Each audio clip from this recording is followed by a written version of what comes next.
I was making food and my food got done quicker than I thought. So I apologize for not being here right as the stream started. But welcome everyone to day 2 of the 2024 NFL Draft Sports Stuff Draft-a-thon. Welcome, welcome, welcome. If you guys did see me stream earlier, leave it alone, alright? It did not happen. I did not misread the calendar and thought the draft started at 4 p.m. That is not true. Whoever tells you that is wrong, and they're an idiot. Nick would never do that. Nick's not an idiot. So let me get the stream pulled up. Oh. Where is it? There you are. But yes, welcome, welcome, welcome to the 2024 NFL Draft Day 2 Sports Stuff Draft-a-thon. I'm really excited. So many good players are still left on the board. So many bad players have already been taken. For example, Michael Penix to the Falcons. What were they cooking? Let me turn my light on. What were they cooking with Michael Penix at 8, man? Bo Nix at 12. Man. If you guys did join me yesterday for the live stream, you would see my reaction of screaming, I could be an NFL GM. I still believe that after watching Bo Nix go at 12. Why is this not working? Oh, that's why.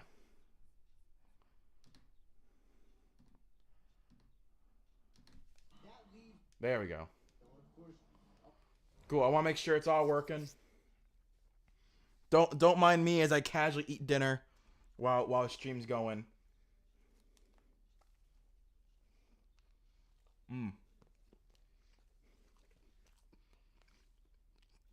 Will 49ers trade Deebo Samuel or Brandon Ayuk?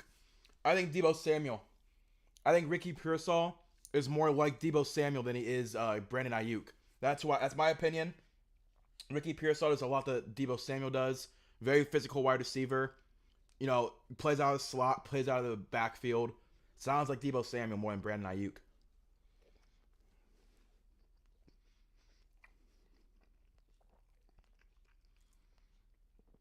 Man.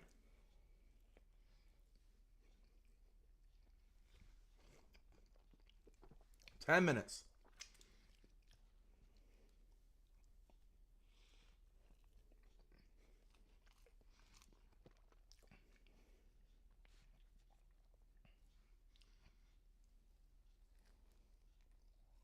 Mm.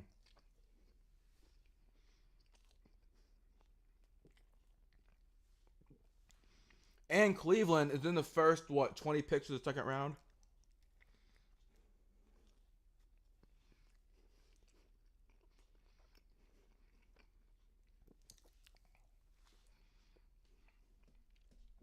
I am so excited.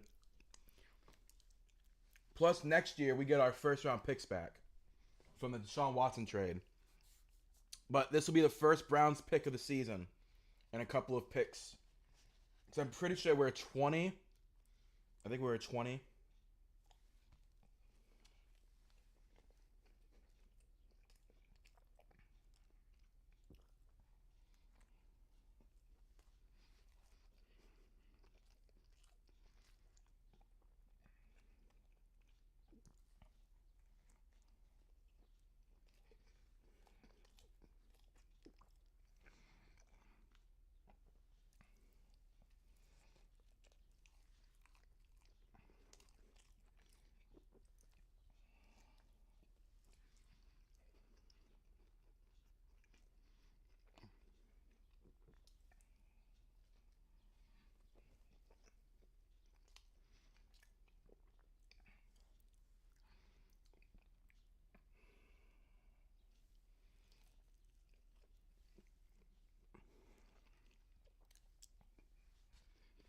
All right.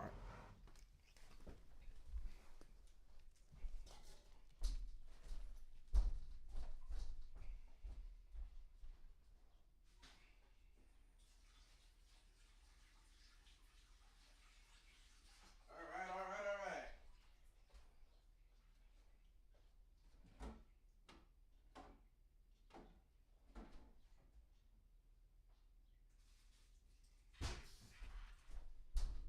I'm ready. good food. Now let's watch the stream.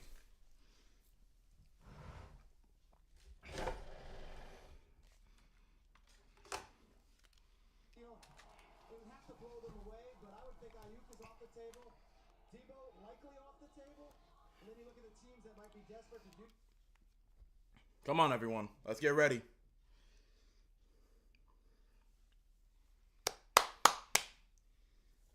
Cleveland! I'm very excited. I really feel that the Browns can move up in the second round. If, like, let's say Jazon Newton falls, I think he could easily move up. They could also move down. That's also a possibility. Also, do you like my, let me see how it looks on camera. Do you like my, dog pounds? Let me see it. There you go. Dog pound, baby. Dog pound! Oh, oh! Here we go, Brownies. Here we go. Oh, oh! I can't wait for us to pick the future Hall of Famer at at 54.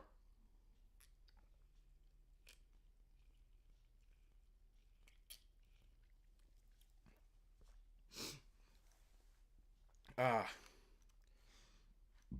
6 minutes, baby.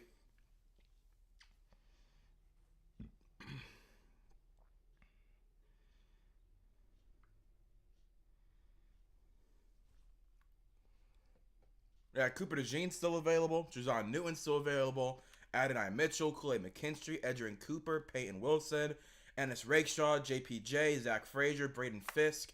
So many good players are available, man. I'm telling you, if Jazon Newton slips past the first, like, 4 or 5 picks in the second round, the Browns need to trade up for him. It needs to happen.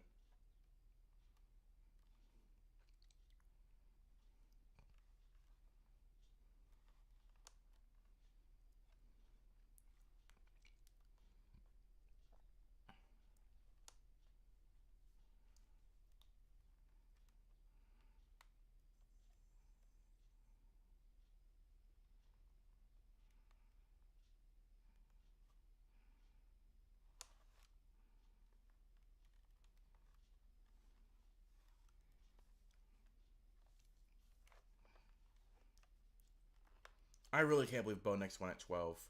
Again, I said Michael Penix, I could see being a first-round pick.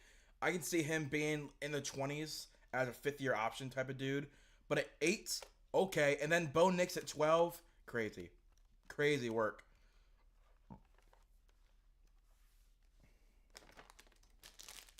I also have Sour Patch Kids, which I bought because I'm like, man, I haven't had these in years.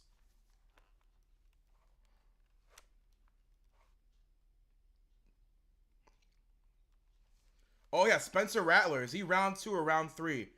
Do the Raiders grab him in round 2 or round 3? Everyone, what are we thinking? I'm gonna guess he's gonna be a second round guy because of how the board's going.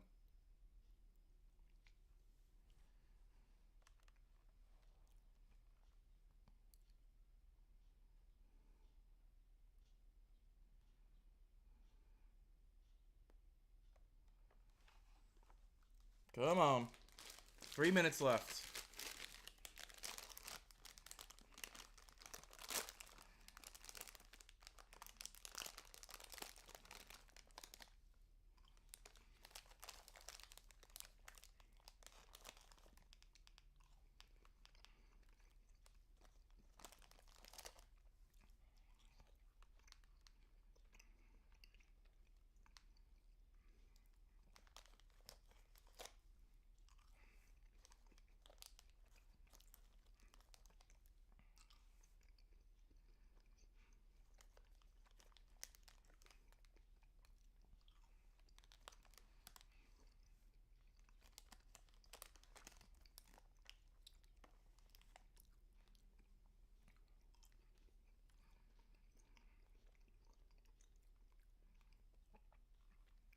Yeah, how many? What position do we feel is gonna dominate day 2?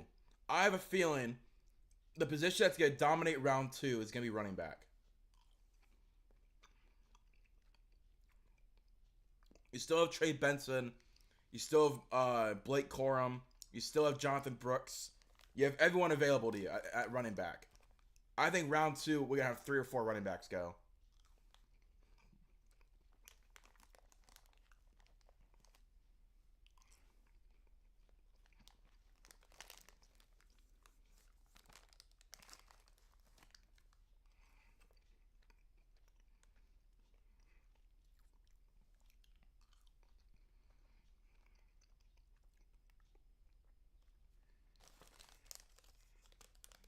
Two more minutes.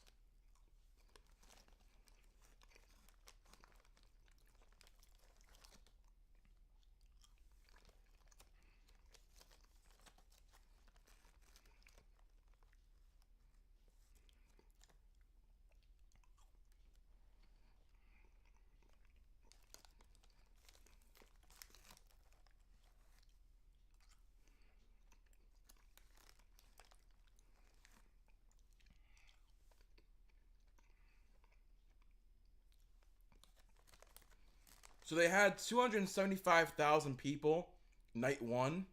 Like last night, they had 275,000. I wonder how many people they'll have round 2.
Here we go.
All right.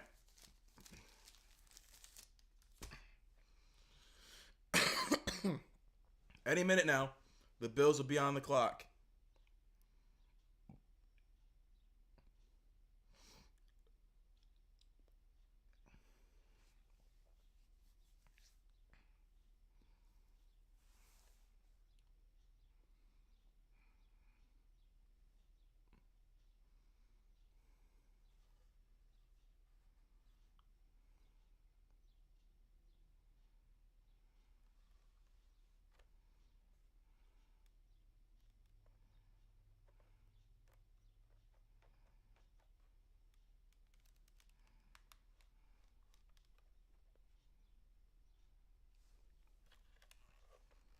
Man, that's so many people. Whenever they pan over the camera of the crowd, there's just so many people, man. Hopefully after this commercial break, the draft should start.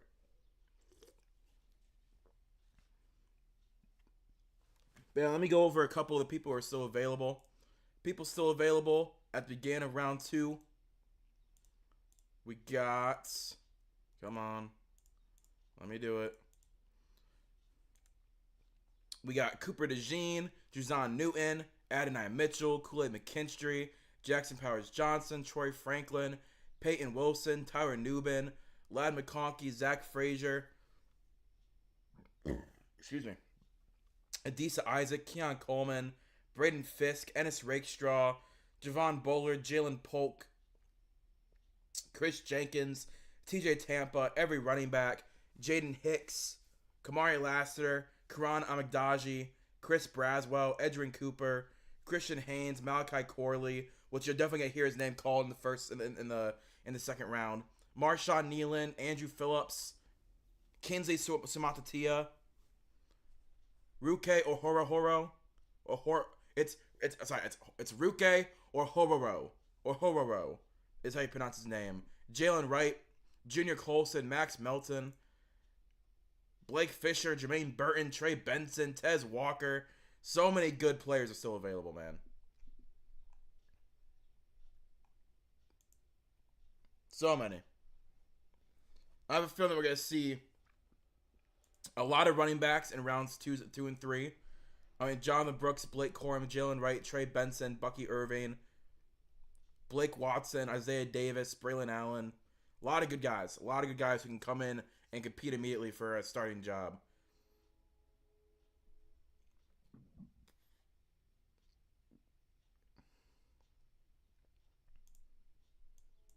But the Bills, they're either going to take a wide receiver right here at 33, maybe an Adonai Mitchell, maybe a Troy Franklin, right? A Keon Coleman. I feel like Keon Coleman would probably be the best fit for them at this point in the draft. Maybe they trade back and grab whoever's left. Like, let's say they trade back to, like, 44 or 47 or something. You know, trade back, 10 picks and grab whatever receiver is available then. But here we go. Big Rod should be walking out any minute now.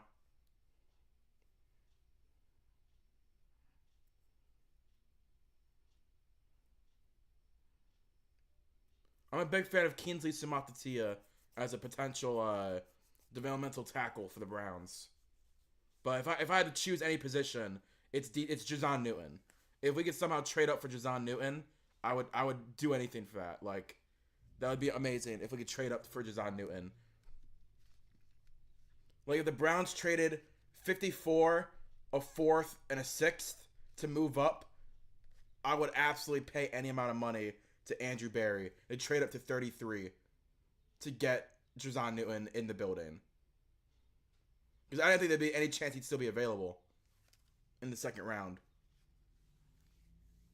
All right, let's see what this is.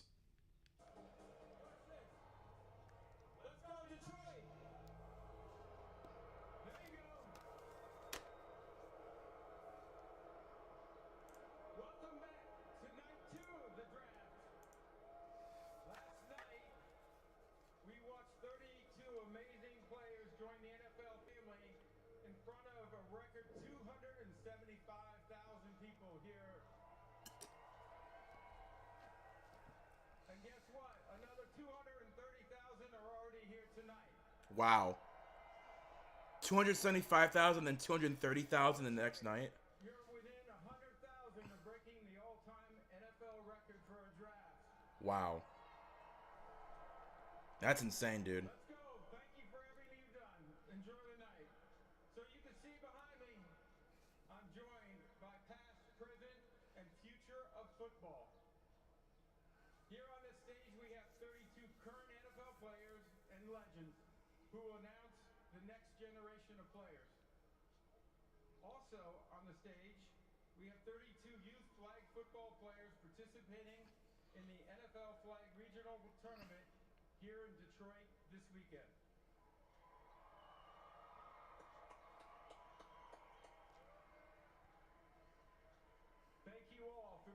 representing our game. The draft is a celebration of all levels of football. Youth, high school, college, and the NFL. Now this state knows a little Bro, this guy does not know how to use a phone. So in addition to the success of the Lions, there's another guy who had quite a year along with his teammates. Are they gonna... What's up, Michigan? This crowd is amazing. I wish I could be there tonight, but I feel like some of my friends are in the house. Come on down, guys. Go blue.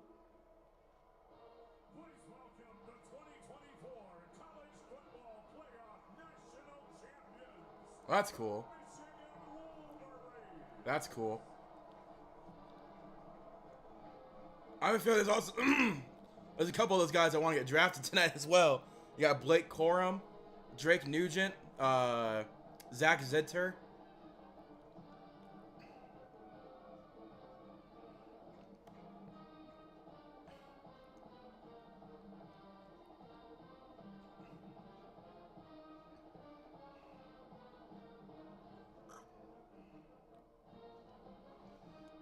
That is cool that they brought him out.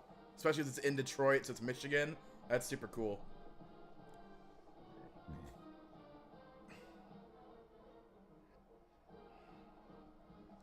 Yo, I'm just saying something. Roger Goodell knows how to dap people up, bro. He fully got like the whole like dap motion in there, dude.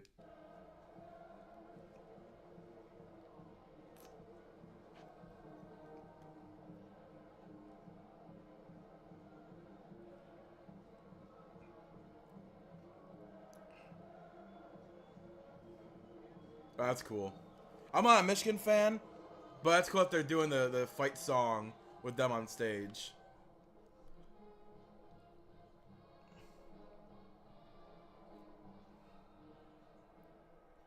Okay, you ready for round two? Round two of the 2024 NFL Draft is now officially open. There we go. Buffalo Bills are on the clock. All right. I'm feeling a wide receiver or a trade back. If they're willing to trade back with a team, let's see. Yeah, they're not. They're yeah. We'll see. Because there's been no rumors of a trade officially being done yet, but there's rumors of a trade back. I fully believe that they're gonna either take the best wide receiver on the board that's on their board. For me, best wide receiver available. Let's see. Is Adonai Mitchell, then Troy Franklin, and Keon Coleman. One of those three, or you trade back.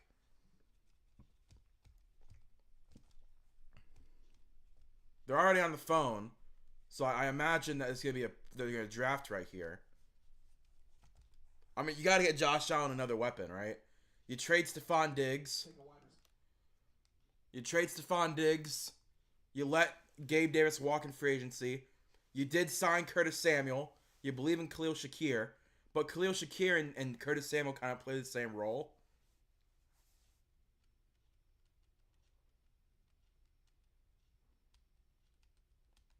I imagine this has to be a wide receiver. There's no way. Or they trade back a couple of picks. I don't see them trading back like 10 or 15 spots. Because it's like it could also take a Lad McConkey and maybe a Roman Wilson. Jalen Polk's one of the best deep threat wide receivers left on the board. So maybe just take a Jalen Polk from Washington.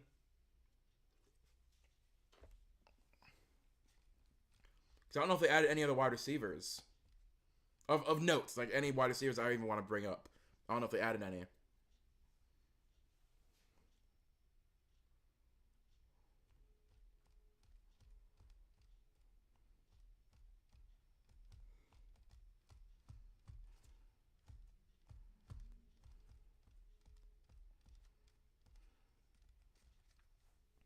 Because like usually, I mean, if you take a wide receiver right here, you take a wide receiver, they're your number one receiver. Like they're gonna be the number one target for Josh Allen. So you want to grab someone that can be the wide receiver one upside for him.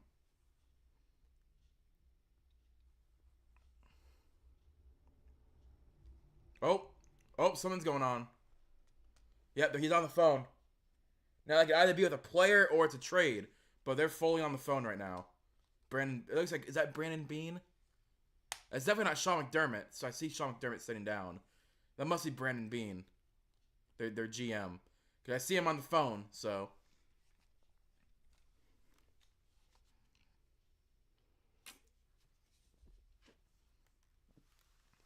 they could also go corner. Corner is also on the table, but I just don't think you go corner knowing you need a wide receiver. You know what I mean? Like, you've drafted so many corners. You trade for Azul Douglas. You have Dane Jackson. You have Kyer Elam and Christian Benford, who are both still young and developing, both on their rookie contracts still. Maybe you just let the cornerbacks play out instead of grabbing like Kool-Aid McKinstry to replace Trey White. Maybe you just ask for like a cornerback by committee type of move.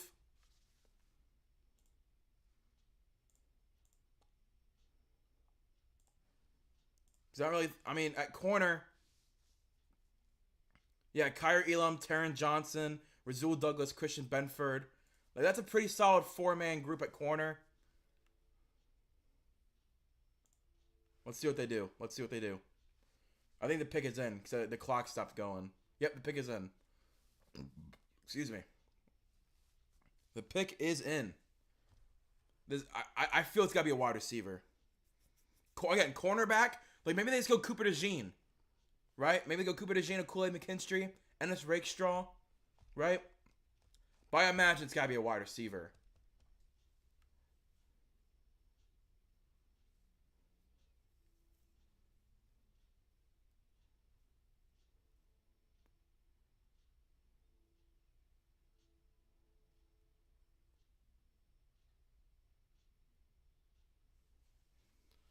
Unless you really believe in Dalton Kincaid as a receiving tight end.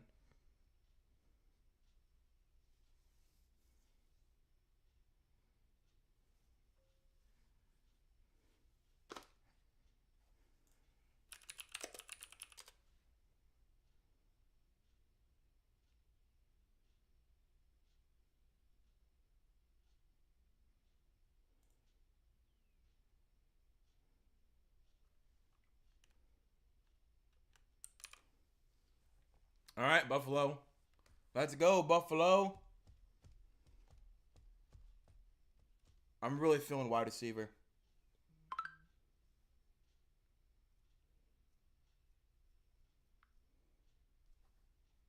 Again, corner would make sense as well.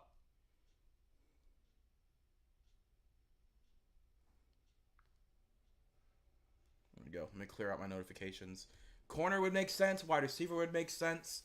Maybe they go linebacker to replace Terrell Dotson. But that's who I'm feeling is those two positions.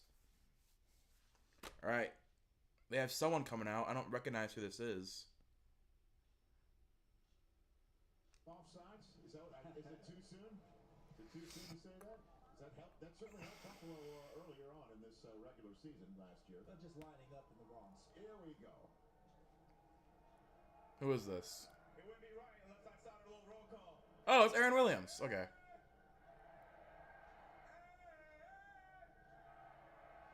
love it. I'm going to speak for all of Bills Mafia when I say we want to wish King Pagula speed recovery with blessed wishes. We have a lot of prayers for you. With that being said, with the 33rd pick in the 2024 NFL Draft, the Buffalo Bills select Keon Coleman, receiver, Florida State. Yeah, that's a great pick. Yep. Keon Coleman. He slipped to the second round. They're not going to let him go any further. Do I not have anything on Coleman? Wow, I don't have a Keon Coleman slide. But yeah, Keon Coleman, great pick. Really good jump ball receiver. What is he? Is he 6'4", 6'3"? He is 6'4", 215. Amazing after the catch. This past season with FSU was probably his best overall. He had other seasons where he performed better, but I think overall this is his best season. Amazing.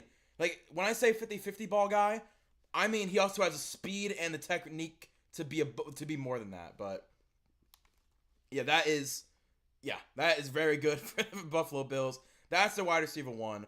Very good athlete, very active, strong hands, can make defenders miss very actively. If he gets wrapped up, he has the strength to push them off of him.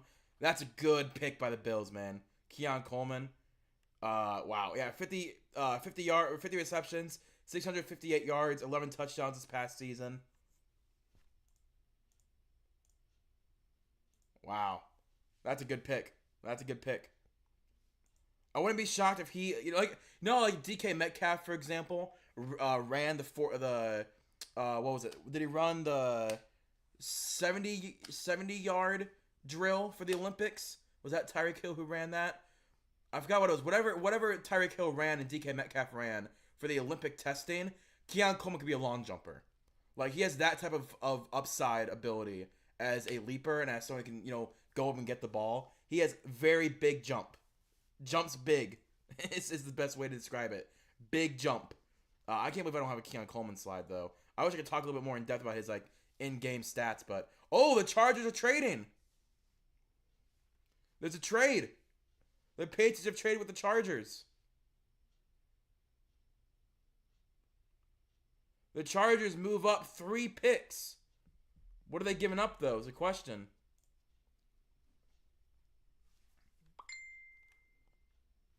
Let's see if they announce what they gave up. But the Chargers trade up into the second round. Well, trade up further in the second round. They sat and took Joe Alt. The pick is already in. They give up their 4th round pick, 110, and they get 137 back. So they slip back 27 spots in the 4th round of the 5th round. And the Chargers move up 3 spots. So both teams still drafted this year with both picks. But they must really like someone. It's got to be a wide receiver then. Keon Coleman going scared them. They got to grab Adonai Mitchell, right? This is Adonai or Troy Franklin. Because I have a feeling that if Keon Coleman didn't go there, they would have sat and waited at 37. But, the Commanders could go wide receiver. The Patriots could go wide receiver. The Cardinals could still double dip at wide receiver. That makes a lot of sense why they would then go trade up to grab their wide receiver.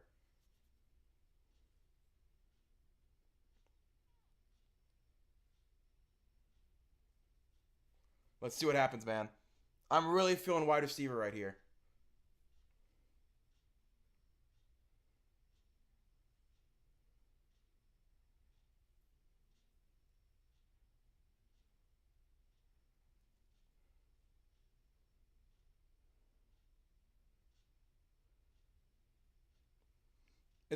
There's no way it's not a wide receiver. Because if they would have sat and waited, I could have talked myself into another pick. But it's got to be a wide receiver right here. Host of Wheel of Fortune, making this pick. Ralph Bernerska, people. Thank you. This is a rarefied air for a kicker. We don't usually show up in the second round, so for all the great kickers out there, thank you. So we have a trade. The New England Patriots have traded the 34th pick to the Chargers. It's got to be a wide receiver. 34th pick in the 2024 NFL Draft. The Chargers select Ladd McConkey, wide receiver, Georgia. Yep, Ladd McConkey. Over Troy Franklin's a little crazy. But yeah, no, I'm not the biggest fan of Ladd McConkey. I do have a slide on him. I'm not the biggest fan of him. He's fine. He's aight. You know what I mean? He's aight. 30 receptions, 483 yards, 2 touchdowns. Production hasn't really matched his skill level. It's just I don't know. I don't know, man. I'm not the biggest fan of Ladd McConkey. He does run a good amount of good. He runs good routes, has the quickness and acceleration out of his stance and his breaks. And at the initial time of snap, he has really good quickness and great bursts off the line. Slot wide receiver, so maybe they truly believe in Quentin Johnston's ability this upcoming season. He's gonna be a yak guy though. That's what he's gonna be. He catches the ball, goes off for 60 more yards. Him over other guys on the board though, I don't like. That's what I'm saying. Him over other guys on the board, I don't like. Troy Franklin, Jalen Polk, Adonai Mitchell. I'd rather those. Adonai Mitchell must have had a really, really, really bad pre-draft process. He was a first-round receiver talent, and Ladd McConkey The guy's name is Ladd McConkey. Went before you. AD must have had some type of horrendous pre-draft process, and that's what was being rumored. Is that he's not really a locker room positive right now. He has some like personality issues, but I can't believe Ladd McConkey went before Adonai Mitchell and Troy Franklin. If Troy Franklin ends up on the Browns, I'm gonna love it. I'm gonna love it.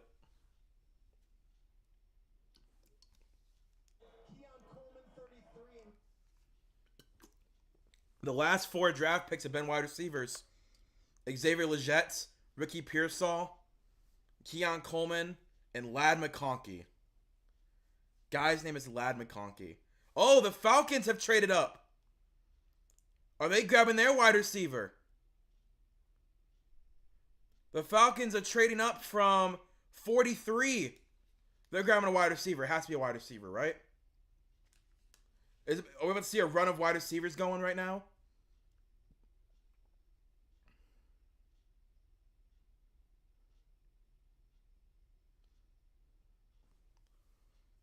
Yeah, we're about to see the run of wide receivers. That's what I think is about to happen. The Falcons are moving up 12 draft spots. Or 8, sorry, 8. So they are giving up 79 for 186. So they're moving up 12 draft spots, and they're sliding back almost 100 from the 3rd round to the 6th round.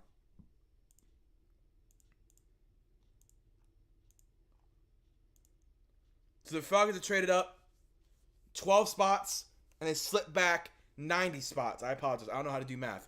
They slipped back 90 spots from the 3rd round all the way to the 6th round. What are the Hey, they might take Spencer Rattler. Who knows?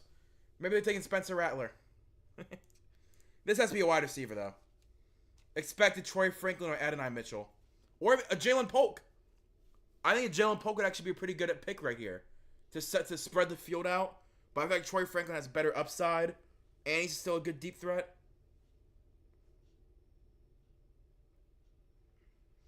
So we've had 3 trades back to back in the 2nd round.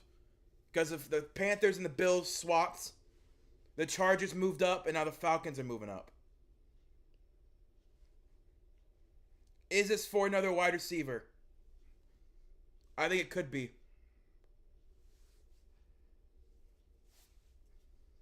Because what's Atlanta's depth chart looking like at wide receiver? They have Drake London, Darnell Mooney, Rondale Moore. That's a pretty solid starting 3. You got Raymond McLeod, Kadale Hodge still there. Josh All still there. Not the worst in the world. Not the worst in the world, but I imagine they go wide receiver still to add another young talent to that wide receiver room.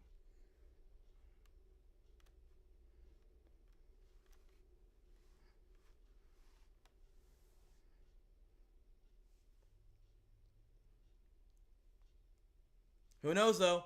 Spencer Rattler is still available.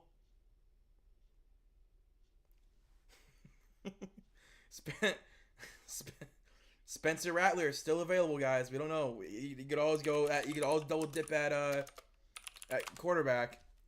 Where'd Desmond Ridder end up? Oh, he's on the Cardinals. Right. I think he was in that Rondale Moore trade. Let's see what happens.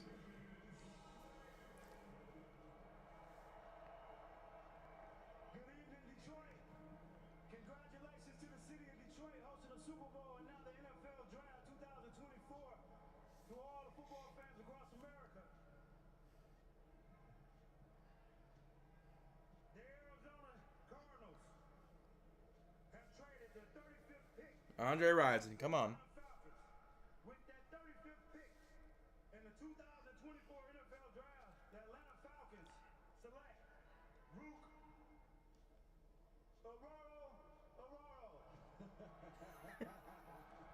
It's Ruke Ohororo. But really? Over Drazon Newton.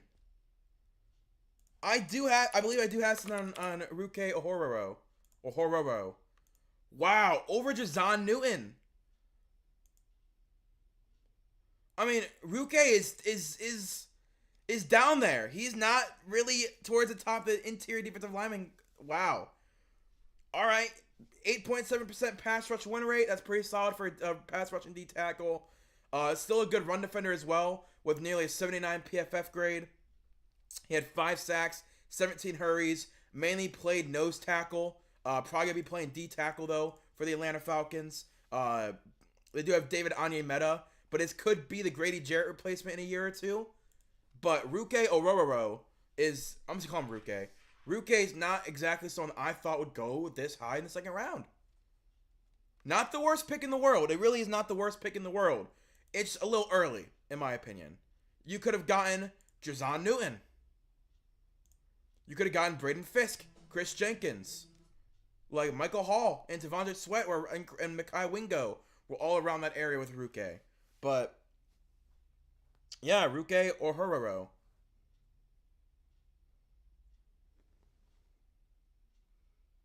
Oh, so the reason Jazon Newton is falling, Jazon Newton is recovering from a foot injury.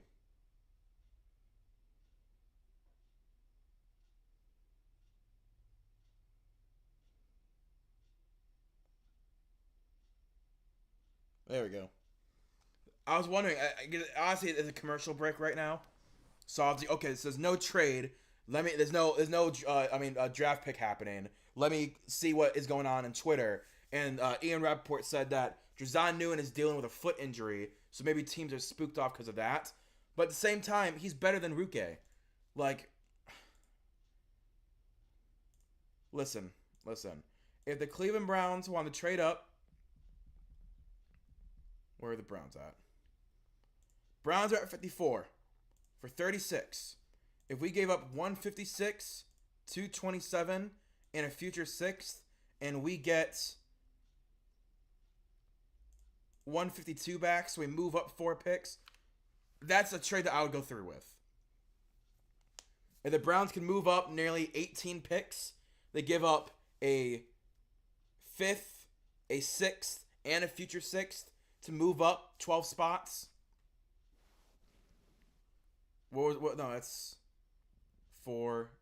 18 spots. 18 spots. If I'm the Commanders, I'm taking someone. I'm taking a corner right here.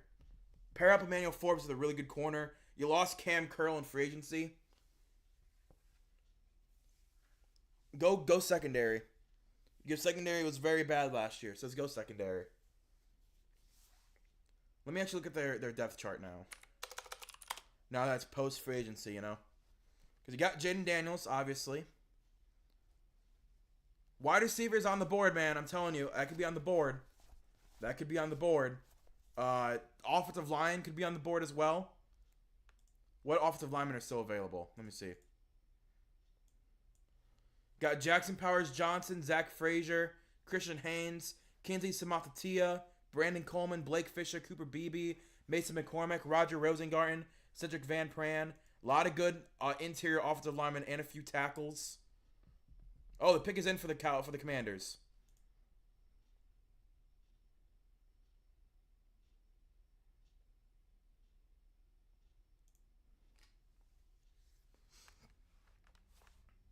They look happy.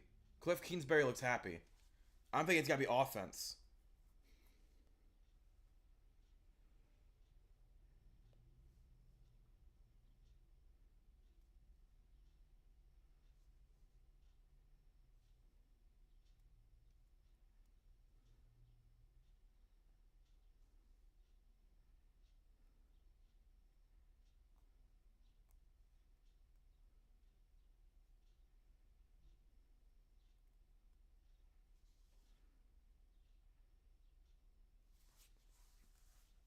I like the idea of the Commanders going wide receiver here.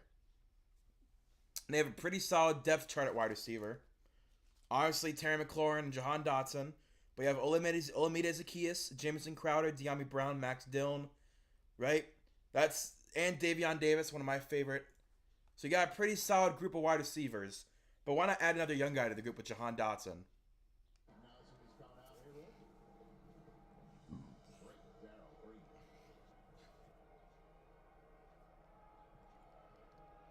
We're honored to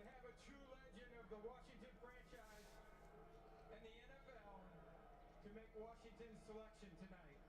Good. Darryl Green's impact. He's just taking selfies. His remarkable skills on the field. He exemplified integrity, sportsmanship, and dedication throughout his illustrious career. We are proud to announce the Washington Commanders plan to retire Darryl Green's jersey this fall. That's dope. A testament to his enduring legacy. Today we celebrate Darryl Green's extraordinary career. Darryl, you will forever be remembered as one of the greatest to grace the game. Wow, Raj, are you good, dude? The last 2 nights now, he just cannot speak.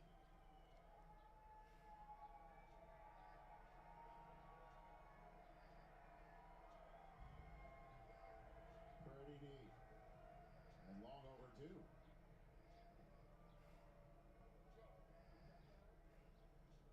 Oh, is he putting it on? That's dope. As if he doesn't already look like he could give us snaps today. He's pretty built, dude. Like, He's still probably running 4-4, isn't he? Yeah, I think he's still got Rich. Oh, please. Here we go.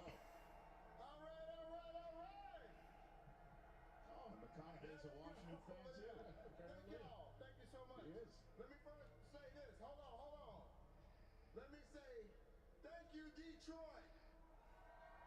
You guys have hosted us to a very fun week, and I appreciate you. The NFL appreciates you.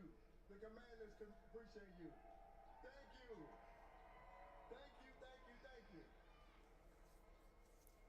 All right.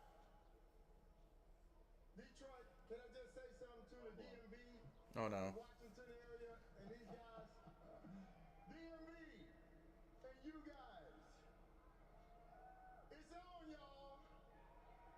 We got Jalen last night, and we're about to get back to work.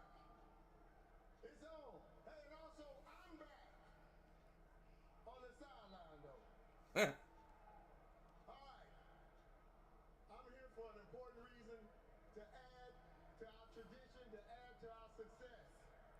With the 36th pick in the 2024 NFL Where are they gonna go? the Washington Commanders select Jazon Newton, defensive tackle, Illinois. All right, so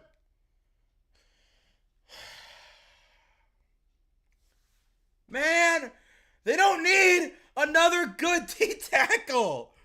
Oh my God, the rich get richer, dude. They already have Deron Payne. They already have Jonathan Allen. They already have Darian Mathis. They already have John Ridgeway. And now they add Jazon Newton? Why? Oh my God, dude. How about this? Hey, Washington. Give us Jonathan Allen, all right? Deal. Give us Jonathan Allen. Wow. Jazon Newton went to the Commanders, dude. Here's what I have to say about Jazon Newton. B version of Aaron Donald coming out. Versatile all across the D-line. Has quick wins. Could be chess piece for ingenuitive DC. I'd say that Dan Quinn's a pretty good DC. Could be front runner for Defensive Rookie of the Year post-deadline. Illinois has crazy prospects this year, I agree. Newton's tackling hasn't really come along as I thought, but he's still a great pass rusher. He has a 15.4% pass rush win rate, which is great for D tackles. 32 run stops, played both A and B gap. Wow. Jazon Newton, Jonathan Allen, Deron Payne. That's crazy, bro. That's crazy. I really did not think they were going to get Jazon Newton. And the pick is already in for the Patriots. The pick is already in. I imagine a wide receiver to go with J.J. McCarthy. I imagine. be announced as the Titans are under 2 minutes for the 38th overall selection.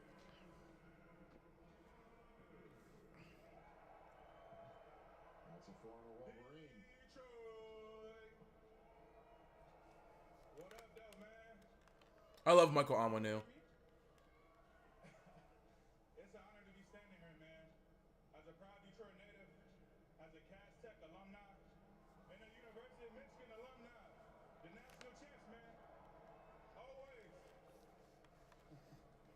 with the 37th pick in the 2024 NFL Draft, my New England Patriots select Jalen Polk, receiver, Washington.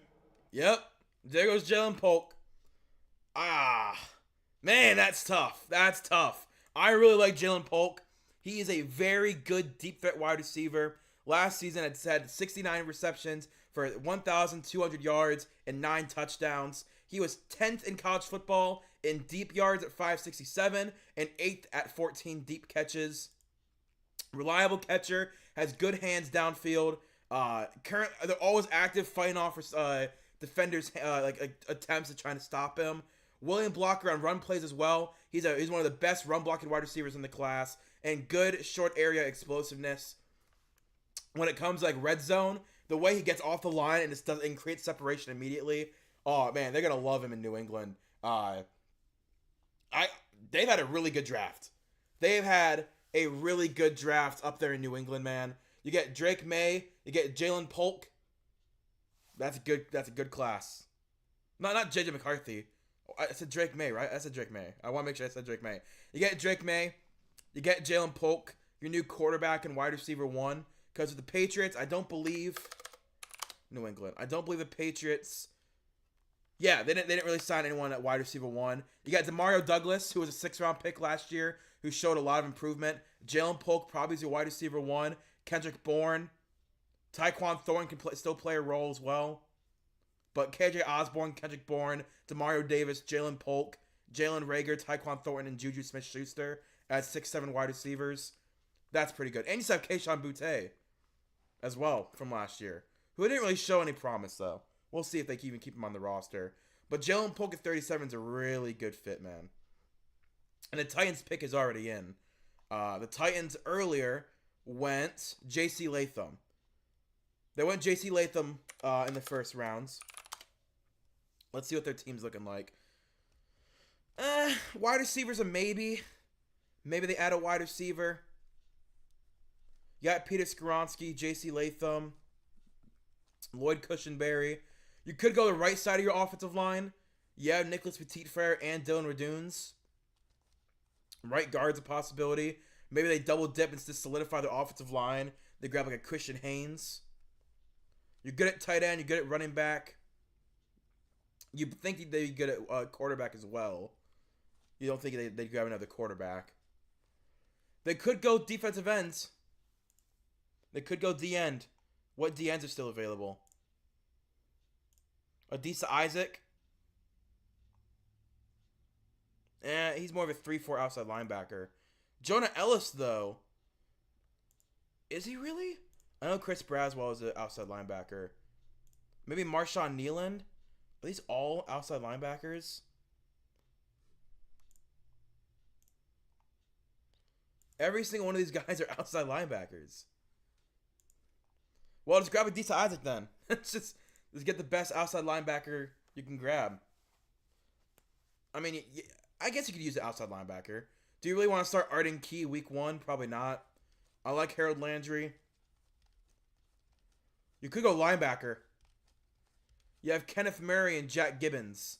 I've never heard the name Jack Gibbons ever said on a broadcast before. You could go linebacker.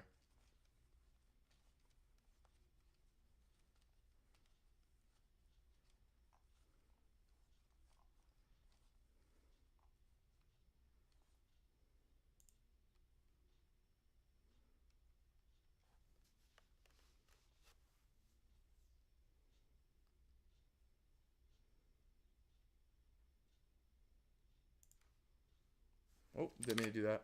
Yeah, I go linebacker. I mean, you have Adrian Cooper and Peyton Wilson available. You could also always reach to grab someone that you truly, truly like.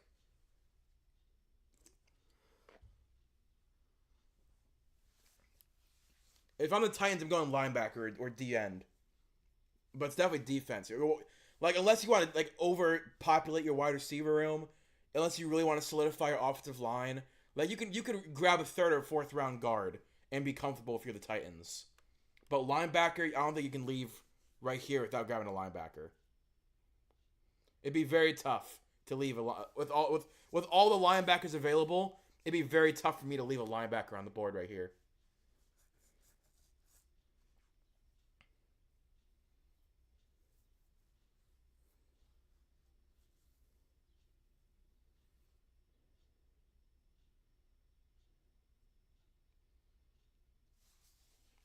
So it looks like Carolina's on the clock.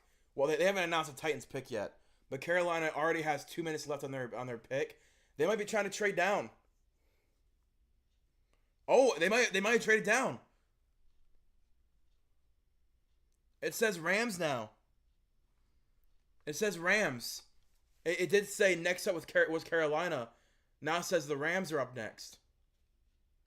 But the Titans are on the clock. I mean, the Titans are going to announce their pick any second now.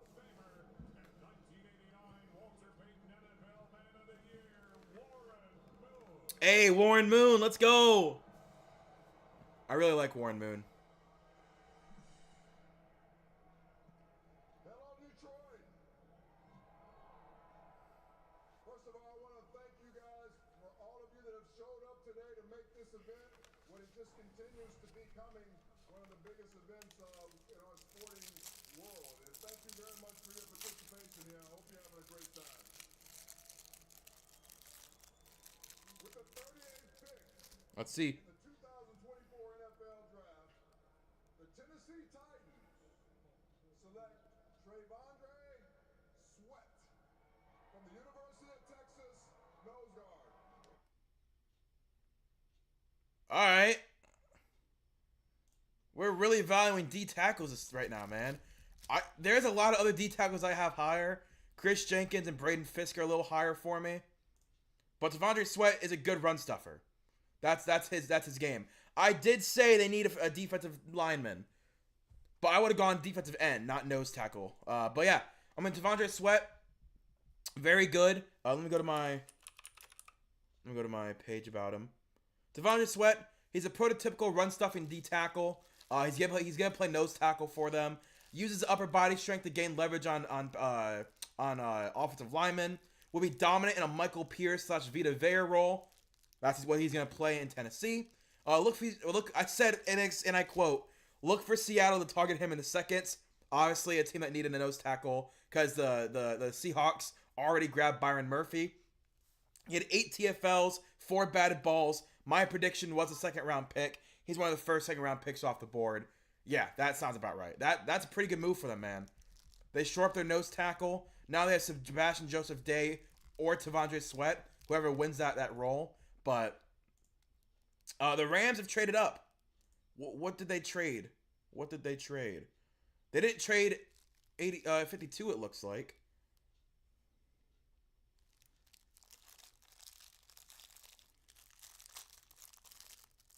They gonna announce the trade or anything, or we're always gonna stand here looking at the board?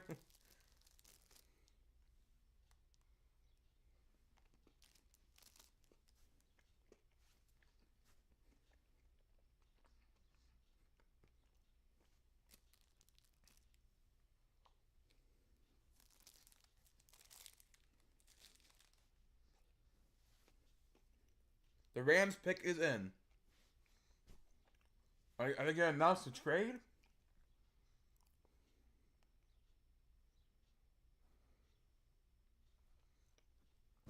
I have no clear idea if they've announced the trade yet. I haven't seen it yet. What could the Rams use?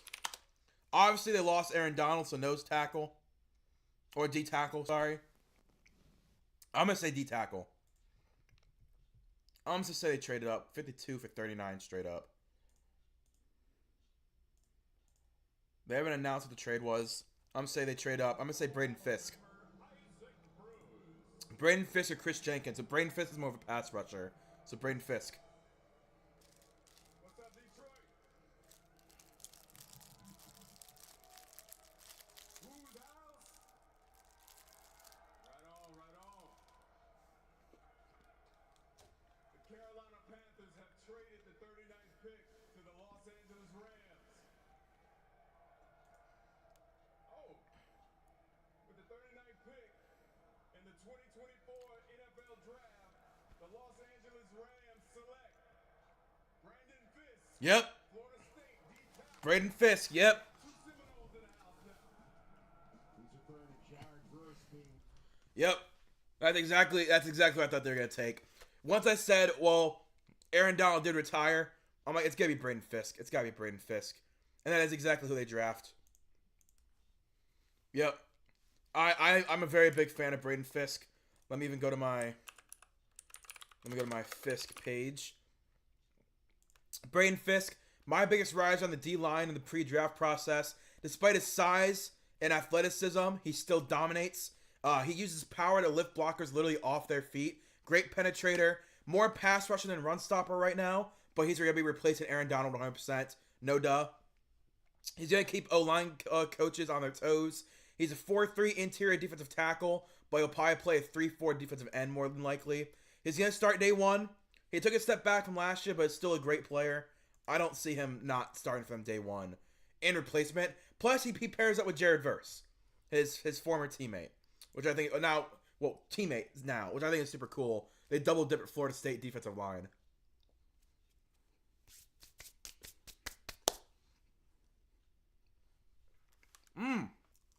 The Eagles pick is in. So the Eagles trade up to 40.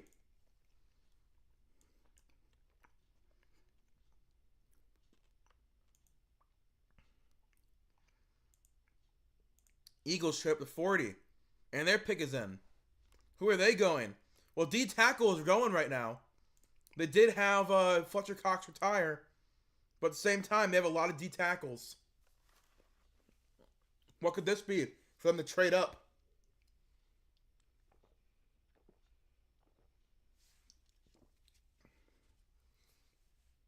Oh, they go to commercial. Okay. So far in the second round, we've had 1, 2, 3, 4, 5, 6 trades. We've had 6 trades. The Eagles trade up right here, 13 spots. The Eagles are on the clock. They're going to announce the trade the minute they get back. We've had 6 trades in the first 8 picks of the first round. Second round, sorry. We've seen 4 defensive tackles go. We've seen 3 wide receivers. 4 defensive tackles, 3 wide receivers in the first 7 picks of the second round. And every pick besides the Titans was a trade. How does that look? There we go. Every pick besides the Titans was a trade. That's crazy, man.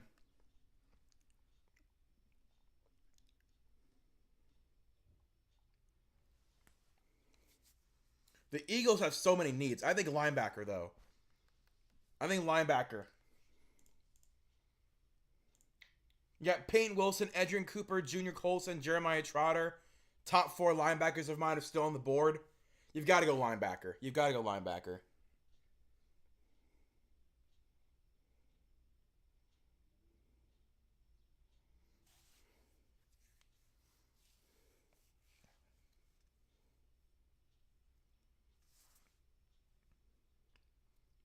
I mean, you've been trying to solve linebacker for how many years at this point? I know they signed Devin White in free agency, but at linebacker, yeah, Bryce Huff. Well, let me actually stand up linebacker. Sorry. Devin White, Nakobe Dean, Zach Bond, Oren Burks. 3 of those guys are free agency just signed. Nakobe Dean was a 3rd round pick a few years ago. Hasn't really worked out yet. We'll see if he works out this year. But you have Josh Sweat, Nolan Smith, Bryce Huff, and Brandon Graham, all as 3-4 outside linebackers. Jalen Carter, Jordan Davis, and Milton Williams. All 3 of those are draft picks that you're going to be starting. I think stand-up linebacker can make sense. An inside linebacker. You don't need a corner. You're good at corner. You're good. You do not need a corner. You do not need a safety. Maybe they go guard. I mean, they're moving Cam Jurgens back in the center, so now guard is an issue. Maybe they go guard.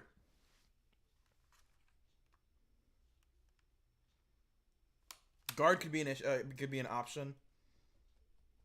No way it's wide receiver. I'm going to say guard or inside linebacker. have to be their picks right here.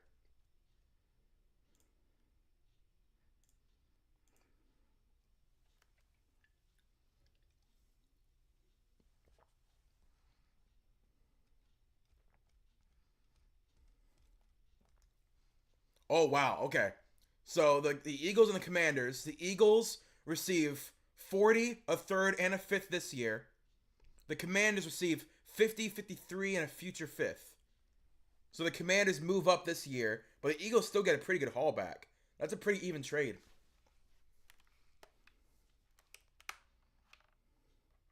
And New Orleans is traded up to 41.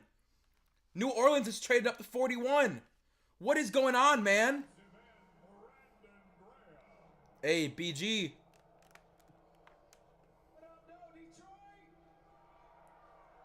Dude, what is with all these trades? Go blue, all day, baby. A-E-A-T-L-E-S, Eagles. And y'all already know, all day, Dallas sucks, all day.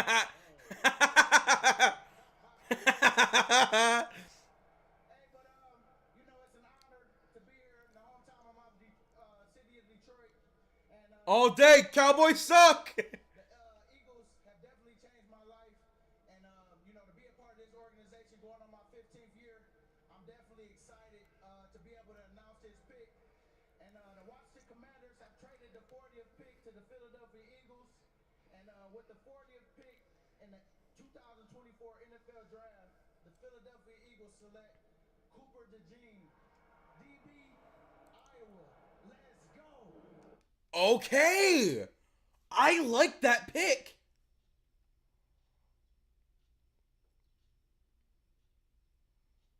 I really like that pick. Oh my gosh, I actually do. Because now at corner, you have Darius Slay, Keely Ringo, Quinion Mitchell, James Bradbury, Josh Jobe, Avonte Maddox, Eli Ricks, and Cooper DeJean. Cooper will more than likely be a slot corner safety hybrid. And in that case, you have CJ Gardner-Johnson, Sidney Brown, Reed Blankenship, Cooper DeJean. Wow. That is a good pick. Cooper DeJean, elite size, 6'1", 210, has returner versatility, great in zone and man coverage, true 3-down corner. We won the long jump and 100-meter race in high school his senior year. Can be a true cornerback 1, elite cornerback 2. My comp is CJ Gardner-Johnson for Cooper DeJean. He had a rough final 3 games, but he took all the hits across the chin and kept playing. Sadly, this year his grades did drop 14% across the board. His tackling ability is above average, so it's versatile. He had a 45 QBR when thrown at. That's very good. Great initial burst. The ability to return punts. Wow, that is a really good trade. I mean, good draft pick. The Saints move up from 45 to 41. They move up 4 picks overall. Dude, they got Cooper DeJean and Quinion Mitchell. Wow.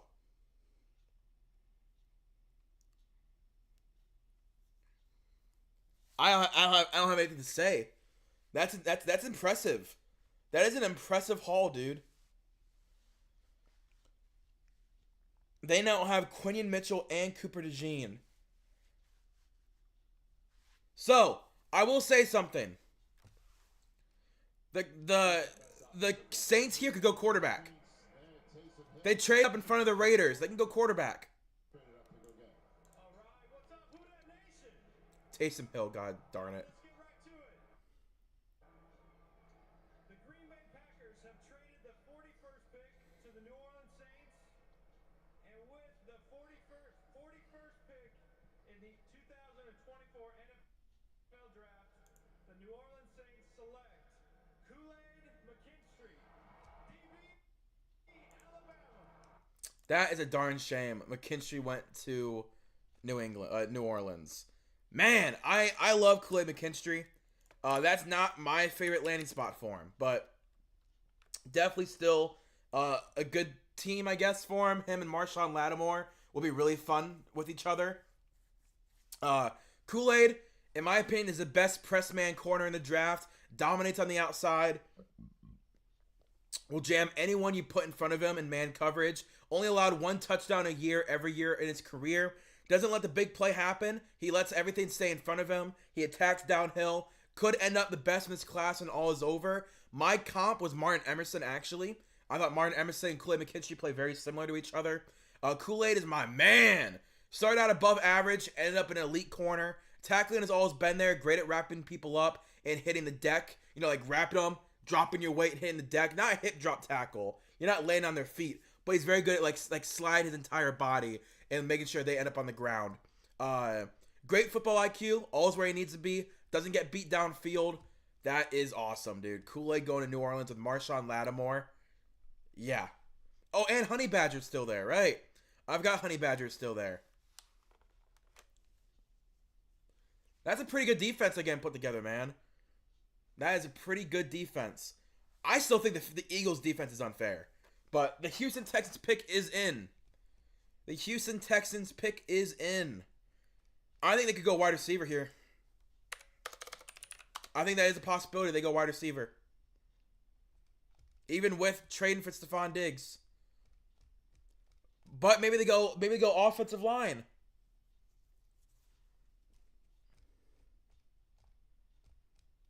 It'll probably be defense though. I'm looking at their defense right now.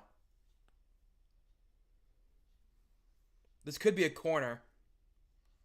You could have a corner right here.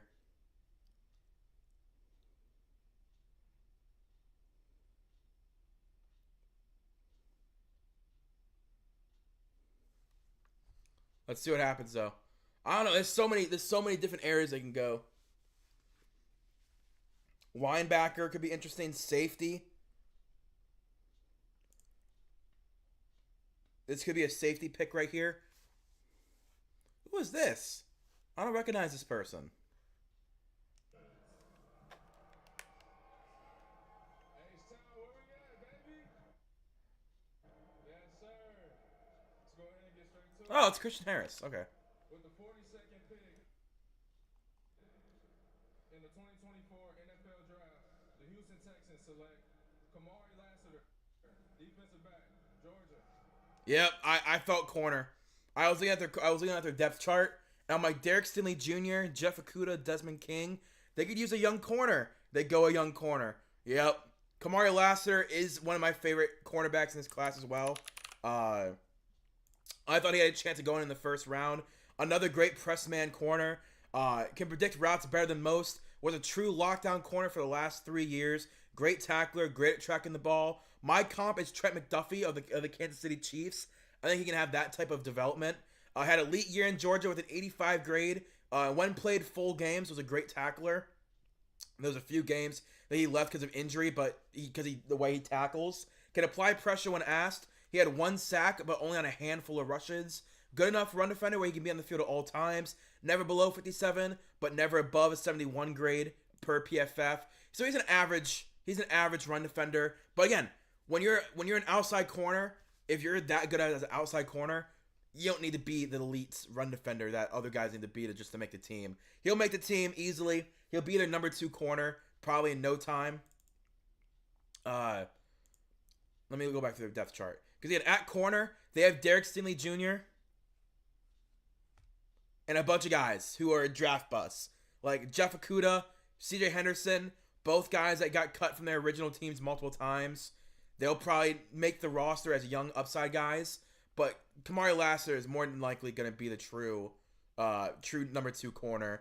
Desmond King's been holding out for a really long time. How old is he now? How old is Desmond King? He's 29 years old. Who am I thinking of?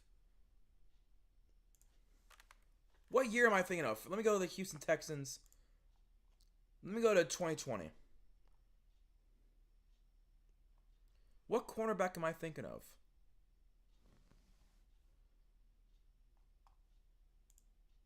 Oh my god, Garyon Conley. Holy crap, that's a throwback name. Oh, it is Desmond King. Okay. Wow, dude. Garyon Conley.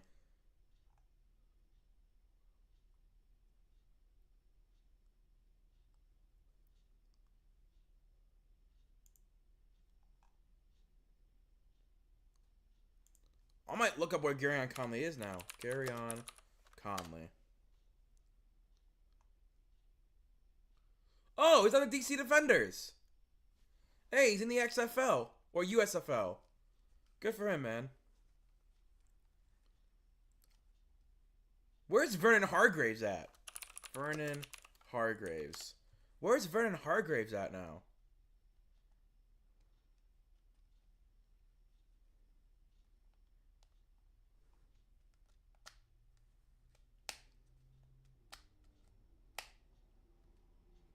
Oh, he's not playing football in general. Oh, that sucks. I always root for guys. Whether it's the what the heck is going on? What has happened? Why did NFL Network just go down?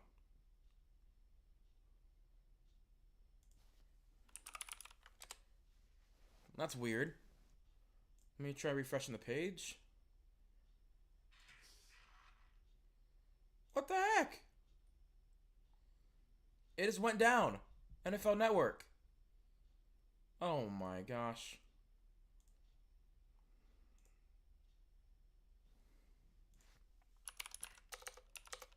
Let me try logging back in. Maybe it'll work again. I have to log out and log back in. I bought NFL Network just for the stream.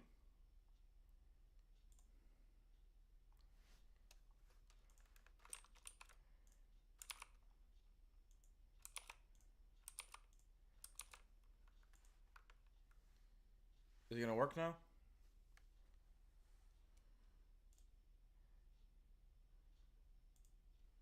Move down. I said at the top, we could see. Come on.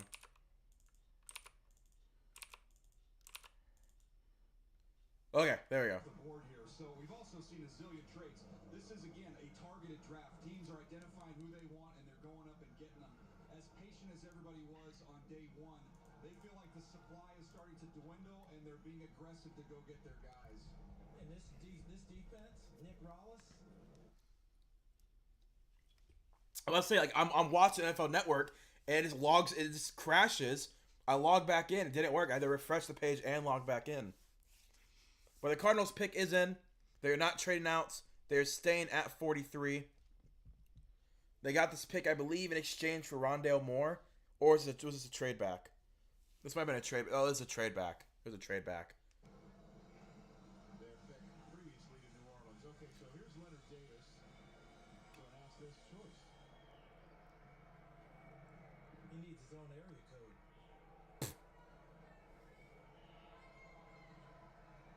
What's up, Detroit? I want to thank you all for hosting such a wonderful event.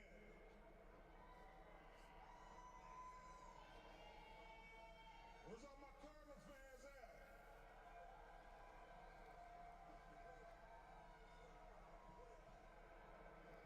With the 43rd pick in the 2024 NFL Draft, the Arizona Cardinals select Max Melton, defensive back, Rutgers. There's another defensive back. What? Max Melton? This high? Max Melton over Ennis Rakestraw, TJ Tampa, Mike Sainstrel, Jarian Jones? Wow. They must really like Max Melton, man. Wow. He's let up like 8 touchdowns. Let me go look real quick. Max Melton. 12 touchdowns he's led up in his 3-year career at Rutgers. That is sad. That is a sad pick. I do not like that pick. I don't like that pick. I mean, Arizona has good corner depth. They have Starling Thomas. They have Sean Murphy-Bunting, Keetro Clark, Michael Ojemudia, Garrett Williams. I like their cornerback room already. Why would you reach for a Max Melton when you already have an interesting cornerback group that's all young? Oh my gosh, dude. Let's see what the Raiders do. This could be Spencer Rattler. I'm being serious. I think Spencer Rattler could go right here. Hello, everyone. Whoa. And with the 44th pick in the 2024 NFL Draft, Getting right to it. the Las Vegas Raiders select guard Jackson Powers Johnson from Oregon. Yeah, they needed interior help. That's a good pick. They needed interior help. Good on the Raiders, man. They've had a pretty solid draft. Brock Bowers. I mean, I thought that Brock Bowers to that team was not what you needed, but he's still a good player. JPJ, strong hands in the gate power rushers, great downfield blocker, best in offense that pulls often. Often stands straight, which can be a bad thing. But I mean, the way he uses his frame is very good. Often not the longest of arms. I think he will start for them week 1. I had a first round grade on JPJ. Great pass blocker, good run blocker, 84 run blocking, 90 pass blocking with 0 sacks. Had a great Senior Bowl. Center isn't usually a valued position, but look at what Tyler Linderbaum and Creed Humphrey did to the interior of their O-lines immediately. I think what he can do immediately, those two guys did as well. We've seen that work for those two teams. I think it's going to work for them as well. Ravens have been top 10 interior offensive line rated since Tyler joined them. JPJ can have that same effect. Light on his feet, but uses his shorter arms and wide body to be an immovable force. That is a very good draft pick by Las Vegas. The interior offensive line now looks like JPJ, Cody Whitehair, and Dylan Parham. And Dylan Parham I was very high on. That's a pretty gosh darn good offensive line they've been able to build there in Las Vegas. The Packers pick is in. Good. The second round's going a lot faster. We're already very far into the draft. We're 13 picks in. And it's only been, what, an hour-ish? 45 minutes to an hour?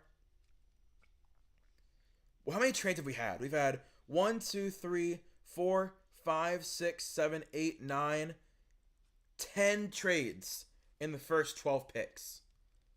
10 of these picks have been involved in a trade today. Is that David Bakhtiari? What is this? That looks like David Bakhtiari. No, it's not. It's not. It's not. It's not. They're just saying boo.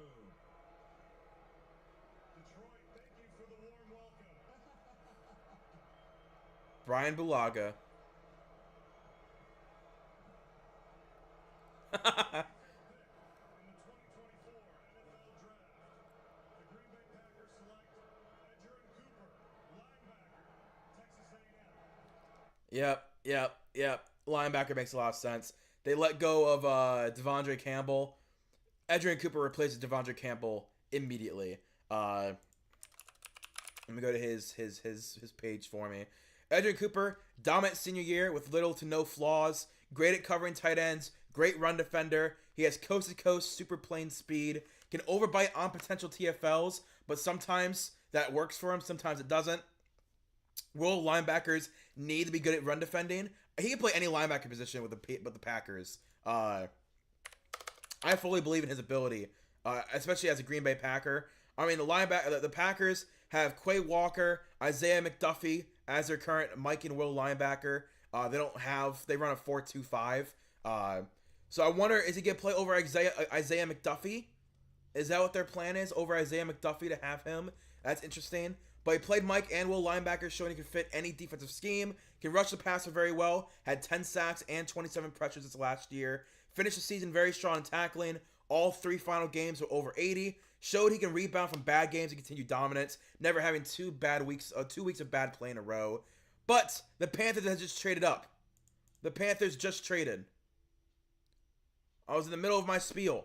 Let me finish my spiel. They're moving up 6 draft picks. The Panthers have moved up 6 draft picks. They must really like someone.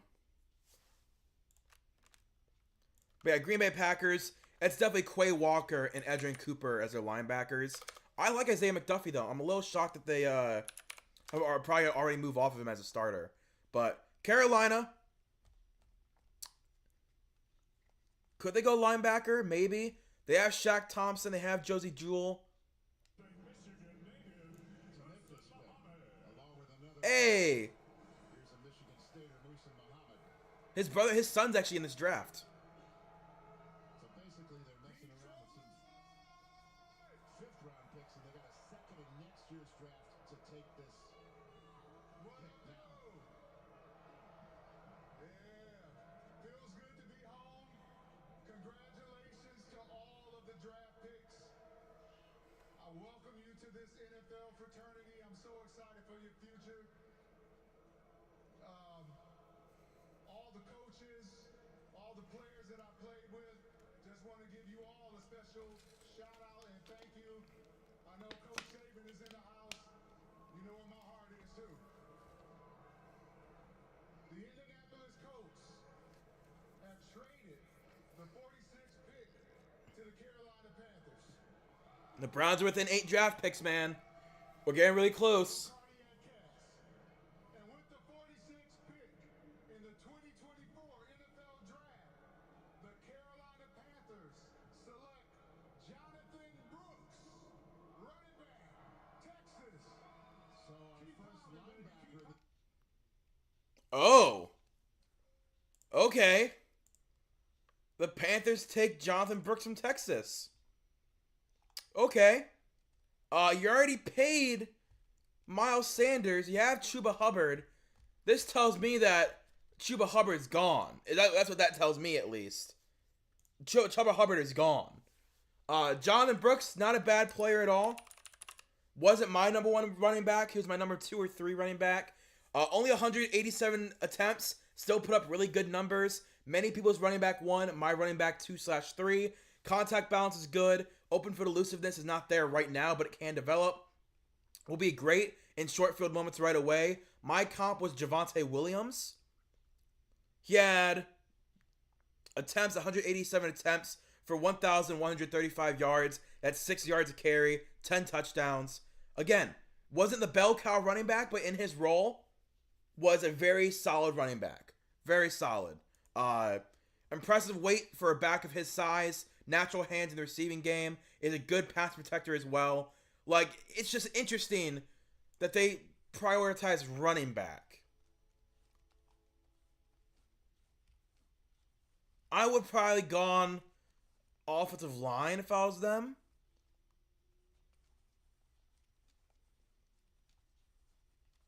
Because they already grabbed Xavier Legette, so you don't need a wide receiver. Maybe center or a defense would have gone someone. Maybe corner. Corner probably would have been the pick I would have done. But not the worst pick in the world. I don't know. That must tell me that Chuba Hubbard's gone. Or Miles Sanders is gone. But you paid Miles Sanders all that money. That's the only reason why I'm like, oh, so it must be Chuba Hubbard that's gone.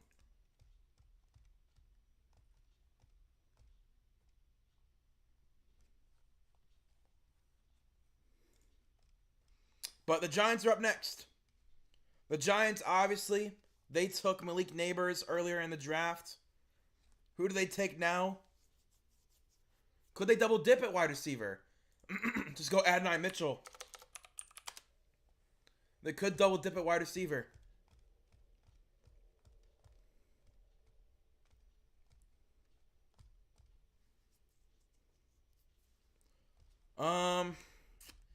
I think interior offensive lineman. They went John Michael Schmitz last year. He had an up and down rookie year. Maybe they go guard. Left guard. Maybe just go Christian Haynes, solve their guard issue. You trade for Brian Burns. You have Dexter Lawrence, Jordan Phillips, Kayvon Thibodeau, Bobby Okereke. Micah McFadden played really well so far. Corner. Safety.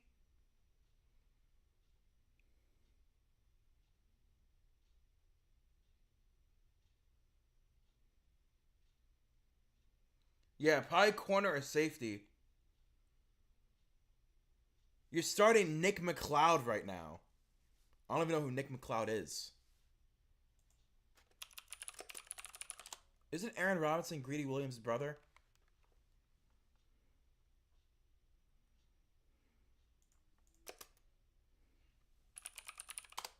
Right?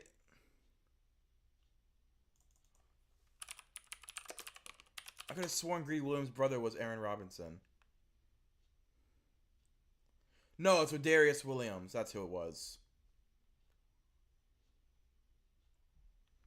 Yeah, it was Rodarius. Yeah, I mean, I'll go corner from the Giants, man. Nick McLeod. I've literally never heard Nick McLeod before. PFF. I just want to see what his stats are. Nick McLeod. Is he just starter de facto because of the depth chart? Oh, he had a pretty solid season last year. He had 20 tackles, an interception. He allowed 15 to 22 targets. He's a pretty solid rotation corner.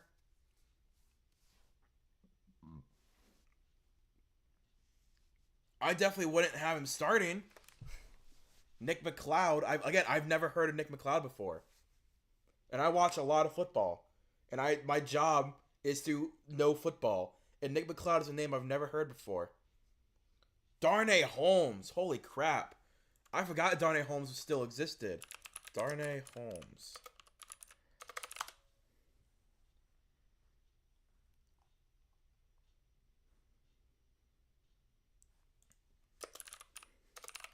What's his contract? Did he get a contract extension? It's been 4 years since he was drafted. He was a day 3 pick.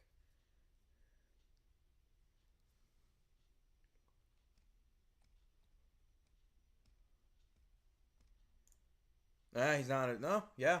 He's on a 1-year deal. Oh. Tiki Barber. I'll say, yeah, I recognize Tiki Barber. Apologize to Saquon right now.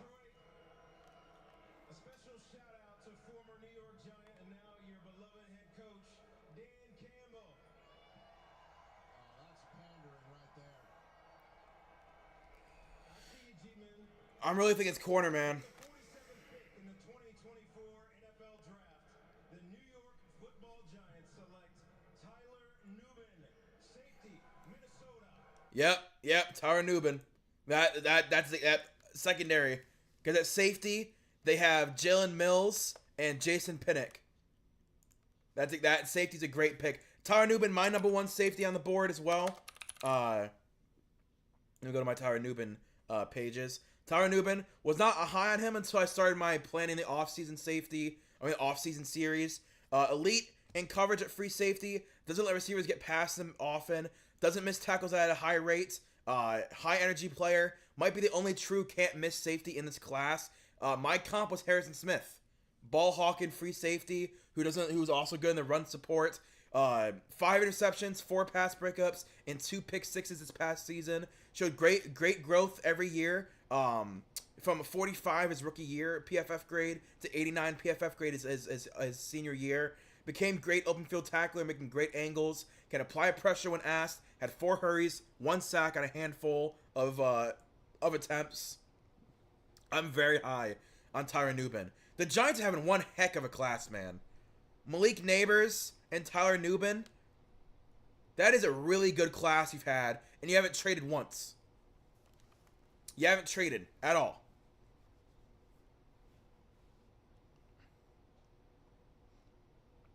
Let's see. The Jacksonville Jaguars are already picked, and the guy's coming out there to announce it.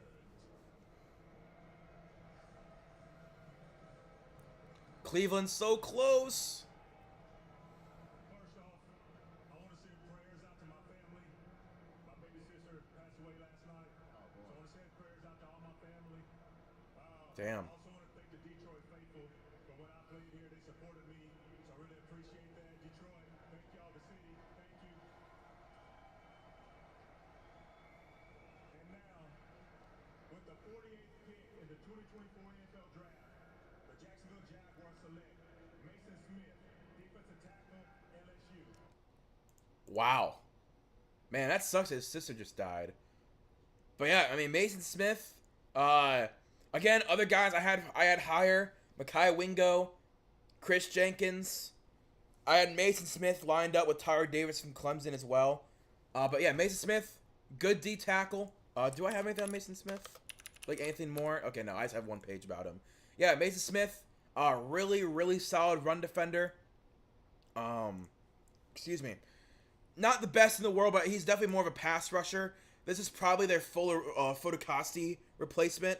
9.5% pass rush win rate. He's definitely more of a pass rusher than run stopper. But I still think he's a pretty solid run stopper when asked to.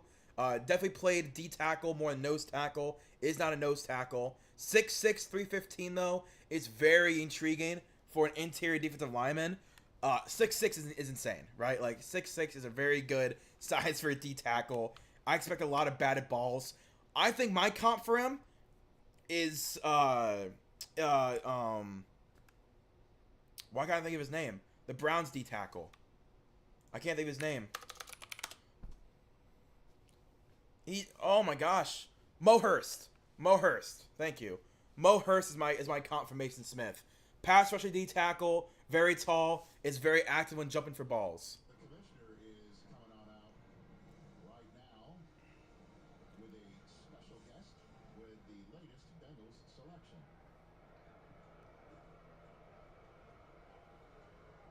Where do the Bengals go?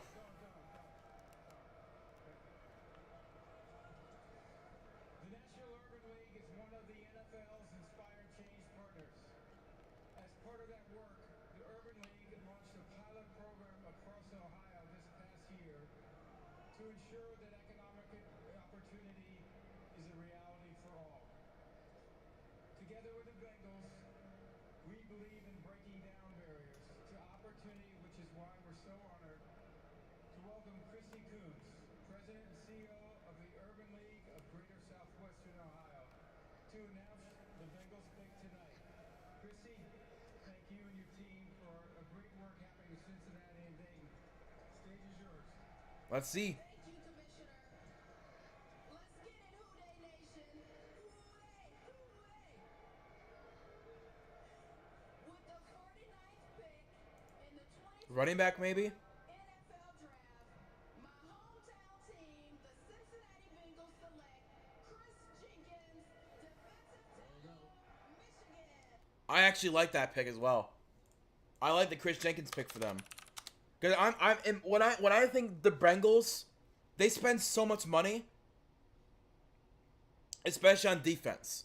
This is their DJ Reader replacement. Chris Jenkins, really good D tackle. More of a run stopper than anything. Let me go to my Chris Jenkins page, because I know I have a Chris Jenkins page. Chris Jenkins, one of the best run defenders in college football. Frame makes him very hard to move. He's good at anticipating blocks. Won't make the easy mistakes that a lot of D tackles make. I could see him shifting along the D line, but knowing what the Bengals need in a run stopping D tackle, he'll more than likely stay at D tackle. 82 run defense grade, a 23.6 run defense win rate. That's very good. Good pass rushing grades as well. Primarily a B gap D tackle guy, will be more valuable as nickel defenses get more popular. As defenses get later and later, I think Chris Jenkins will get even more valuable. That's a great pick for the Bengals, man. He's a start day one, and he's definitely going to stay at D tackle and replace DJ Reader. And DJ Reader went to the Lions, right? Went to the Lions? Yeah, he went to the Lions. Yeah, I mean, they lost their best run stopper in the D tackle room. They replaced him with the best run stopper that was available. And one of the best is in the class as well. You know what you want when you run a football team in Cincinnati. Hey, Troy Vincent. I like Troy Vincent. In Ohio. Just had to be Detroit. What up, dude? With the 50th pick in the 2024 NFL Draft, the Washington Commanders select Mike Sanderstill, defensive back. Yep. Yep, they needed a corner. I like that. That's why I was shocked when they took Jazon Newton. I thought they needed corner more than they needed D tackle. Mike Sainstrel, one of my favorites, slot corners. I don't know why I couldn't think of the word. He's definitely more of a slot corner than outside corner. But in Washington, he might actually play outside corner. Really good zone guy, solid man coverage guy. Definitely more of a zone guy though. Had 6 interceptions this last year, but also let up 4 touchdowns. Impressive reaction speed, hence why he had 6 interceptions. He just has an eye for the ball. Smart zone player, doesn't drop to get to a spot. He has really good footwork. Consistently physical in the run game. May not be the best run defender, but he's physical, very fierce, and willing to throw his body around. But yeah, I like Mike Sainstrel. don't know if I like him in Washington because I have a feeling that they're gonna ask him to move the outside corner. Because you don't draft the slot corner in the second round. You just don't. But they might just ask him to play inside. Because you got Emmanuel Forbes. They might just ask him to play inside. But Mike Saintshaw is a very good corner. Very good corner. Is that all 3 Michigan guys have drafted? They drafted... No, it's Jaden Daniels. Nick, you're an idiot. I'm like, wait a minute. I thought they drafted all Michigan guys for a second. I don't know why I thought that.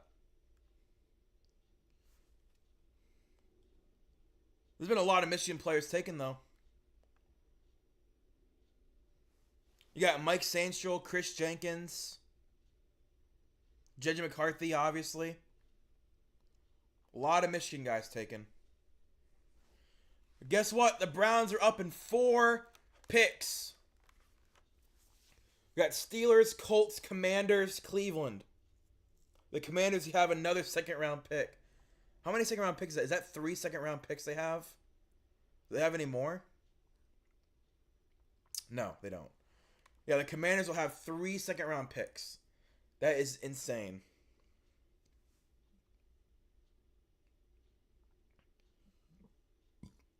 And they have 2 third-round picks. 3! They have 3 third-round picks. They have 3 seconds, 3 thirds, and a first. Wow. You could completely revamp your team. That is 7 draft picks in the top 100, right? Yeah, that's 7 draft picks in the top 100. 7% of the players drafted in the top 100 will be Commanders. How did they pull that off, man? Well, they traded Montez Sweat and Chase Young, actually. That's how they pulled it off.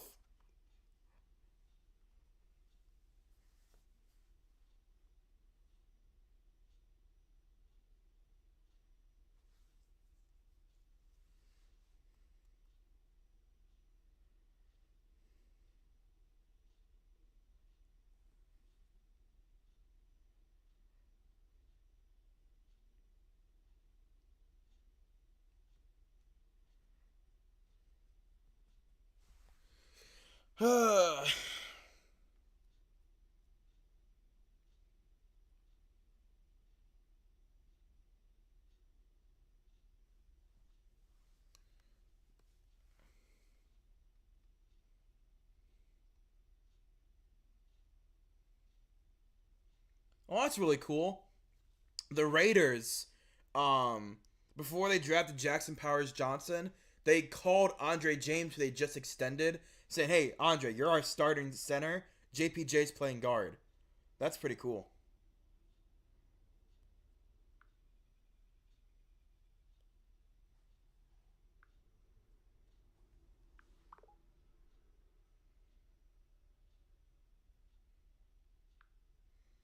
Man, this is such a good draft. This is such a good draft. I'm really enjoying myself, man. Day 2 is more fun than day 1. Because day 1, you know who everyone's gonna take. Yeah. You know all the players are gonna be taken. But round 2 is just boom, boom, boom, boom, boom, boom, boom. I really want the Browns to grab Peyton Wilson. Come on, Cleveland. Peyton Wilson, Adonai Mitchell, Troy Franklin, Adisa Isaac, Jatavion Sanders, Javon Bullard. So many good players. So many good players are still available. A tackle, Blake Fisher, Roger Rosengarten. Please, I'm so excited. It always takes so long for the Browns to actually draft, man. That's why I get so excited when we do. Is that the tight ends?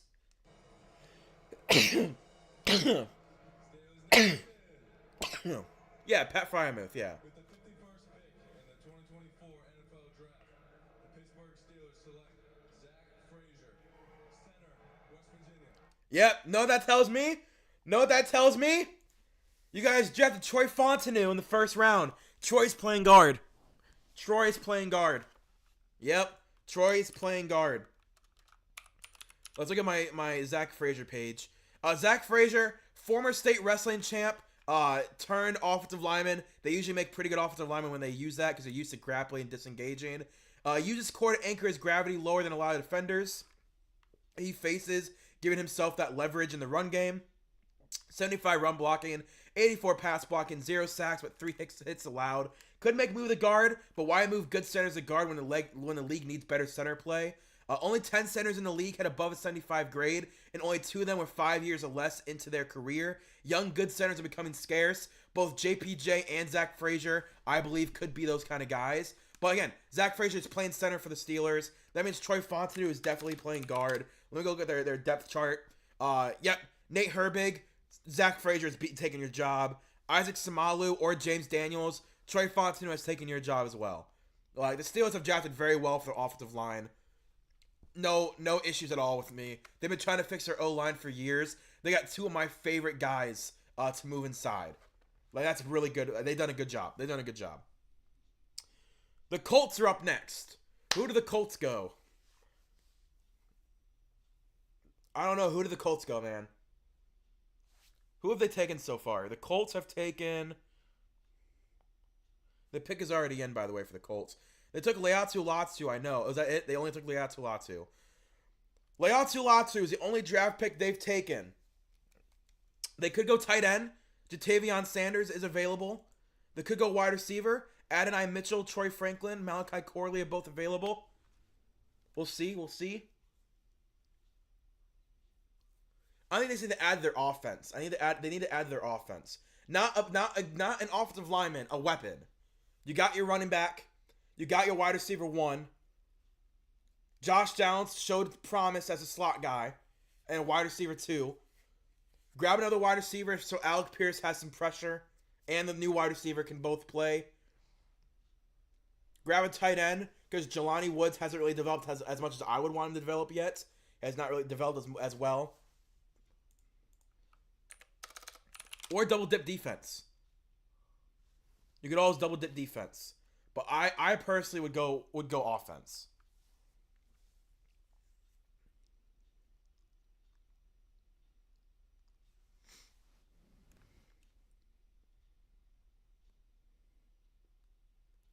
Oh, here they come. I also have to look at their depth chart. Walter Payton, NFL Man of the Year nominee, and NFL veteran Zaire Franklin. Yep. I like Zaire Franklin. Detroit, what up, though? First of all, I just want to say thank you to the Ursay family, to the Colts organization. I'm a 7th round pick, man. I ain't even supposed to be standing on this stage right now, man. Shout out to all the guys. I just want to take this moment to just give a special shout out, rest in peace to Corey Cunningham, rest in peace to Vontae Davis. We got to love and support our players much longer after they walk across this stage and they playing days are done. You know, I just want to give a round of applause to all the players. With that being said, Who do they go?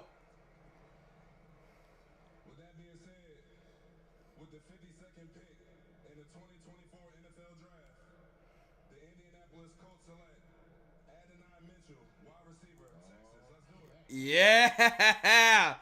Yeah! Oh, yeah. Adonai Mitchell and the Colts? Oh, yeah. Oh, yeah. Oh, yeah. Adonai Mitchell. That's going to be really good. Really good deep threat with really solid hands. From 10-plus yards downfield to the middle of the field to the left side of the field, he does the most damage. From 10 yards on, middle to left, he does the most damage. Needs to work on his short route running so he's not a one-trick pony. But don't think he will end up... I don't think he'll end up being a starting wide receiver 1 immediately. But he'll be a wide receiver 2. My comp was DeAndre Hopkins for Adonai Mitchell. Man, what a steal. Back-to-back national championship. Transfers to Texas. Oh, yeah. I'm a big fan of Adonai Mitchell. That is a steal by the Colts. Absolute steal. That wide receiver group is good. Yeah, their offense, Anthony Richardson, Jonathan Taylor, Michael Pittman, Adonai Mitchell, Josh Downs. Oh, Shane Steichen's going to cook. Cook this year. That is an amazing Colts draft pick, man. falls out of the top 50 because of some character concerns. They said that he's not really a great teammate sometimes. But I mean, athletically and football-wise, he's a first-round draft pick. That is amazing value for the Indianapolis Colts, man. They should really... Shane Steichen, man. Shane Steichen, since taking over, they've taken Josh Downs, Anthony Richardson. Why can I not read words? I can't read anything. They've signed also... Why can't I read anything? Oh, Blake Freeland. Yeah, I like Blake Freeland as well. Yeah, they've had such a good offense. Jonathan Taylor, Anthony Richardson, Jelani Woods. Their offensive line, Josh Downs, Alec Pierce, Michael Pittman. And now you add on top of that, Adonai Mitchell. Oh, good on them, man. They're doing a good job. Not to mention Laiatu Latu they just drafted. Commanders. They could add tight end, dude. The Commanders. Washington. Let me look at their... They could add a tight end. Currently, Zach Ertz and John Bates are their tight end group. They could add a Jatavion Sanders, and they could get away with it. And no one would bat an eye. Jatavion Sanders, back-to-back 600 yards seasons. Really good contested catch guy. Solid run blocker.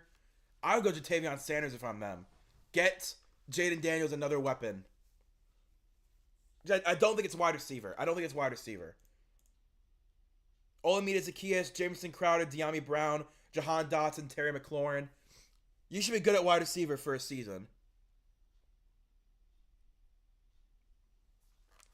You should be good for a season.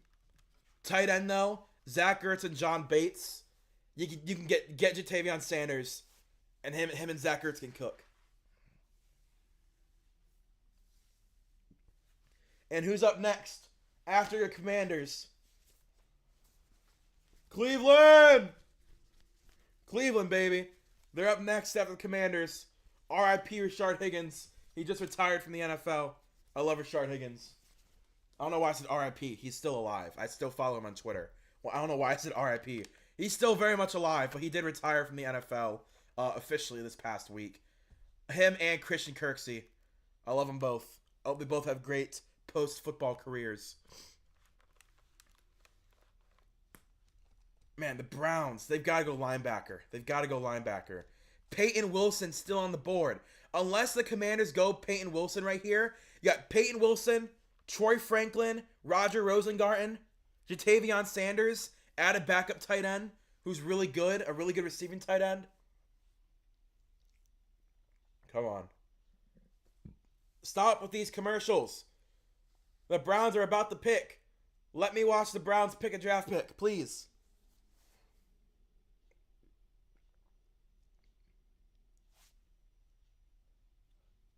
I can't wait because next year the Browns have their first round picks back. 2025 is the first time we have our draft pick back. Because we didn't have it in 22, we didn't have it in 23, didn't have it in 24. We get it back next year. I'll actually be able to watch the Browns draft in the first round. Time for Smarter Picks, presented by NerdWallet. So, there's just a ton of defensive backs have been taken tonight. Cooper DeJean, they're drinking Kool-Aid in New Orleans now, as if they didn't before. I mean, just these guys, 40 through 43, we saw 4 straight defensive backs taken. Kamari Lassiter. I don't know why I unmuted. I thought I unmuted instinctually. I need to see the Commanders not go Troy Franklin or Peyton Wilson. Or Roger Rosengarten. Because if either one of those 3 guys are still available, the Browns need to take one of those 3. Roger Rosengarten to be a potential tackle of the future. Peyton Wilson to start day 1 at linebacker. And Troy Franklin to start day 1 at wide receiver. Ennis Rakeshaw is still available as well. Malachi Corley.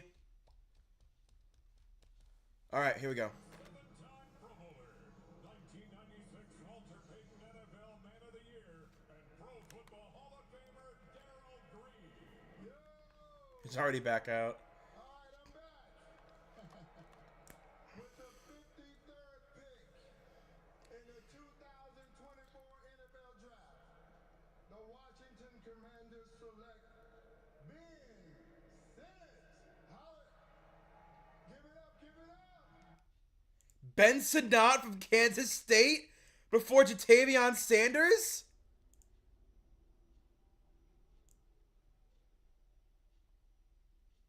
Wow.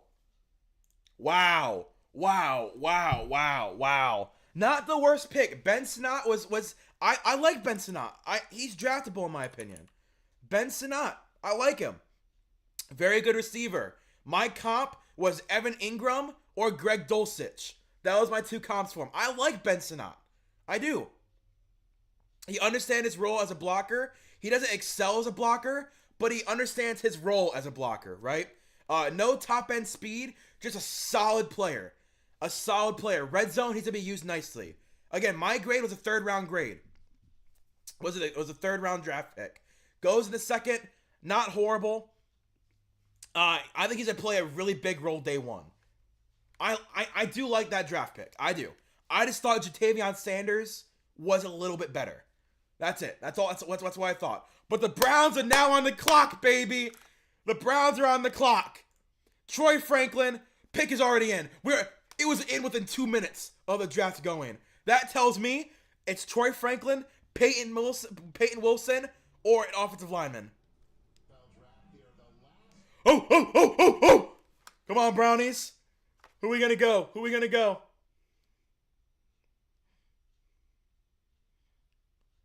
Oh, I want that dog bone. Dog pound, dog bone.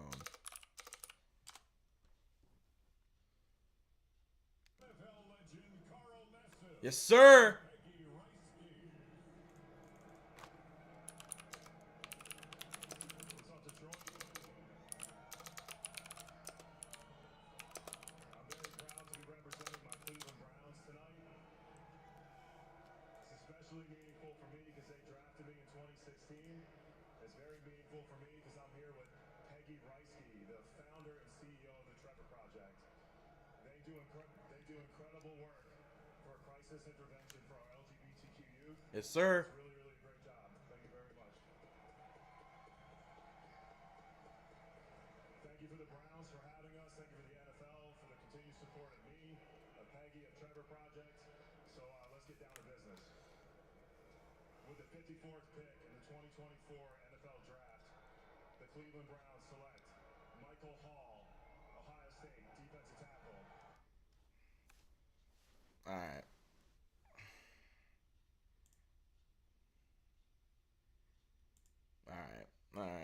I'm not.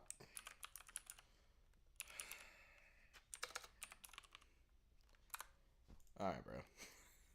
That pisses me off. Listen. Michael Hall's not bad. He's not bad. Here's my notes on him. 7.3% run stop rate, 18.3% pass rush win rates. Both top 10 in the class at D tackle. Had a great Senior Bowl. Really good pass rusher. Solid run stopper. I trust Andrew Berry. That's my opinion. I trust Andrew Berry. I do. I trust Andrew Berry with my life. He's very athletic. Has very good first step. Can shoot gaps. I'm gonna trust Andrew Berry.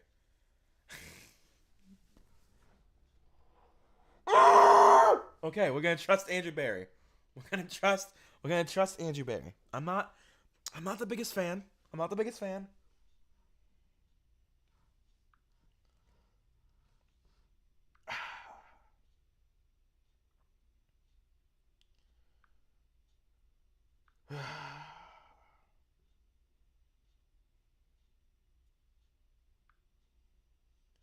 I would have rathered we grabbed Troy Franklin, Peyton Wilson, Adisa Isaac even. I mean, at D tackle is not really anyone much better than him. I mean, I had Mekhi Wingo, Leonard Taylor, and Tyler Davis all about the same grade as him. I just didn't think D tackle was the place we were gonna go. I'm happy though. I'm sad because we wasted a third on Siaki Ika last year. Why would we draft Siaki Ika in the third last year if we're just gonna draft a D tackle the very next year? That's what makes me a little upset. This is the eventual Mo Hurst, Shelby Harris replacements. Because Mo Hurst and Shelby Harris are both veterans on 1-year deals. This is their eventual replacements next to Dalvin Tomlinson, and hopefully Siaki Ika can develop a little bit more. I don't know, man. That's a little annoying. I didn't think Michael Hall was. I think we had to draft Michael Hall because of the run on D tackles. If there wasn't a run on D tackles, I don't think we draft Michael Hall.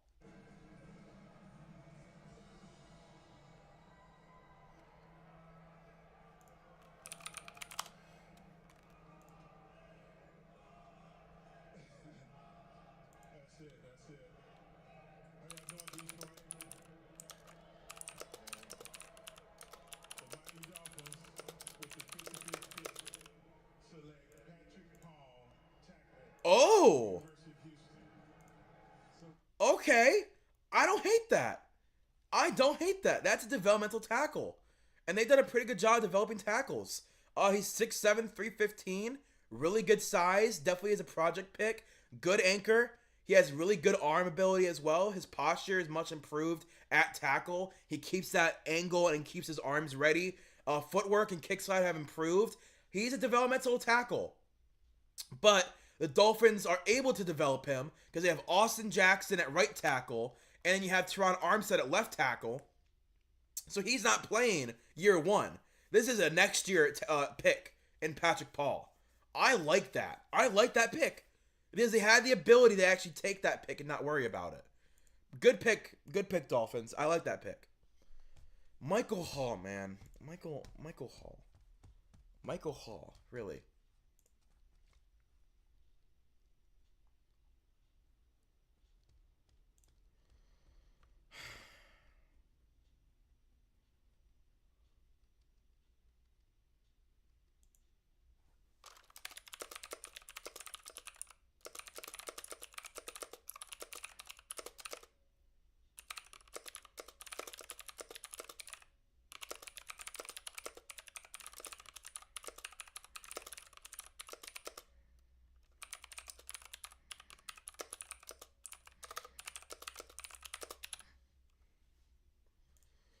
Yeah, I just responded to something I respect of Browns coverage.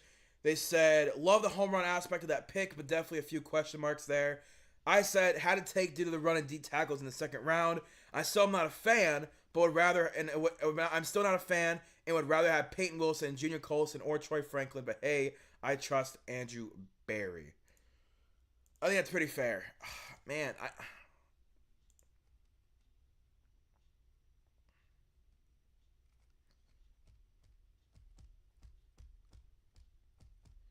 I don't know, man. I would rather have Peyton Wilson. I would rather have Peyton Wilson. I really would. But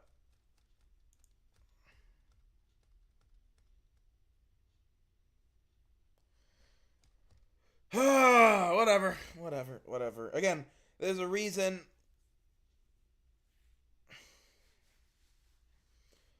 There's a reason I'm not a GM, right? There's a reason I'm not a GM.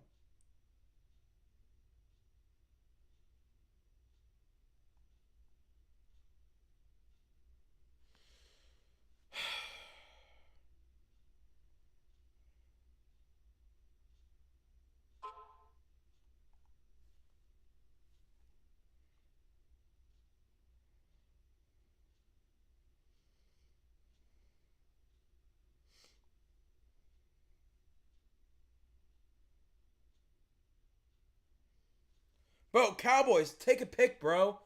Just take the gosh darn pick. Why are we taking 15 years?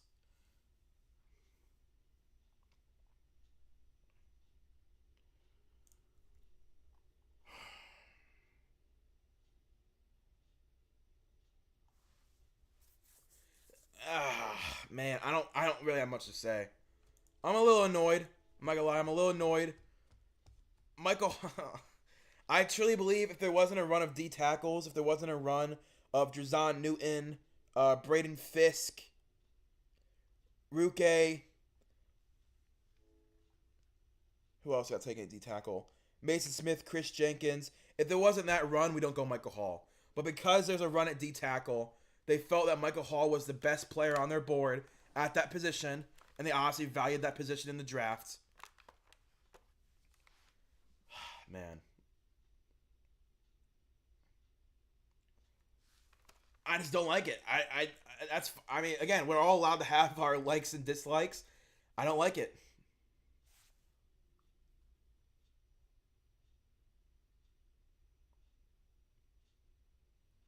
If I'm the Browns, I would not have gone D tackle. There's other positions that you needed more help on. I'm not saying necessarily wide receiver. I'm saying there's just other positions, right? I think backup D tackle is very important. I think a future offensive lineman, a future tackle is number one priority because we don't have Jed Wills after this season. I think a future guard is super important as well. Whatever. I'm going to trust Andrew Berry. Troy Franklin's right there. That's what hurts me the most. I'm really big on Troy Franklin as a wide receiver. I'm very big on Tez Walker as well as a wide receiver. And they're both available at 54, which I didn't think was going to be possible. Peyton Wilson, as well as he's my linebacker number one, Peyton Wilson. And he's just still on the board. We need another linebacker. And we just let it go. We're starting gosh darn Devin White, for God's sake, dude. Or Devin Bush, sorry. We're starting Devin Bush at linebacker. Super Bowl champion, United States Air Force veteran, and NFL legend Chad Hennings with his son Chase Hennings.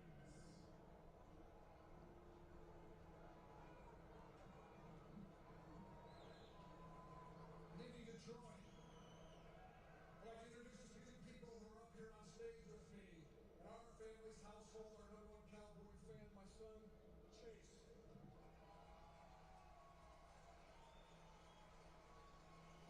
I've had the honor and the privilege for serving for and working for two of America's teams. One, serving for the United States Air Force. And two, the Dallas Cowboys. Oh boy. You're not supposed to boo a veteran, guys. Just kidding. And I'd also like to introduce a couple other veterans that are joining me on stage. Earlier today, the NFL, alongside the Bob Woodward Foundation and Move United, hosted the first ever USA Wheelchair Football League Veterans All-Star Game.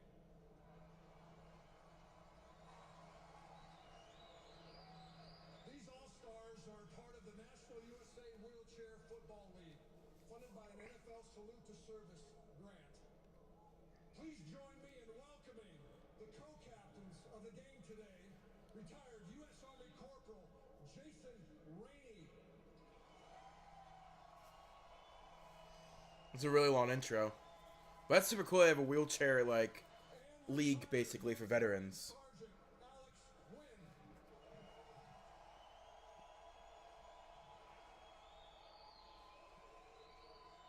To make the pick today for the Dallas Cowboys, I'm going to turn the mic over to Jason, who led his team today as the quarterback to win the league championship this last year. Hey. Jason, take it away, sir. Thank you, thank you. With the 56th pick in the 20 The Broncos need you. draft, the Dallas Cowboys select Marshawn Nealand, defensive end from Western Michigan. All right.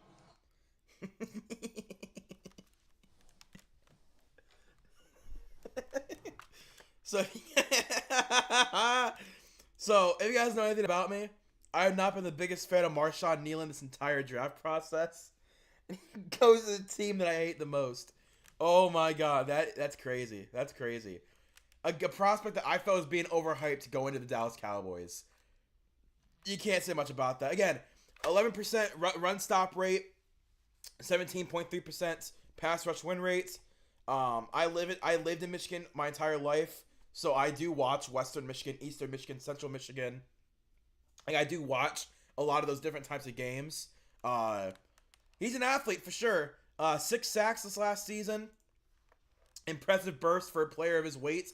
But still, I'm not the biggest fan of Marshawn Nealon. I think he's a fine player. I thought I had a 3rd, 4th round grade on him. The Cowboys grabbed him at 56. Has a good motor. He has a good pass rusher. Solid run stopper. Just think there's other guys that are better than him available. Adisa Isaac is better. Chris Braswell, Braylon Trice, Austin Booker, Javon Solomon. Like, there's a lot of other edge rushers that I like more. But again, he could prove me wrong. I just think it's very funny that in every mock draft and every video I do, whenever I bring up Marshawn Nealon, I always go, he's not my cup of tea. I think he's a little overrated. And then the Dallas Cowboys are the team that take him. Comedy. It's all comedy at this point. But still a little peeved the Browns draft pick. I don't know. We'll see.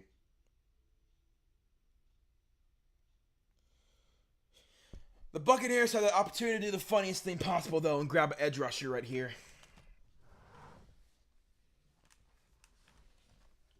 If they go edge rusher right here, and I like that edge rusher more than I liked Marshawn Nealon, it's gonna be very comical. Very comical. And it's a very high opportunity, a very high chance to go pass rusher. I mean, the Buccaneers, I had going pass rusher in the 1st round, so.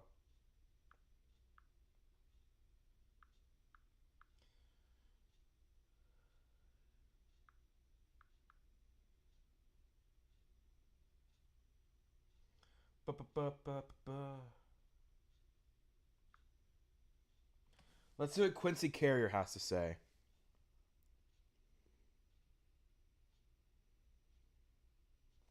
Nothing.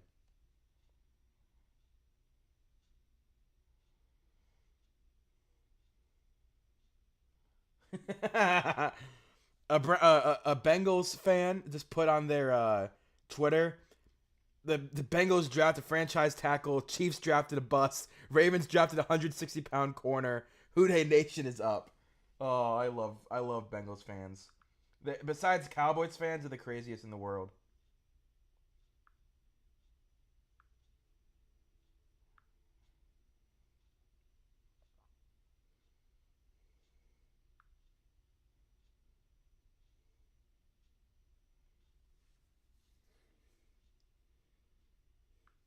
Ba, ba, ba, ba. Come on. So many commercials and none of them matter.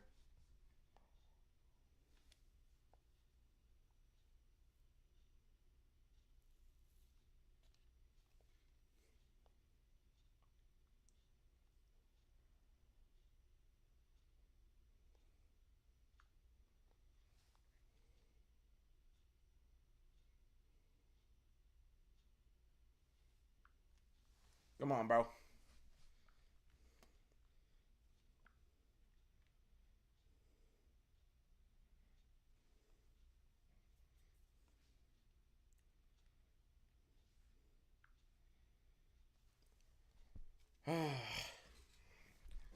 Oh, didn't mean to do that. Buccaneers to go pass rusher. That make a lot of sense. Who do they go, though, is a question. If they go Braylon Trice, they go Adisa Isaac, Chris Braswell. Where do the Buccaneers go? I like Chris Braswell or Braylon Trice. They seem like Buccaneers players.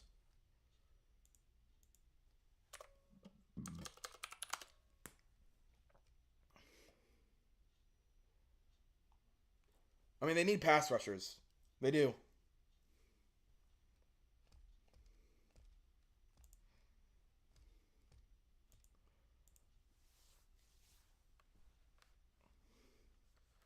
Let's see. What do they do? What do they do? Come on, this pick's been in for a pretty long time.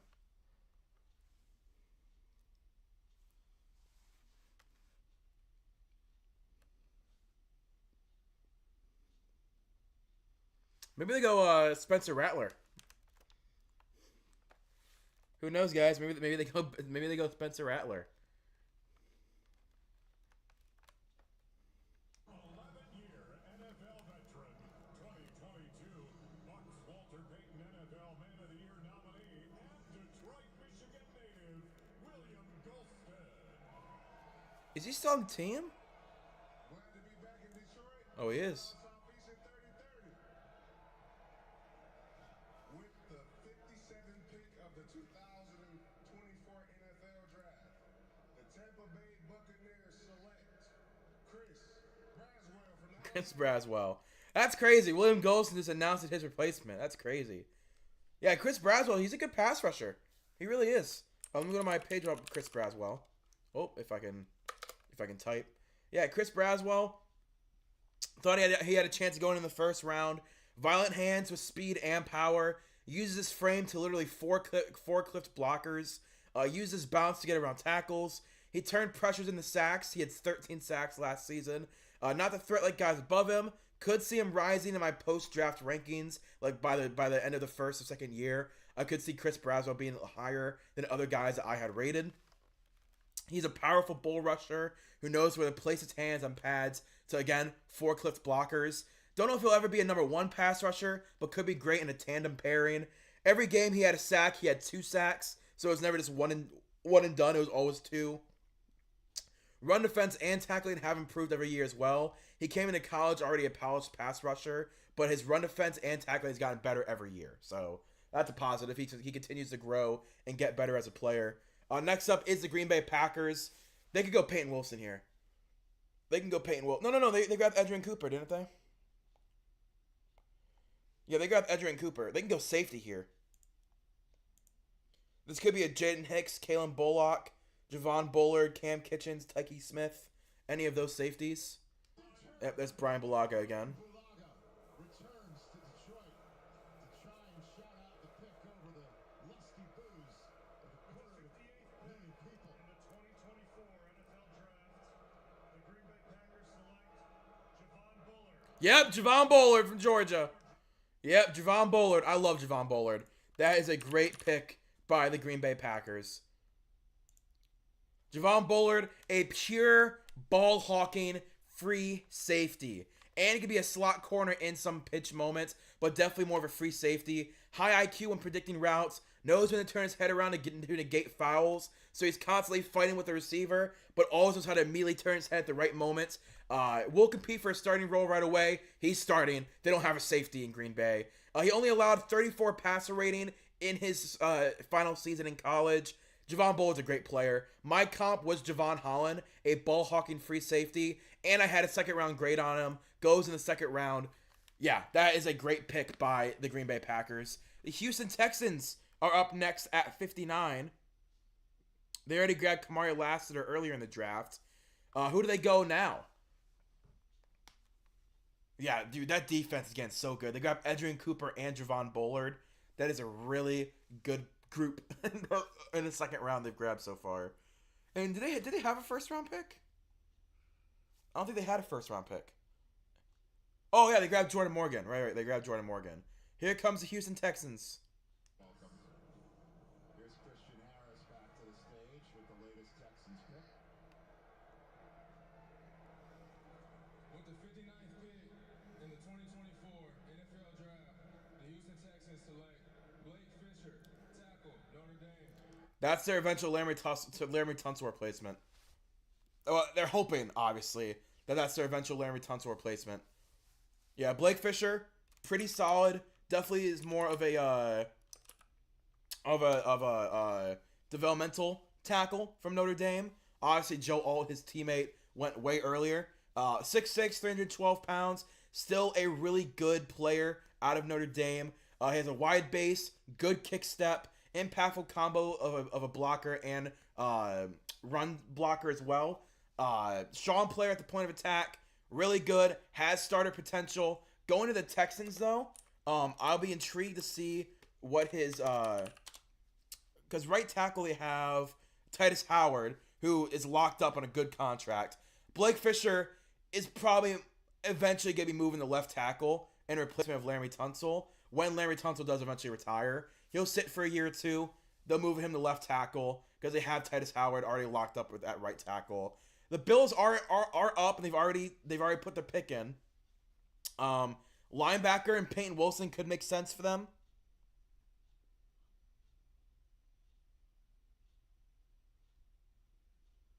Let me see. There we go. I think linebacker makes sense for them. You know, you lost Terrell Dotson in free agency, and the year before that, you lost T.J. Edwards. No, it was Tremaine Edmonds.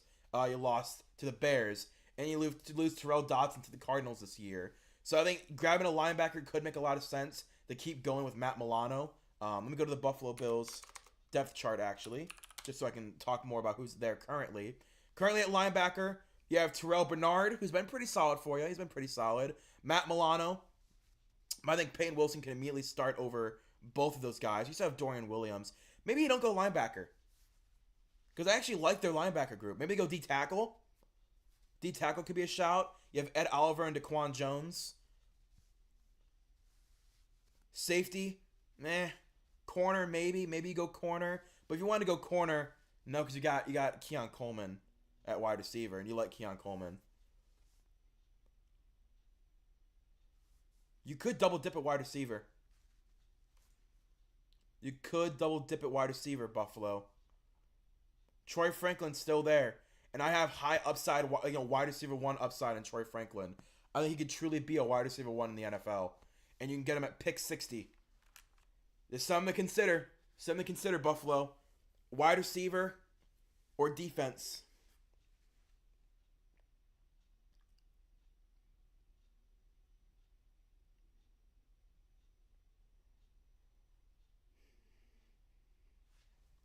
Because currently their wide receiver group is Justin Shorter, Khalil Shakir, Curtis Samuel, Andy Isabella, Mac Hollins, KJ Hamler, and Keon Coleman.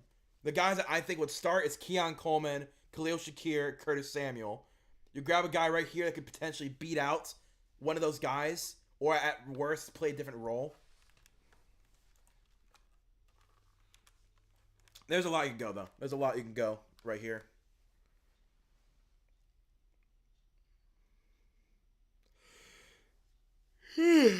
Excuse me.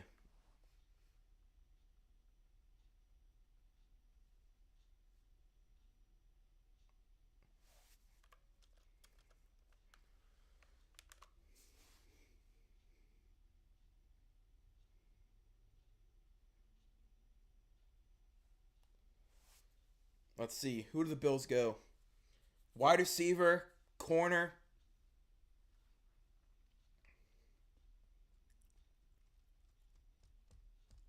I will say, luckily for the Browns, the 5 picks after the Browns picked are no one that I think the Browns would pick, which is good. That's good. That no one I think the Browns would pick has gone in the 5 after of the Browns. So like, if they wouldn't have gone Michael Hall, none of these guys I would have taken. So I'll take that as a positive. I mean, Blake Fisher would have been interesting as a right tackle, but I want Roger Rosengarten. I'm completely sold on Roger Rosengarten as a left tackle.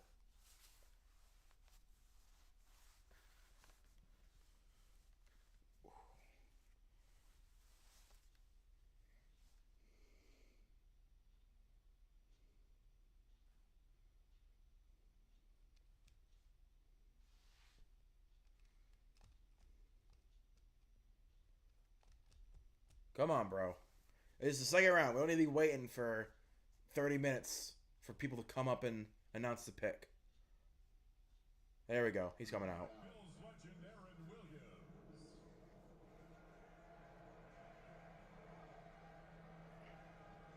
Yo, first off, shout out to Detroit for hosting. It's such a great event.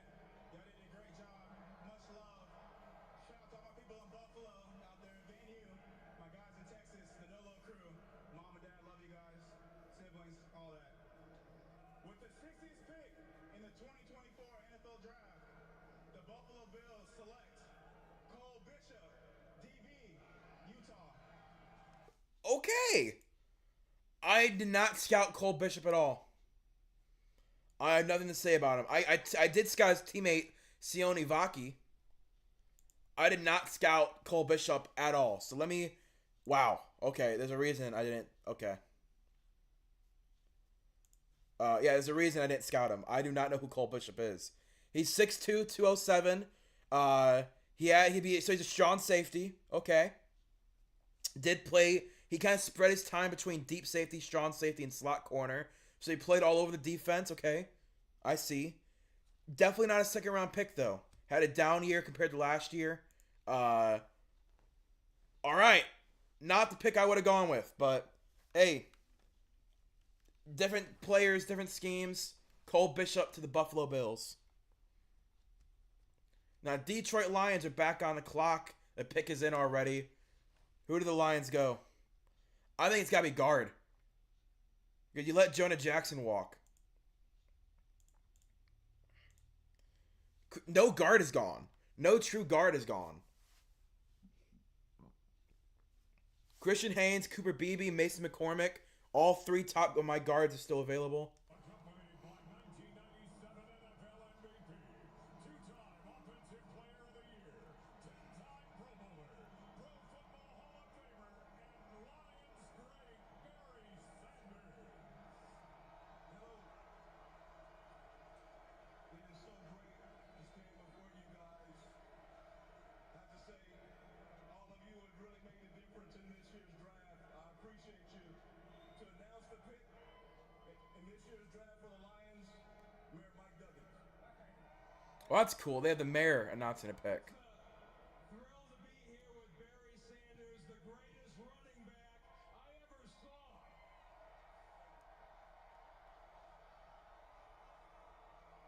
And a special thank you to everybody here who came from across Michigan and across the United States to help Detroit set new attendance records for the NFL Draft.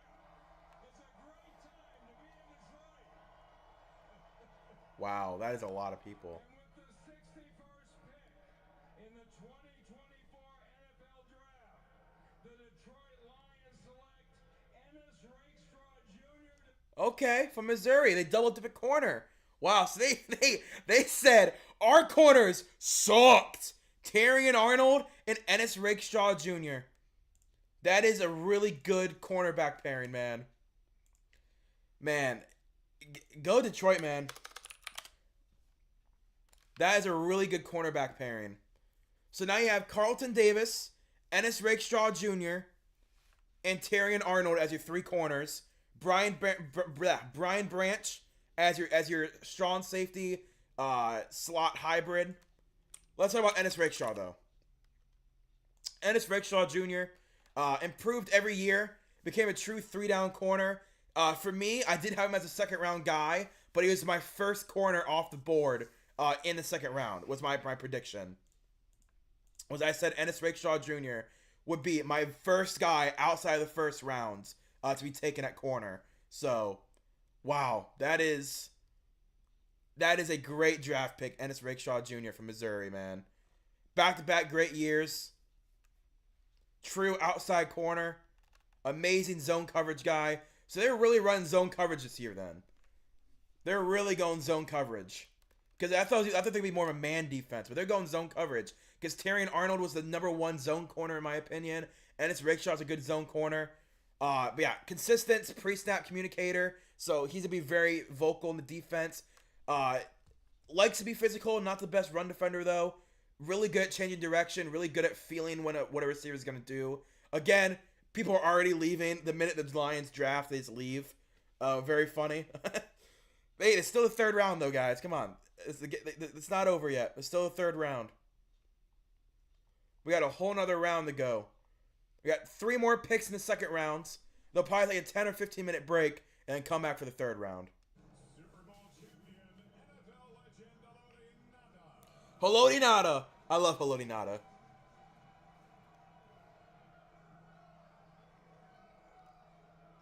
I'd first like to say, rest in peace to my younger brother, Vili Mata. I miss and love you every day. With that being said, Detroit, what's up? It goes R.I.P. my dead brother. Anyway, what up, Detroit? Other than that, Flock Nation, we are up with the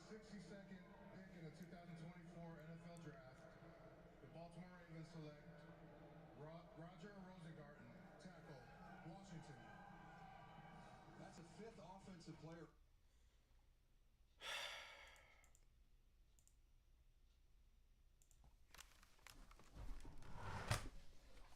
Why does every team I hate always draft the players I like? Roger Rosengarten. Oh my god. I'm so. Yeah, Roger Rosengarten, amazing Senior Bowl. That's really why he's flown up draft boards. Really athletic tackle. Really strong. Played amazing against the most elite talent at the Senior Bowl. Has power, has speed. More than likely going to be playing left tackle. 6'6", 300 pounds. Needs to add a little bit of weight to be more of a run defender. But he's an amazing pass blocker. Oh my gosh. The Lions and the Steelers every year always take the player I like. Every year. Oh, and the Chiefs trade up one pick.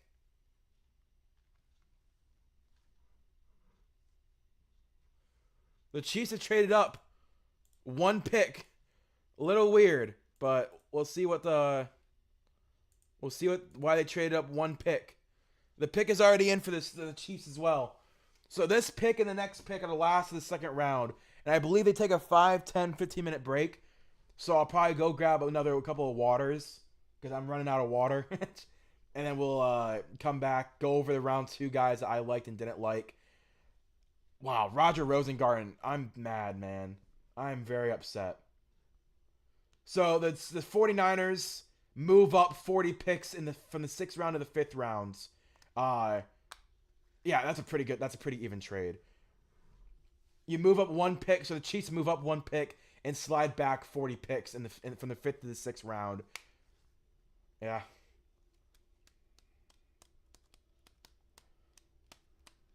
Screw the Chiefs, man. They got Xavier Worthy. Watch him grab Troy Franklin. Double dip at wide receiver. Be set for the next 4 or 5 years. Let's see what the Chiefs do, though. We'll see.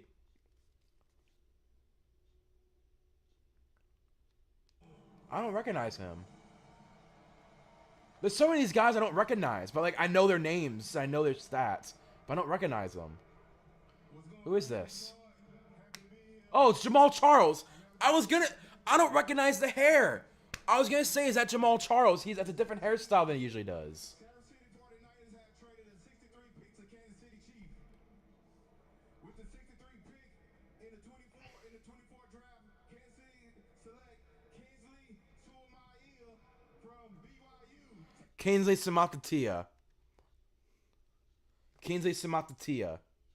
Yeah, that is wow. Oh my God. Both Cleveland Browns. Both tackles I thought would be really good project picks that next year could start once Jedrick Wills leaves. They both go back to back to your most hated rivals, the Baltimore Ravens and the Kansas City Chiefs. They go to the two teams that need the tackles. Like Kingsley Samatatia might not start year 1, but he's going to be a really good player in the future. Developmental pick, 6'6", 315, really good pass protector, solid run blocker as well. Really explosive athlete, has great power, great balance as well. Versatile starting experience. He's played left tackle, right tackle. Last year played left tackle at BYU. Played right tackle the year before at Oregon. Oh my gosh, why?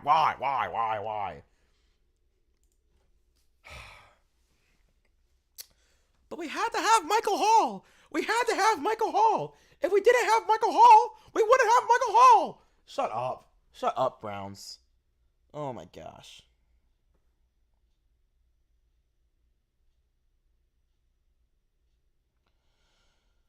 That's the most annoying thing about the Browns. This happens every year. We pass on guys that are guaranteed good players for project picks. And then the other teams that take them, they develop really good. It happens every year. It happened with George Pickens, with DK Metcalf.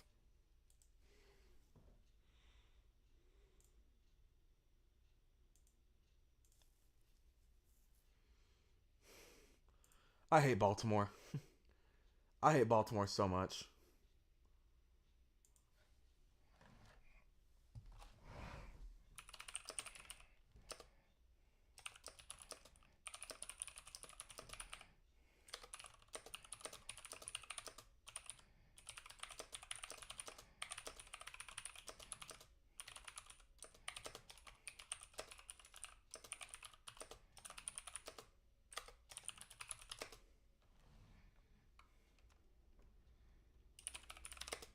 I need to look at their depth charts. This is not the first time.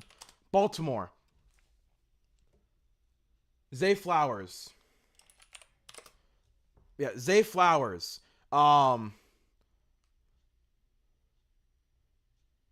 Isaiah Likely.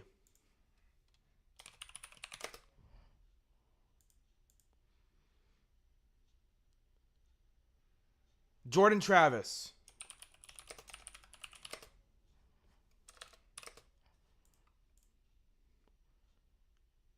Travis Jones. His name is Travis Jones. I was gonna say Jordan Travis is a Travis Jones. Every year, the Ravens and the Steelers always take prospects I fall in love with. It's an every year occurrence. An every year occurrence. It's the most annoying thing. Like Pittsburgh. George Pickens. Broderick Jones.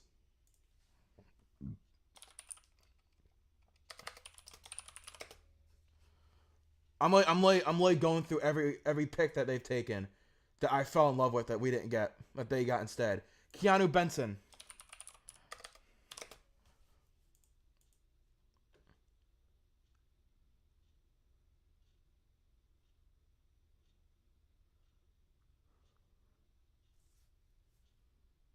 Nick Herbig.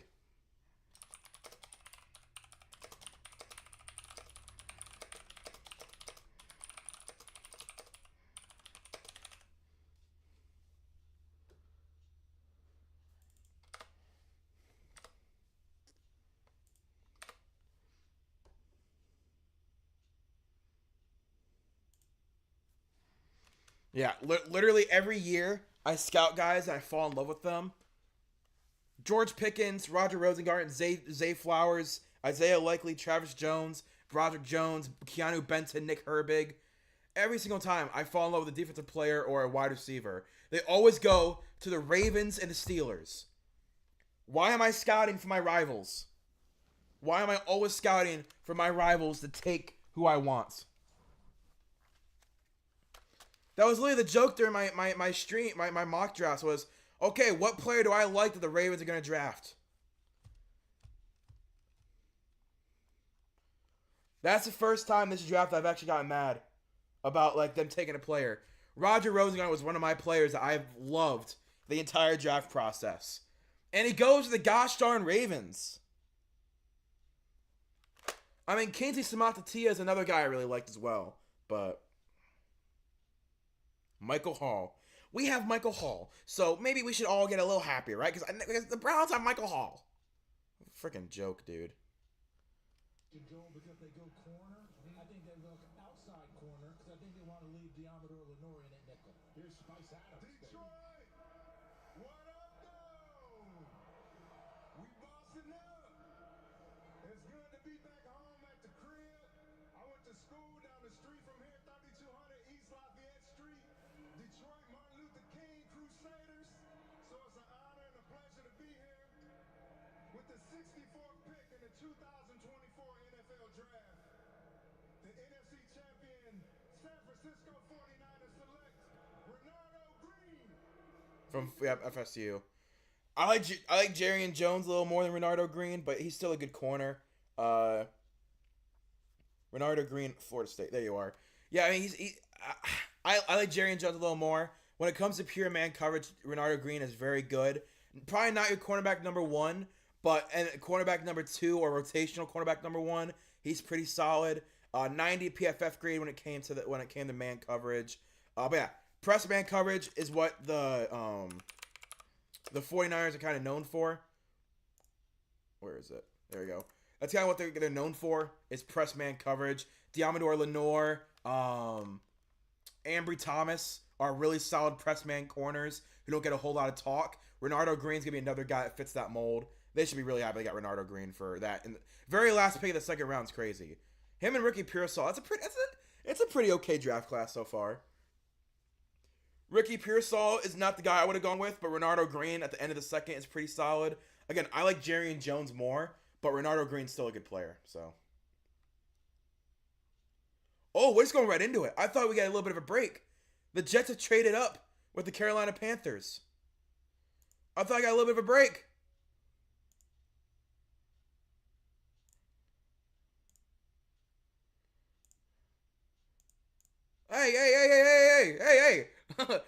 After this Jets pick, I'm gonna go run and grab another water. I need water, man. What the heck? I gotta go to the bathroom. I thought I got a little bit of a break.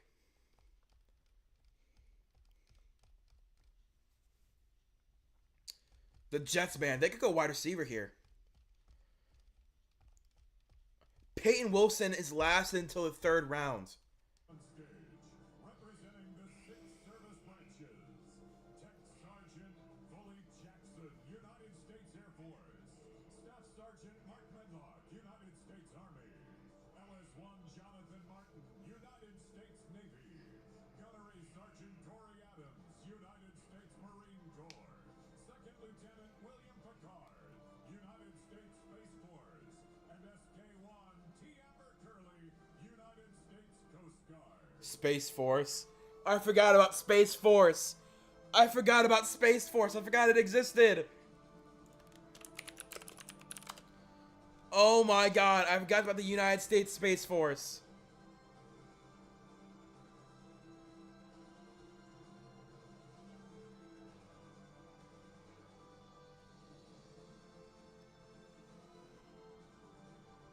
I completely forgot. That was a great TV series, by the way. Space Force, the mockumentary about Space Force. I completely forgot Space Force existed.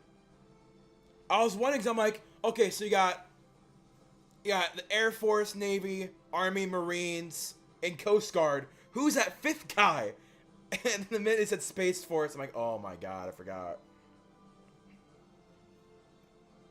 And now we ask all currently serving members of the military and all who have served, please stand and be recognized. Thank you for your service. Okay, this is definitely copyright. That song is definitely copyright.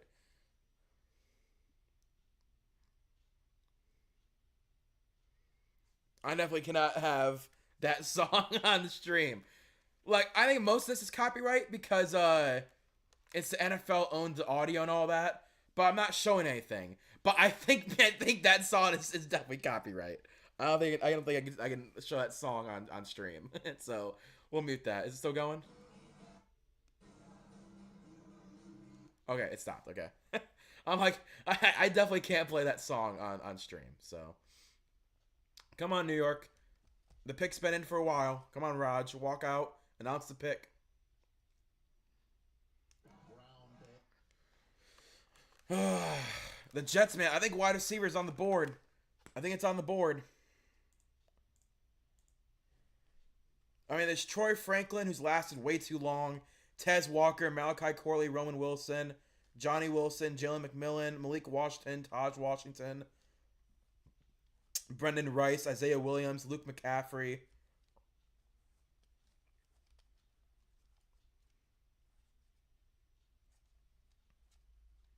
Hayden Hatton as well as a day 3 guy. There we go. Again, all these receivers, different styles, different flavors. What are they looking to add to their receiver room? Here's Brown. Good to see him. Yes, sir. Detroit, we in the building. Born and raised in Detroit, so it's glad to see my city doing so good. Also, shout out to University of Michigan. Go Blue. Now it's time to get on the board. Go Blue. You know what time it is. You know what time it is. J-E-T-S. The Carolina Panthers have traded the 65th pick to the New York Jets. With the 65th pick in the 2024 draft, the New York Jets select Malachi Corley, wide receiver out of Western Kentucky. Let's go Jets. Yep. I knew Malachi Corley was going to go pretty soon. He is an amazing yak receiver. He's an amazing gadget guy in general. I was surprised he didn't go in the 2nd round, but him going as the first pick in the 3rd makes too much sense. He is 5'11", but when it comes to like after the catch making anything happen, Malachi Corley is by far the absolute best. Not the best route tree, not the best like contact balance, but when it comes to getting the ball in his hands and just going, he's the absolute best when it comes to that. He was 1st in college football in screen yards. He was 2nd in screen catches. He primarily played slot receiver. Yeah, the Jets are going to love Malachi Corley. Ooh. Ooh. He just does not get knocked over. Like, once you wrap him up, it's going to take a while to get him down. Aaron Rodgers is going to love Malachi Corley. The Jets have had a pretty good draft as well. Malachi Corley. Who else do they have? Malachi Corley. Jets. Yeah, Olufashinu as well. That's pretty good so far. Grabbing a franchise protecting left tackle. Grabbing a potential franchise wide receiver 2. Because I don't think he's a wide receiver 1. He's not a wide receiver 1, but... Come on. Browns trade up and grab Peyton Wilson. If we leave with Peyton Wilson after all this, I'd be very happy.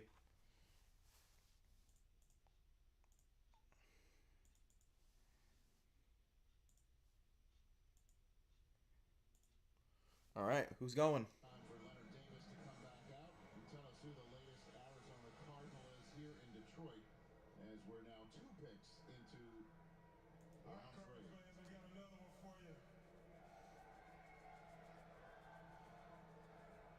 With the 66th pick in the 2024 NFL Draft, the Arizona Cardinals select Trey Benson, Yep. running back, Florida State. Trey Benson. So the 3rd round with pick 2. Yep, the very first... I guess he's the second running back off the board. Yeah, Trey Benson is my running back number 1 in this class. I can finally actually talk about a player in depth. Trey Benson, my favorite running back, could have 20 carries a game and had a clean jersey. This dude has not hit the ground. When he gets the ball, he is going all the way to the touchdown. He doesn't lose speed in big breaks either. He can be a true 3-down back. Needs to not run into defenders as much. Sometimes he's a very physical runner, but that sometimes can go against him because he's so physical that he wants to attack defenders. But this dude, he has the speed, the elusiveness to be a true running back number 1. My comp was a bulky Lamar Jackson. He has the elusiveness, he has the speed, he has the shiftiness to be a true running back number 1, but the power to knock over anyone. Had most success rushing between the center and left guard and outside right tackle. So he's both an inside and an outside handoff guy who can be in both gap and zone schemes. Nearly 50-50 of his snaps, like 50% of his snaps, were in zone and 50 were in gap, which shows his in between his center, left guard, and right tackle was the most success he saw. 14 touchdowns and 6.1 yards per carry. That's great for a running back. Strong hands, yet to fumble since joining FSU. And again, I stand by my statement. He could have 20 carries in a game and come away with a clean jersey. Yeah, him and James Conner are great. It's going to be a great duo. I'm very excited for this Arizona offense, man. I'm very excited. And the Washington Commanders are already back on the board, man. Another pick. Another pick for the Washington Commanders.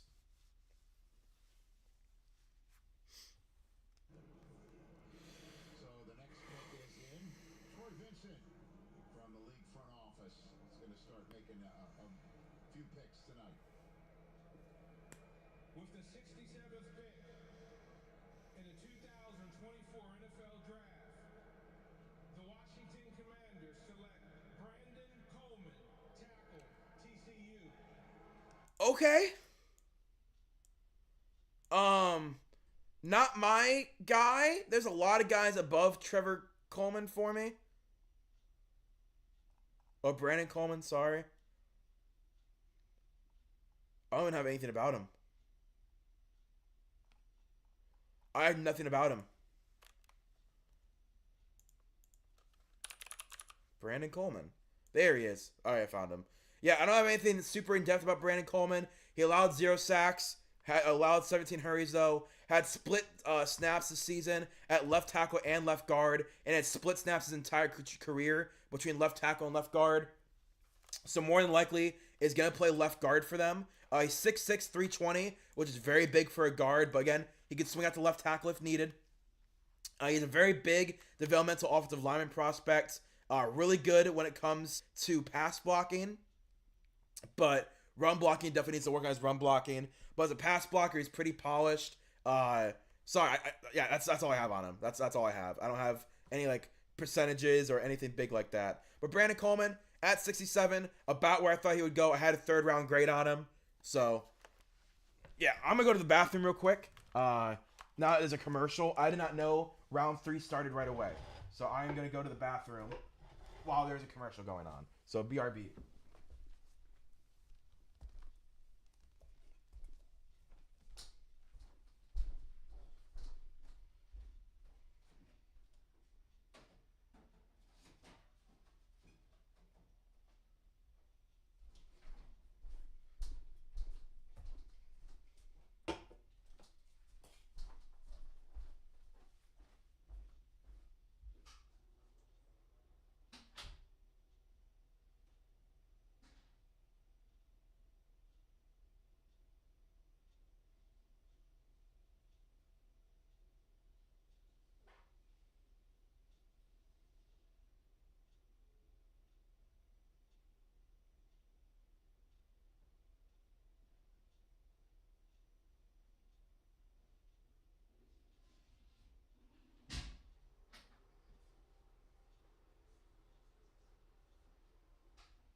All right. It's still at a commercial, so I didn't miss anything, which is good. I did also grabbed the water and a Dr. Pepper, and I went to the bathroom. So should be good for the rest of round 3. Which we're going on to our third pick in round 3. Let's redo my dog pound drink holder. Still a lot of good players left, man. Troy Franklin, Peyton Wilson, Adisa Isaac, Jatavion Sanders, TJ Tampa, Blake Corum, Jaden Hicks, Karan Amagdaji, Christian Haynes, Jonah Ellis.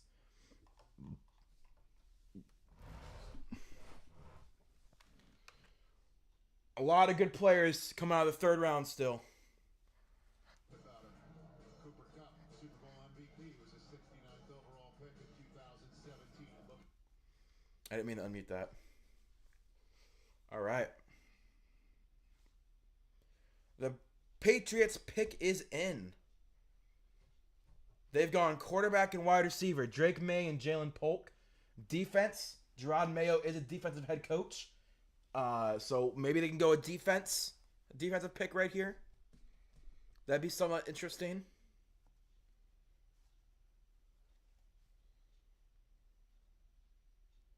So I stand up.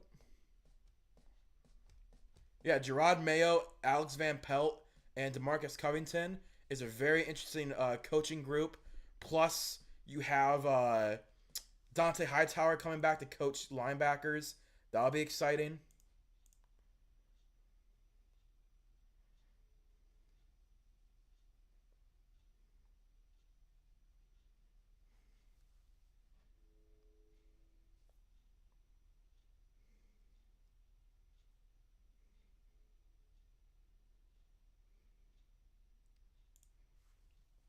All right, come on, let's see what happens.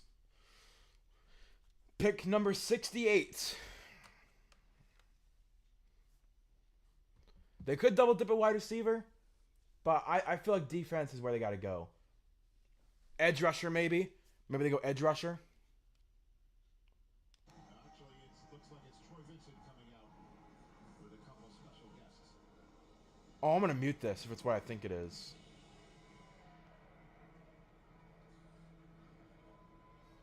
For the New England Patriots pick, I am joined tonight by 2 special guests, Christian Harvey and Emma Freeze, seniors from Morehouse College and Emory University. Christian and Emma are examples of individuals who are working to rebuild bridges between the black and Jewish communities. Yeah, alright, I'm muting it. Free Palestine, motherfucker. I'm waiting for them to actually announce the pick.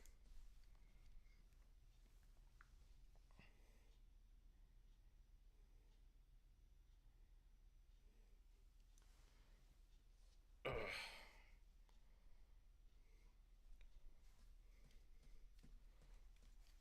I just want... come on. Pick 68. Who's it gonna be? I feel like defense makes a lot of sense.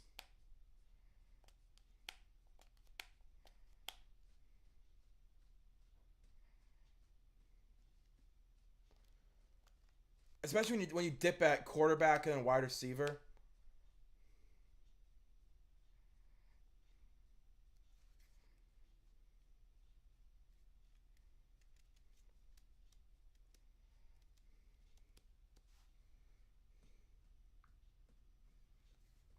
Let's see. Who do they go?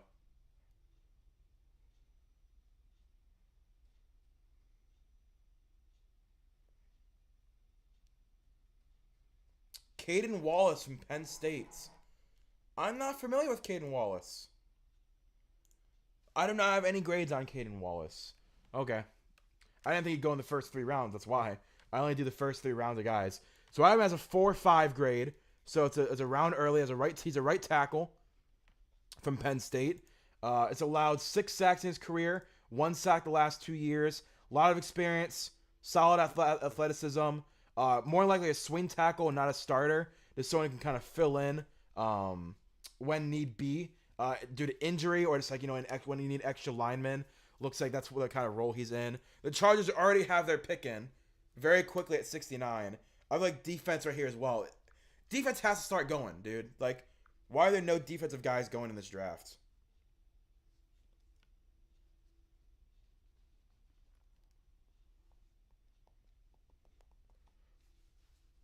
That's an interesting draft the Patriots have had, though.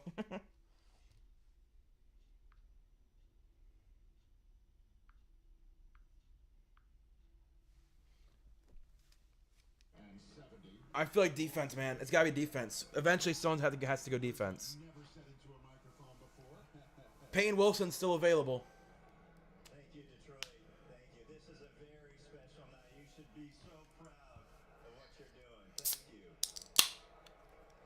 This is also a very reflective night for us in the green room, especially us old guys who get a chance to remember our careers. And it gives me an opportunity to thank the NFL for having us, but also the Chargers who stuck with me during my battle with Crohn's disease, my ostomy surgery, and allowed me to play 10 years. So for all my teammates, my coaches, thank you very much for all you've done for us. So tonight, Jim Harbaugh got one of his boys. With the 69 Junior Colson? 2024 NFL Draft, the Los Angeles Chargers select Junior Colson, linebacker. Yep. I'm shocked. I'm being serious. I'm shocked not more Michigan players have been drafted by the Chargers. Well, yeah, like Ladd McConkey in the second round, and then obviously Joe Alt. I'm shocked that they haven't grabbed even more Michigan players.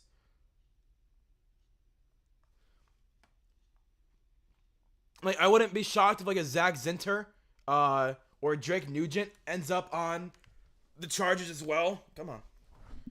Let's see. What do I have to say about Junior Colson? Junior Colson, some people's number 3 linebacker. I have him as my number 4 linebacker. He's a great tackler, great size at 6'3", 250. Prototypical Mike. Best trait is his run defending, which is always good to have as a linebacker. Teams that face the 49ers a lot would love him. The Chargers, they may not face the 49ers a lot, but they will face a lot of teams. I did have a second round grade on him, so they get him in the 3rd. Not bad at all. I really like this linebacker class. 68 tackles this past season. Willing to be physical. That's what you always want in a linebacker. But yeah, he's a great run defender. I'm excited to see what he can do in LA. Again, we've seen him with Jim Harbaugh work out, and Jim Harbaugh is so hyped. Like, I've watched every one of these Joe Alts and Ladd McConkey picks. None of it touches Junior Colson. Like, he is so high. He's chest bumping everyone. He loves his Michigan guy. I'm shocked they haven't gone more. I really am. Maybe they will go more. Like, maybe Roman Wilson ends up, or Blake Corum. They need a running back. Blake Corum, Roman Wilson. Maybe one of them end up a Michigan, end up a Charger. But yeah. The Giants pick is in. It's gotta be a corner. It's gotta be a corner. I'm gonna say it's the Giants. They're not what I would do. I would not go Andrew Phillips, so I'm gonna say it's Andrew Phillips because Andrew Phillips had probably his worst year of his career this past season when it comes to defending. Tiki Barber coming out, pick 70 now. This is the So I'm gonna say Andrew Phillips, but I hope it's not him. 27 years ago, me and my identical twin brother were picked in the 1997 draft. I went as the 36th pick. My brother was the 6th pick in the 3rd round. He's now a Hall of Famer. With the 6th pick, the 70th pick overall, in the 3rd round of the 2024 NFL Draft, the New York Giants select cornerback Andrew Phillips, University of Kentucky. Good luck, Andrew. It's been a good night for corners, and it's also I'm going. I don't want Andrew Phillips. I'm gonna guess they're gonna take Andrew Phillips, and they take Andrew Phillips. He's fine. It's just that he had his worst year of his career this past year when he went to outside corner. When he was just when he's just a slot corner, he had a really good year last year. 0 touchdowns, 0 interceptions allowed as a slot corner. Goes to outside, lets up 3 touchdowns.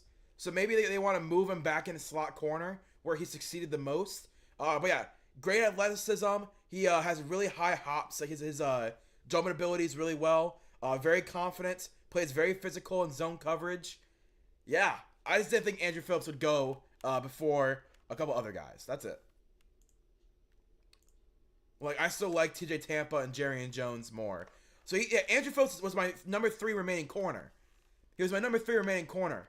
But Kyrie Jackson is very good. But yeah, it was TJ Tampa and Jerry and Jones. And then Chris Abrams, Drain, and Kyrie Jackson are right after him. But yeah, TJ Tampa and Jerry and Jones I had higher than him.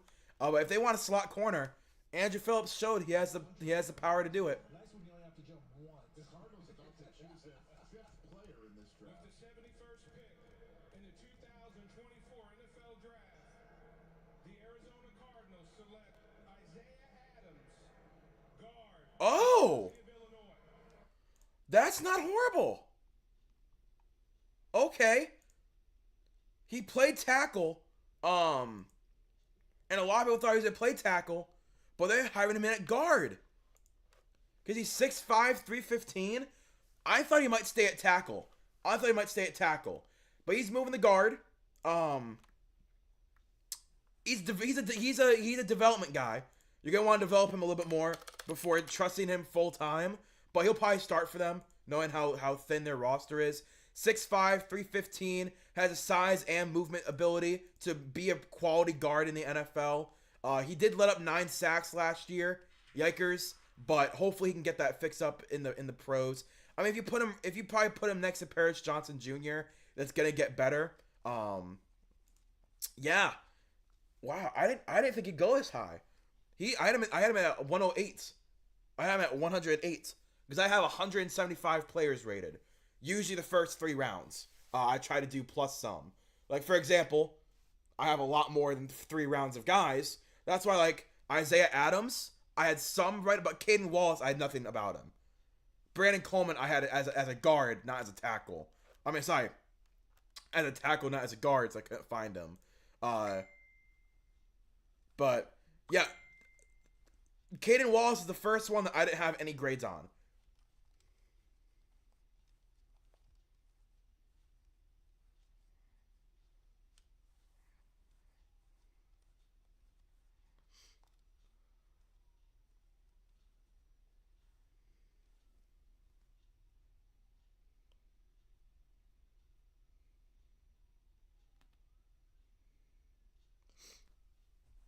If I was gonna, yeah, I mean, we're at what? We're at pick 72 of 100. There's 100 picks in the first 3 rounds because there's compensatory picks.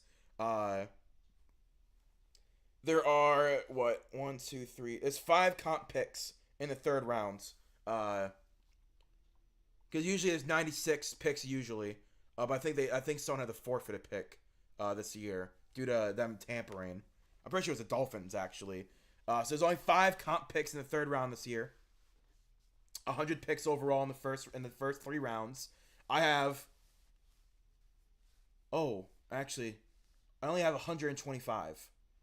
Yeah, so I didn't even finish my list. I have names that I like that I would want to review, but I didn't get to the last couple dozen of them. So I have 125 players with grades, with sentences about them, what I like. The first 40, I have like full-on pages about. So I have like a Google slideshow. The first 45, 50 guys, I have full-on slides about. But after that, I just have one slide of like sentences, not really a whole lot of stats. That's why I'm kind of going back and forth between my opinion and what PFF thinks. So yeah, we're in the range of I have stuff to say about them. Like Isaiah Adams, solid tackle. They already drafted him as a guard though. That makes a lot of sense. But yeah, Caden Wallace is the first guy I had nothing written about. Nothing. Wasn't even in my my list of guys to even look at. Caden Wallace from Penn State. So good on you, Patriots. Usually it's the Seattle Seahawks who are the first team that take a guy I don't know.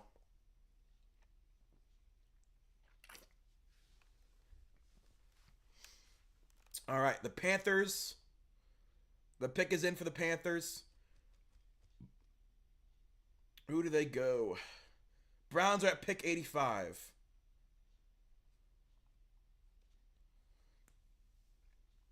We got 13 more picks before the Browns pick again. Troy Franklin, Peyton Wilson are both still available. We could always trade up and take one of them, guys. Come on. Please, please. I would love to take Troy Franklin or Peyton Wilson right now.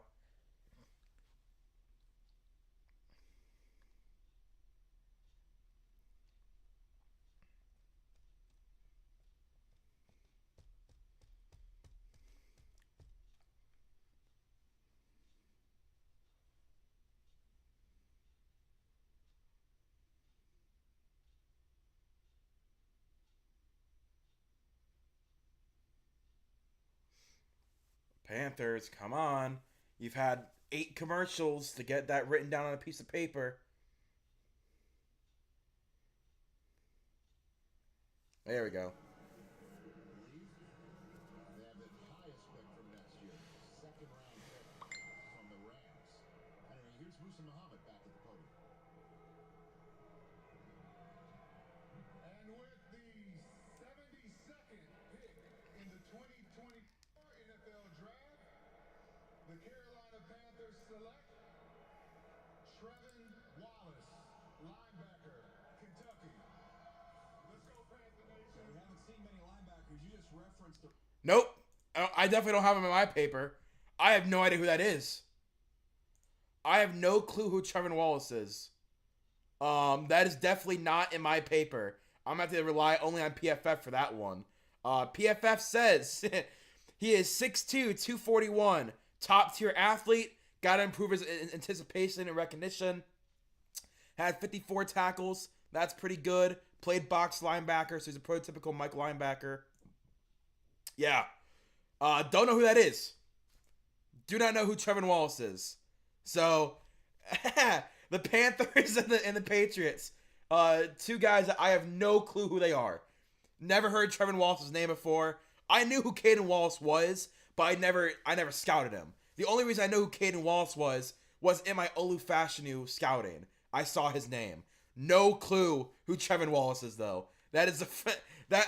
At least I knew who Caden Wallace was. You know what I mean? I knew who he was. No clue who Trevin Wallace is, though. So.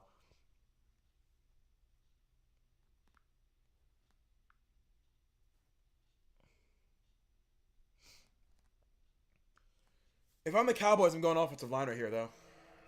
With the 73rd pick in the 2024 NFL Draft, the Dallas Cowboys select Cooper Beebe. Cooper Beebe.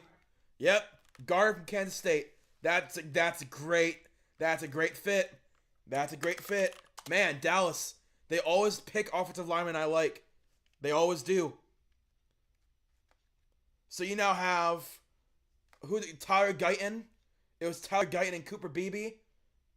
Yeah, I love that. I love that. So Cooper Beebe will definitely start year one at left guard, and Tyler Guyton will probably sit for a year and eventually replace Terrence Steele or Tyler Smith at left tackle. Tyler Guyton will probably replace Terrence Steele at right tackle, though, to be honest with you.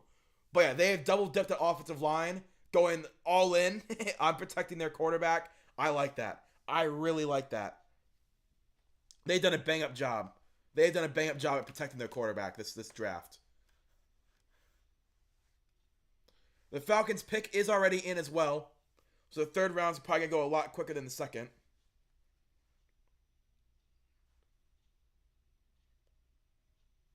Oh, they took Marshawn Nealon as well. I forgot. Yeah, Tyler Guyton and Cooper Beebe are my two sleeper offensive linemen. I thought Cooper Beebe has the upside to be the best guard, and Tyler Guyton is a great developmental pick. So good on them so far. Before we get to Blake Corum, Cooper Beebe could slide in at center. Because remember, Tyler Biadasz went to Washington, and they're set at guard right now. Andre Rison's back, people. Detroit.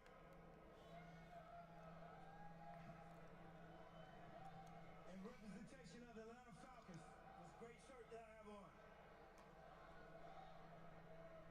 With the 74th pick in the 2024 NFL Draft, the Atlanta Falcons select Braylon Trice, linebacker, Washington. That's a great pick as well. Braylon Trice, finally someone I can talk about again. Braylon Trice, most people's number 3 pass rusher. Definitely not most people's number 3 pass rusher. He's in the 3rd round. Former first round hype, but it's kind of slipped and slipped and slipped.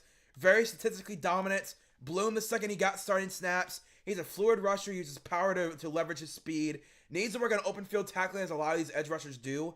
Strong running backs will be able to beat him more than not, which is also not great. That's probably why he slipped to the 3rd. He had 8 sacks last year. He's a 6'4", 275 build. Great power build. He came on late in the season to really become a guy that could be a primary pass rusher. Like, he struggled in the beginning.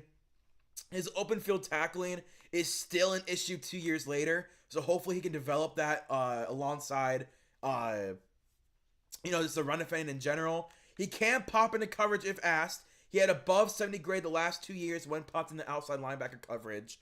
But keep him as a pass rusher. Let him do his thing. The Falcons finally got a primary pass rusher. Again, Braylon Trice, former first round hope. Obviously, slipped to the 3rd round. But you grabbed Ruke Ohororo and Braylon Trice on defensive line. That's pretty solid. Then obviously, you drafted Michael Penix in the 1st at number 8 overall. All right. All right. If that's what you want to do, go ahead. But yeah, that's a pretty good draft so far for them.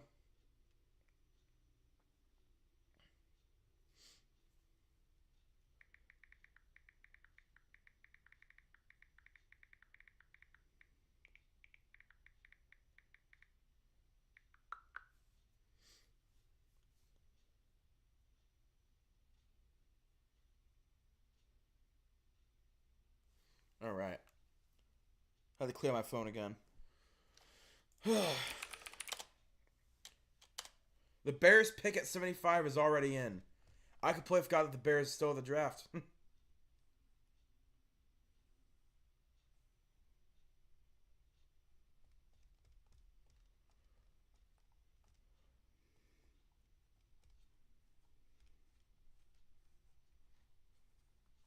I'm shocked that Troy Franklin's still available.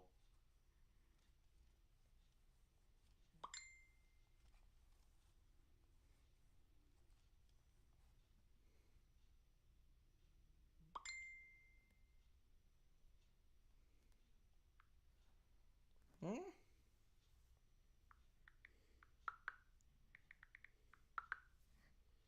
All right.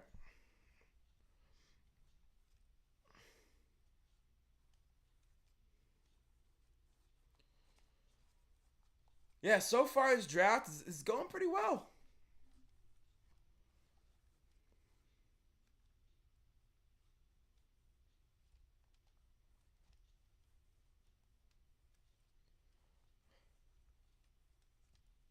Apparently, the NFL made Ryan Poles wait 5 minutes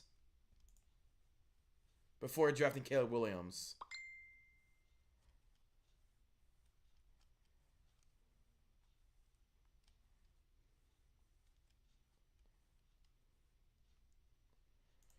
Oh my gosh.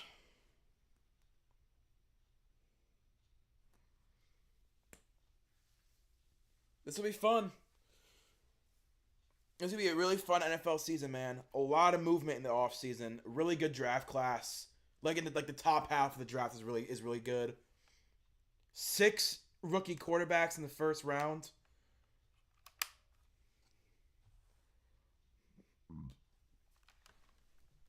Maybe I'm too mean to the Raiders.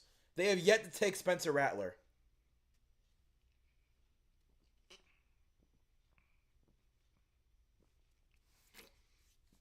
I really thought after Bo Nix and Michael Penix went that Spencer Rattler would be the next guy to get overdrafted. Oh, it closed again. Gotta log back in.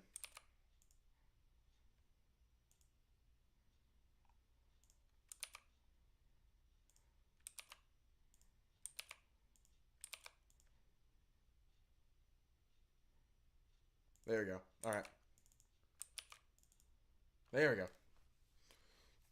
Yep, the Bears pick is in. They could go. They're not going offense, man. They don't need offense.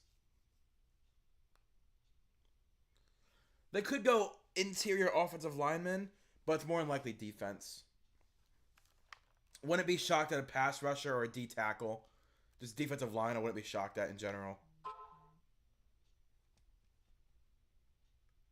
Dunze and Caleb Williams together in Chicago. What a day for Bears fans. Send things now to the stage. Peanut Tillman has shown up. All right. What up, go? We got a wide range of fans out there. With the 75th pick in the 2024 NFL Draft, the Chicago Bears select Karan Amagaji, tackle out of Yale. Yep, Karan Amagdaji. I'm surprised it lasted to 76 or 75.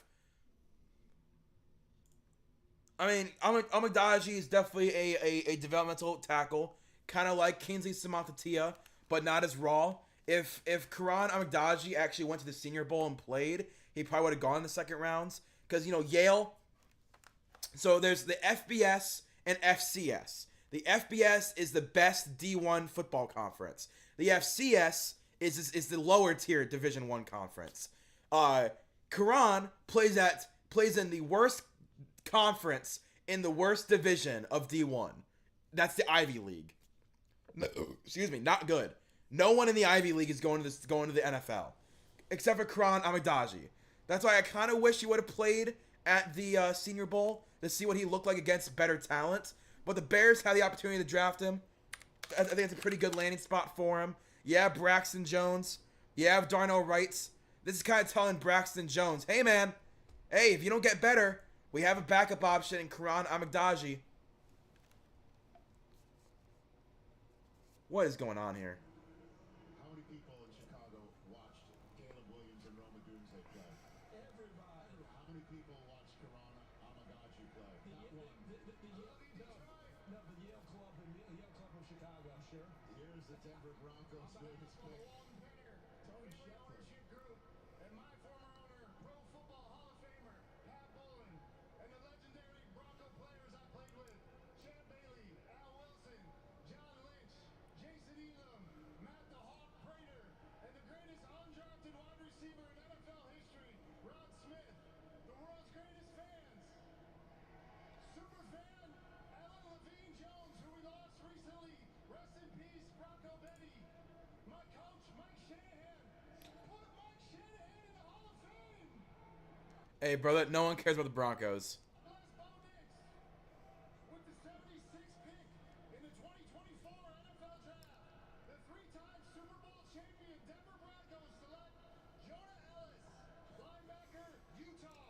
Yep, pass rusher. Yep, I knew they were going to go pass rusher. Jonah Ellis from Utah had 13 sacks last year.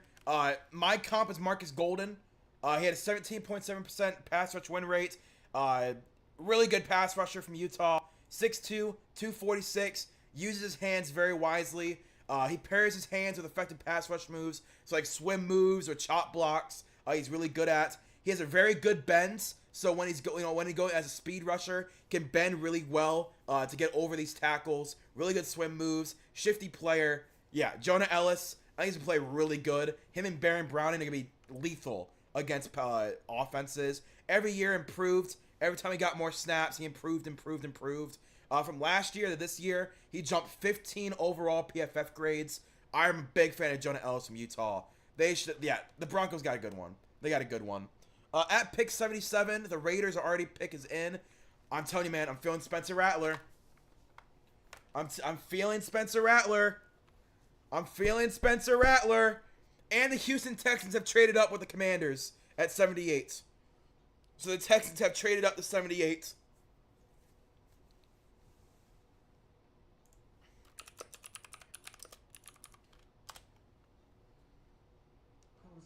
Jonah Ellis end up in Denver with Sean Payton. And he's already the twitchiest edge rusher on the Broncos roster. The rest of the guys not quite as twitchy as Jonah. Well, but that's about as fast as I can move. Okay, now, with the 77th pick in the 2024 NFL Draft, the Las Vegas Raiders select Dilmar Glaze, Tackle from Maryland, yep. Delmar Glaze, another prospect at tackle. If I can find him, there he is. I'm a little. This is very early for him. Very early. I had a 5th round grade on Delmar Glaze. Might move him in the. They might move him in the guard. He's 6'5", 328. They might move him in the guard, which would be a little interesting. He's not a dominant run blocker. He's a very good pass blocker, though. Over 1,000 spots. Over 1,000 snaps at both right tackle and left tackle. Very good. He did let up 7 sacks the last 2 years. I think maybe they move him in the guard. I think they can move him in the guard. You already got your tackles settled. You got Thayer Munford and Colton Miller. They've both been pretty good. Maybe they do make Delmar Glaze their starting right tackle. Maybe. But I think moving him in the guard makes more sense. But the Texans have traded up to number 78 instead of the Commanders making a pick. So we got the Texans, 86. Moving up 8 spots. Or 10 spots. No, 8 spots. Yeah, moving up 8 spots. Houston Texans are up at 78. Is Sketch going to announce this?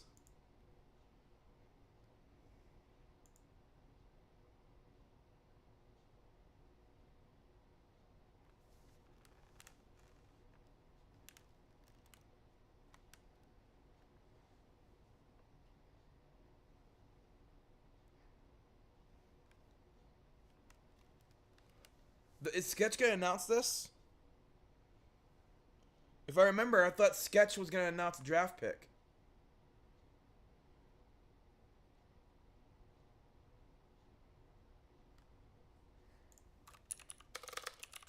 Sketch announce draft pick. Who? Oh, okay, that's not what I was trying to do. Yeah, social media starts Sketch to announce Texans draft pick. Which one is he doing?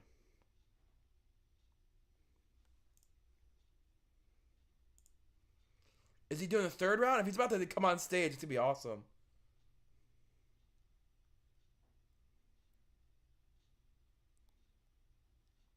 What's up, brother?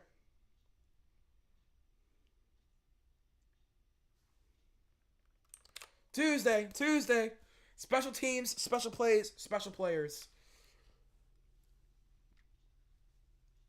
I'm pretty sure unless it's going to announce, like, a 4th, 5th, 6th, or 7th round pick. But this would have the most eyes on it. If I'm the Houston Texans, he's announcing I would have announced his. If they did they even have a 2nd round draft pick? Did they have a 2nd round pick? They did. They had 43 and 66. Right? I can't find them. Yeah, they had 59. That's what they had. They had 59. They had 42 and 59. If I'm them for the drafts, because they had their linebacker Christian Harris announce them. If I'm them, I would have had the YouTube star, the viral social media star. I would have had him announce my 2nd round picks for the most visibility and most, viral clicks. So I wonder if they're gonna make him do the third round. Because day 3 is, I'm gonna watch day 3. I'm not gonna stream it. I'm gonna watch day 3 though. Day 3 is not gonna have as many viewers as day 1 and 2.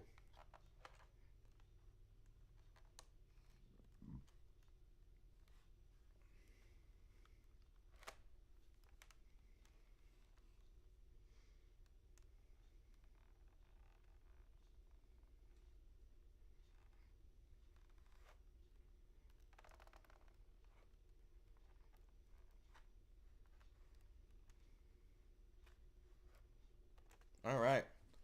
Houston Texans are on the clock. Their pick is sorry. The Houston Texans pick is in. We're out of commercial break.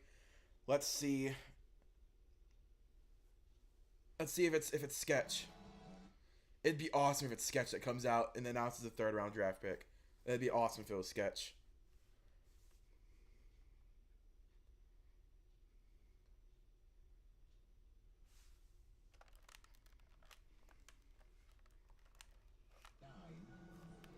Who is it?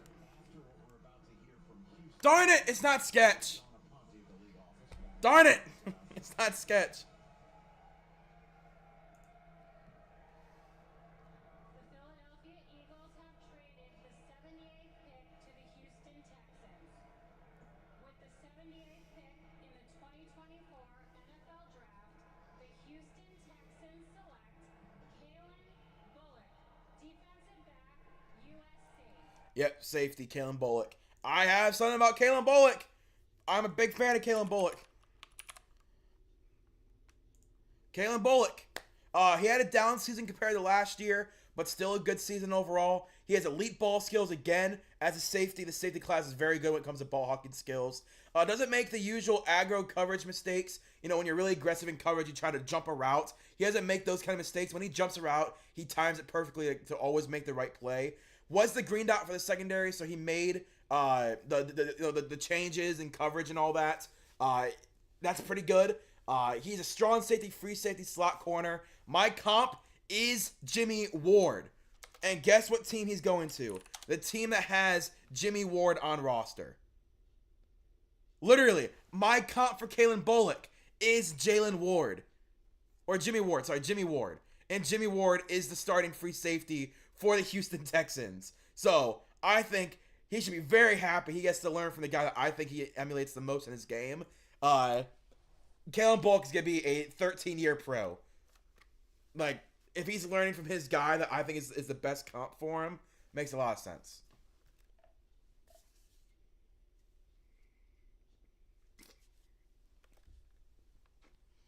Another guy who hasn't realized his potential. They do want to put him there, as you talked about. They already added Lassiter, so Lassiter I think will be the nickel. Last would be the nickel. That's what I'm talking about, an outside guy. Latest Colts pick. The Arizona Cardinals have traded the 79th pick to the Indianapolis Colts.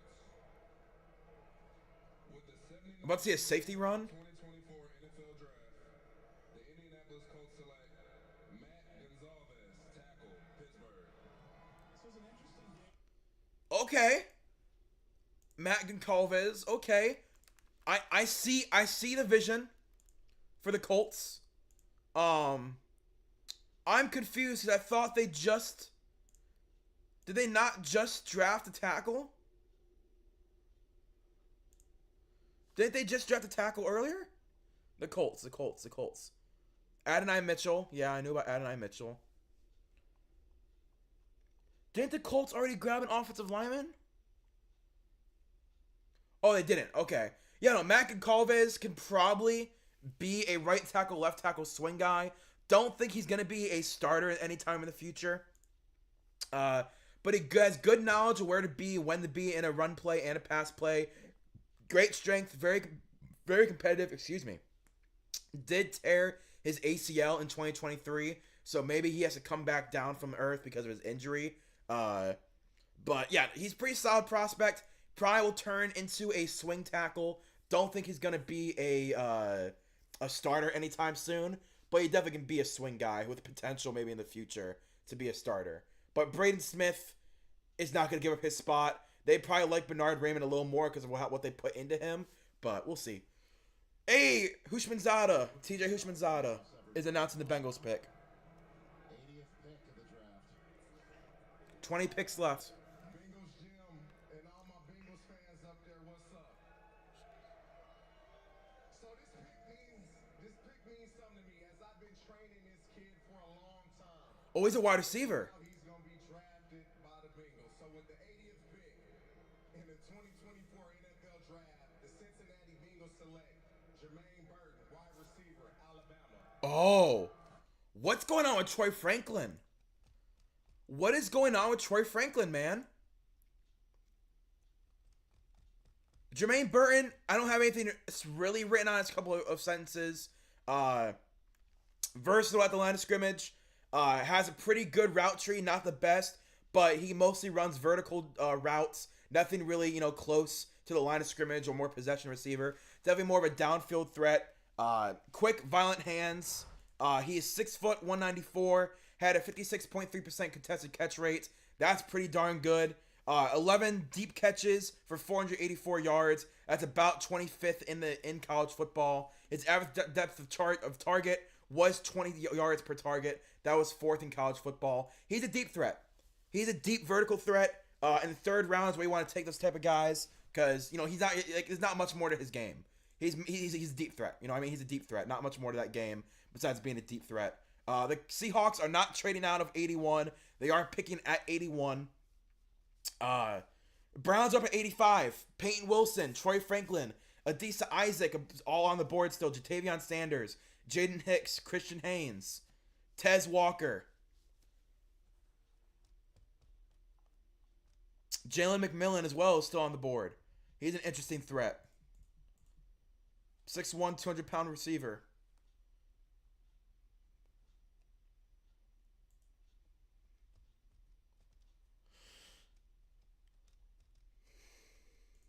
We'll see what happens.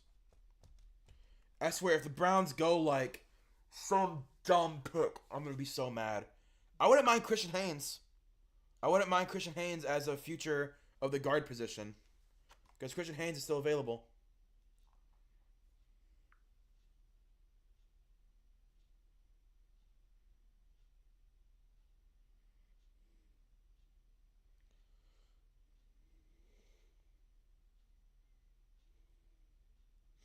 Just responding to text messages.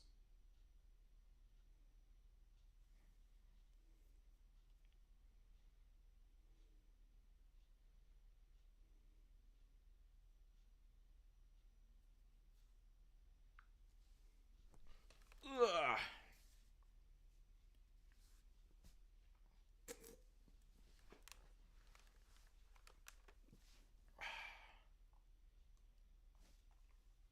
Yeah, the third round's pretty good so far. There's only been it's crazy. There's only been 2 guys this entire draft so far that I did not have anything written about. One of them I literally did not know existed. Caden Wallace I knew about because I watched a lot of Olu Fashanu film, and I love Olu. I think he's the best tackle in his class. So I watched a lot of his film and his scouting. So I watched Caden Wallace. I knew of his name. But Trevin Wallace from Kentucky as a linebacker, still no clue who he is. So we're gonna figure that out as I have a buddy at work. Oh, I guess not really, but I have a friend I have someone I know at work who's a really big Panthers fan. And I'm gonna be like, yo, I hope you know I scouted personally 125 players in depth, but I scouted about 160, 180 of names that I know and I have like a vague idea who they are and what they do. Trevin Wallace was not in my top 180 of players, and you guys grabbed him in the top 72. You grabbed him 72 overall with other linebackers on the board. And he's like, whoa. Brother, you didn't know who Trevin Wallace was either. Because all I do is I when I get home from work, I look at draft stuff. Like, this is my favorite time of the year. No idea who Trevin Wallace is. No idea. All right. Seahawks, Cardinals, Rams, Steelers, Browns. That's the next 5 picks. Seahawks did not have a second round pick. They grabbed Byron Murphy to be their nose tackle of the future in the first. Let's see what happens. I think they could use offensive linemen.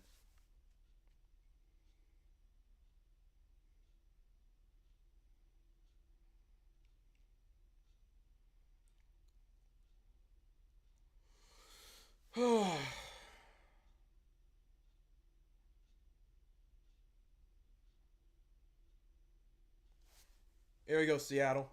Pick. They didn't have a second-round selection. It's now time to check out Tyler Lockett coming on out with some guests. The 81st overall pick.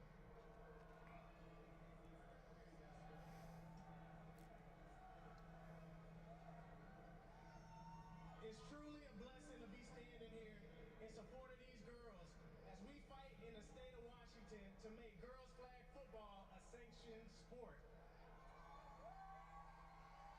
Love this guy. Everybody that's watching in Washington, let's vote and let them make this happen. And now, to all the 12s and everybody watching, with the 81st pick in the 2024 NFL Draft, the Seattle Seahawks select Christian Haynes, guard from UConn. Yep, that's your Damian Lewis replacement. Dang, I really want Christian Haynes to the Browns. Christian Haynes is my #1 guard, so I have a good amount of film I've watched of him. Christian Haynes, best guard in class, great use of balance against defenders, good footwork, good technique, good hands placement. He is only 6'2", 318 with shorter arms, so maybe his size is the reason no one wanted to grab him at guard. But he uses his size to gain advantage on bigger guys, get inside their pocket and push them up. Could bust if not developed by the right team. I had a second-round grade on him. Obviously, 81 overall is a great spot to grab him. Great on the move. 80 run blocking, 82 pass blocking, 1 sack, 1 hit. Amazing Senior Bowl performance as well. Has been starter for 4 years. Has been a consistent force for UConn those entire 4 years. Great lower body frame to hold back bull rushers, but push around lighter guys as well. Doesn't let his size hinder him. Has agility to match the defender's leap. I love Christian Haynes. I wish he was available at 85 because the Browns could have used someone like him. The Seahawks continue to make a really good draft class so far. The Cardinals are back up at 82. Man, the Seahawks having a great draft of only 2 picks. Guy for UConn. Here's the Cardinals' 6th selection of the first 82 picks. With the 82nd pick in the 2024 NFL Draft, the Arizona Cardinals select Tip Ryman, Tight end. Man, they do not like Jatavion Sanders. Yeah, Tip Ryman. If I remember, he's a run defender. Am I correct? Yes. Yeah, he's 6'5", 265, mauler in the run game. Physical tight end, has the size and physicality to be a tight end. More than likely won't end up being a starter tight end, but in red zone ability, I think Kyler Murray is gonna love Tip Ryman. You know, smaller quarterback will be able to see Tip Ryman more easier. He is 6'5", he's massive, very long arms. I wouldn't say he's one of the best tight ends in the class. I don't have that much written about him, but he definitely was in my top 125 prospects. Illinois has a lot of prospects I like this year, but he's a mauler in the run game. Very good run blocker. And they got Trey Benson. They have James Conner. They like those physical mauler running backs. So a physical mauler at tight end as a blocker makes a lot of sense. All right, the Rams are up. The Browns are up in 2 picks. The Steelers go before us, though. It is Rams, Steelers, Browns. If the Steelers go Troy Franklin or Peyton Wilson, I will punch them in the face very hard. One solid pop.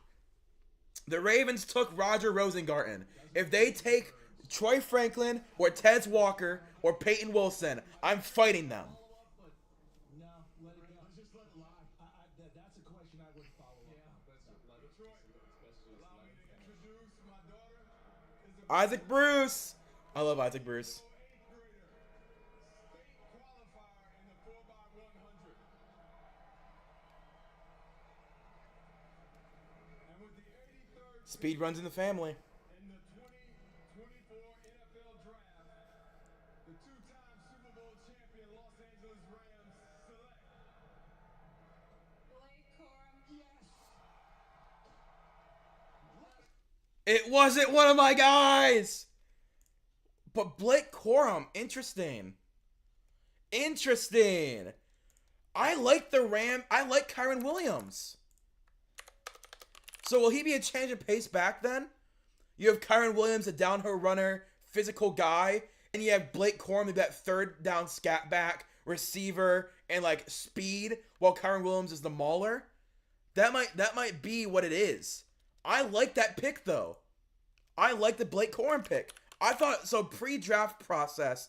Blake Corum was my running back number 1. It turned into Trey Benson. Blake Corum is my running back number 2.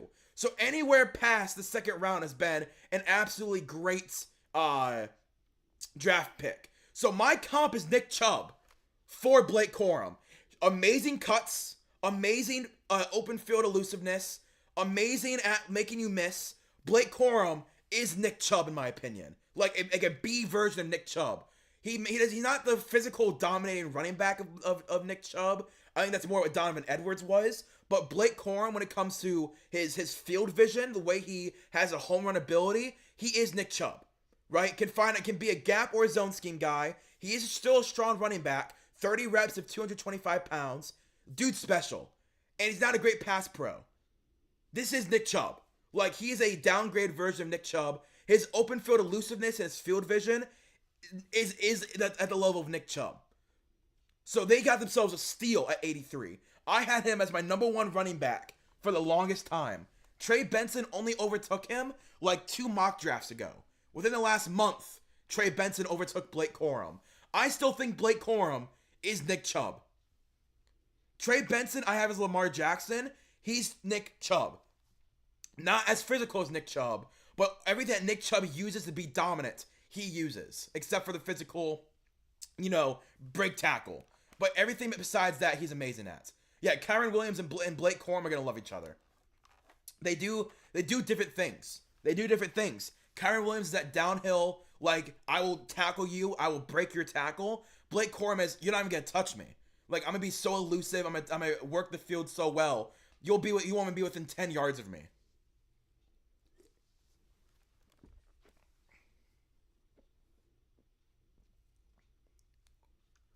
All right. Steelers are up, then the Browns. Awesome. And Blake, love it. Blake, you have a place for dinner anytime you want. You do, but he already knows it. I owe him. After all he's done, here's the Steelers. With the 84th pick in the 2024 NFL Draft, the Pittsburgh Steelers select Roman Wilson,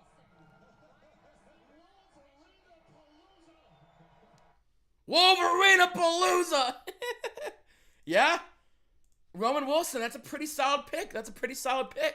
Back-to-back Michigan guys. Roman Wilson, he'd be much higher in this grades if he wasn't in the same class with so many dominant guys. He's a really good wide receiver. He's 6 foot, 192. Amazing against man coverage. Little drop rates. Had 789 yards this year with 16.4 yards per reception. If he was in a more pass-heavy offense, he would be a top-end wide receiver. But he went to Michigan where their run game was so dominant, they didn't need Roman Wilson to be like a 1,000-yard receiver. He had 800 yards and they won in the national championship with 12 touchdowns. Amazing red zone threat. Good job, Steelers. That's a great pick. I don't think the Browns would have taken Roman Wilson, but if we did, I would have been happy. Roman Wilson is a very good wide receiver. Very good. Works the field really well. Wouldn't say he's a top-end wide receiver, but I think he would have been really high on my list of guys that I would want. If Troy Franklin was no longer available, he would be in my top 2 of remaining wide receivers. I love Roman Wilson. But the Browns pick is already in. The pick is already in. We were on the clock for 1 minute and 25 seconds.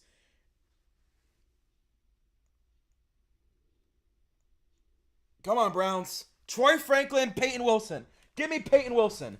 Give me Peyton Wilson. Give me Peyton Wilson. Please. Please. Please. Please give me Peyton Wilson. I will be so happy if Peyton Wilson ends up a Cleveland Brown.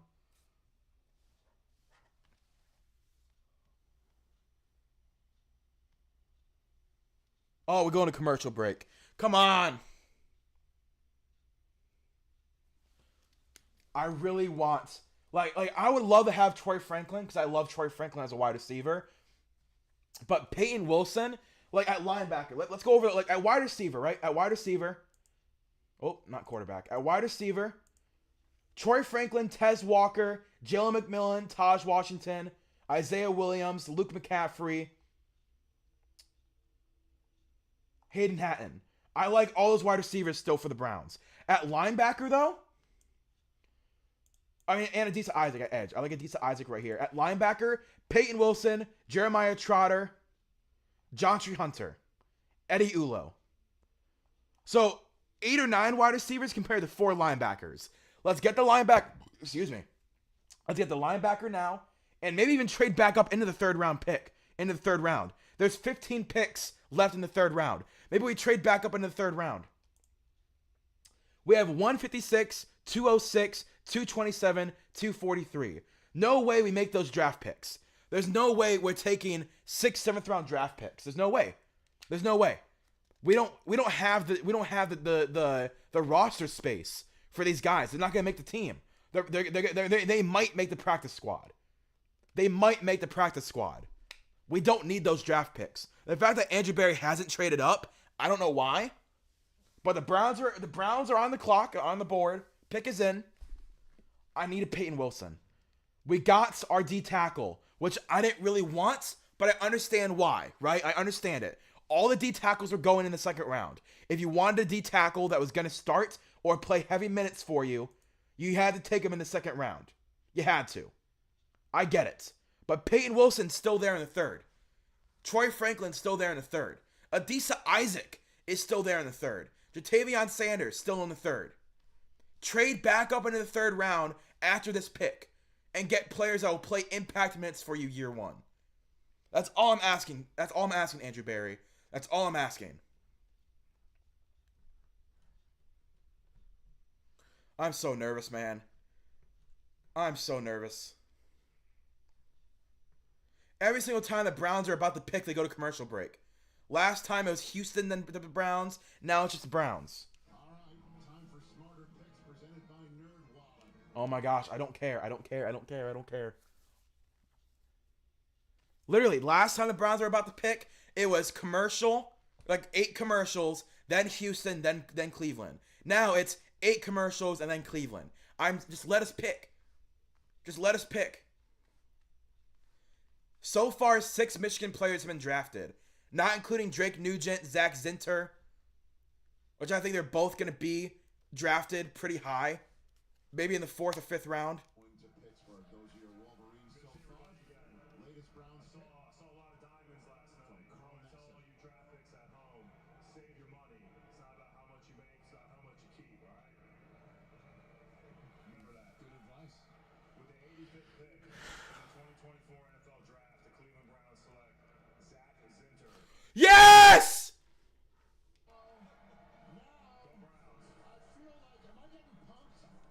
Yeah! We got Zach Zinter! Oh, I'm happy. Oh, I'm happy about that. Zach Zinter would be a 2nd round draft pick if he didn't get injured. Oh, I'm happy about Zach Zinter. I'm happy about Zach Zinter. Amazing, amazing zone blocker, amazing gap blocker, amazing pass blocker. That's Wyatt Teller or Joel Bitonio's replacement. Wyatt Teller, whether because of money, or Joel Bitonio because of age. That's our future starting guard.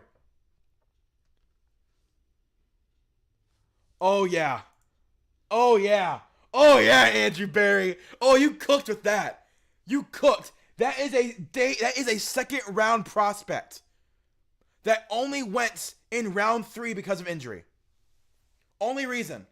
Only reason. Oh, he cooked. He absolutely cooked here. The 49ers have traded up.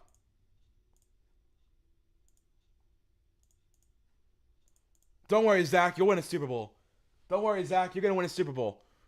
He didn't help win a national championship due to injury. You'll help us win a Super Bowl. Don't worry. Oh, AB. That is one heck of a pick.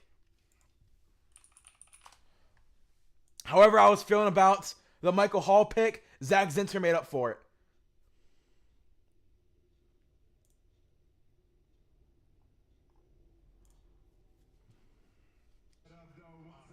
Shout out to Remus Robinson Middle School. Now he's a draft choice.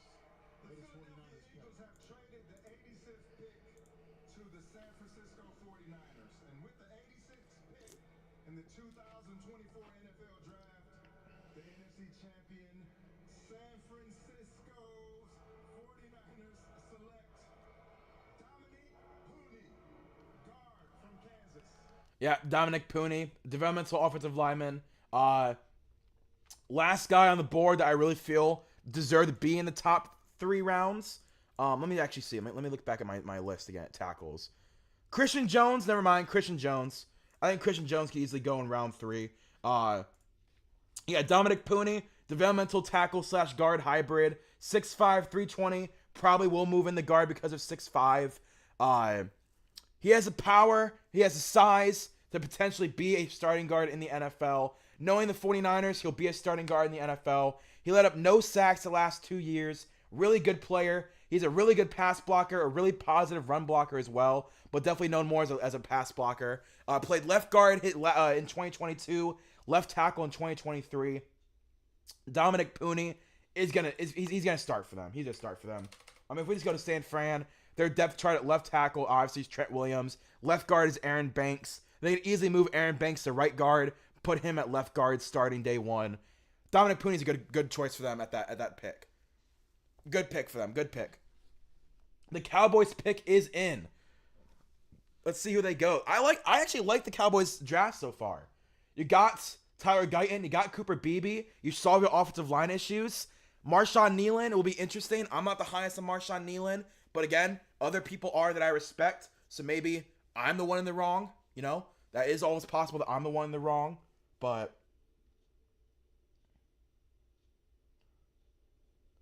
we're 4 hours into the stream, and we're already almost done with round 4.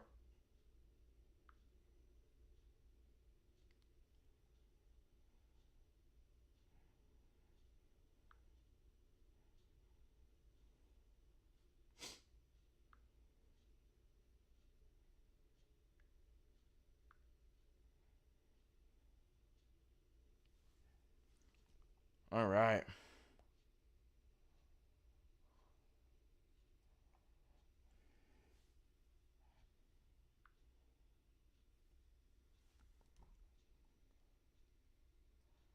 Yeah, I apologize to Andrew Barry. That was a good pick. That was a good pick of Zach Zinter.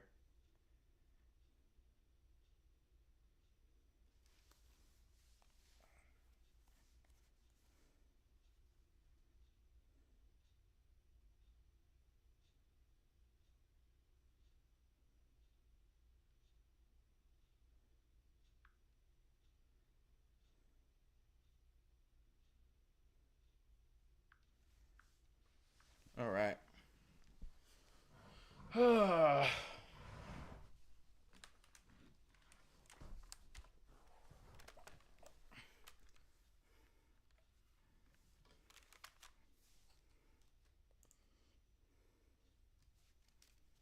I'm a big fan of Zach Zinter pick, man.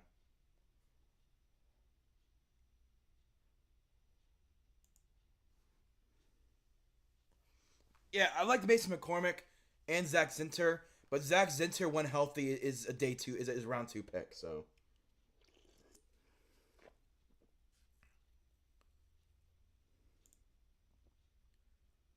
I mean, if Christian Haynes was there at 85, I would have taken Christian Haynes, but it's whatever. I'm cool. I'm cool with Zach Zinter at 85. So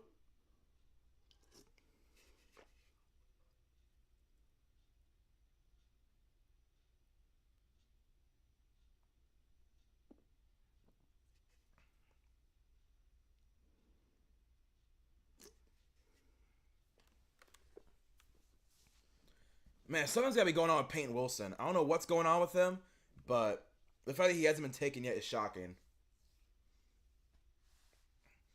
Jatavion Sanders and Adisa Isaac, I could see why. Adisa Isaac is more of a run defender like Jadeveon Clowney.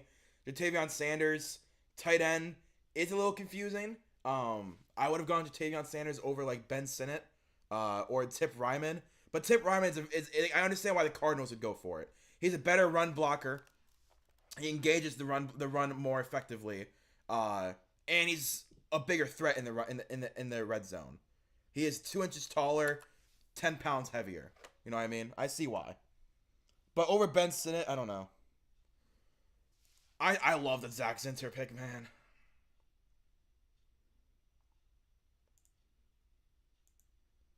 All right. Here comes the Cowboys again. Still no running back for them, right? No, right. Chad Hutchinson's coming out right now with his son. I just want to thank the Cowboys organization for giving me this opportunity to represent them tonight. But I'm going to defer this honor to my son Chase to announce the third-round draft selection. Chase? Here we go.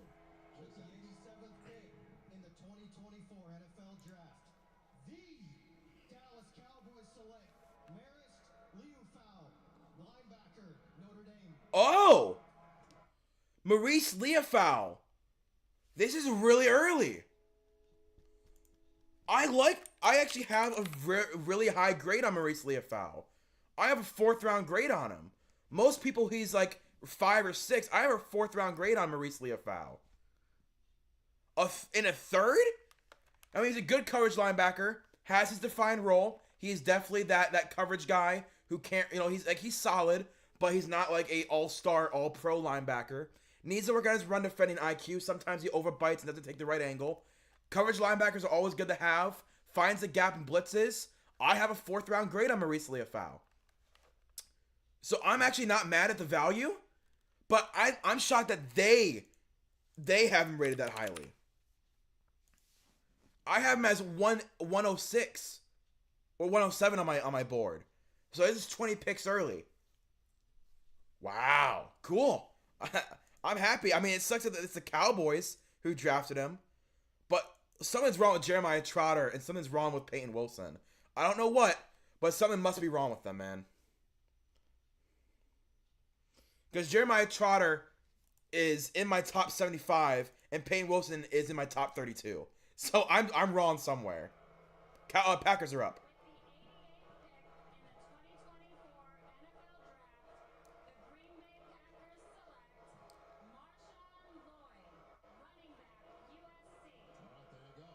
All right. Over Jalen Wright and Bucky Irving's a little shocking. But Marshawn Lloyd is not a bad running back. You know what I mean? He's not a bad running back. He has really good acceleration, really good speed, like long speed down the entire field. All-around athleticism is pretty solid. Adequate size, good strength and pass protection. He is definitely an athlete.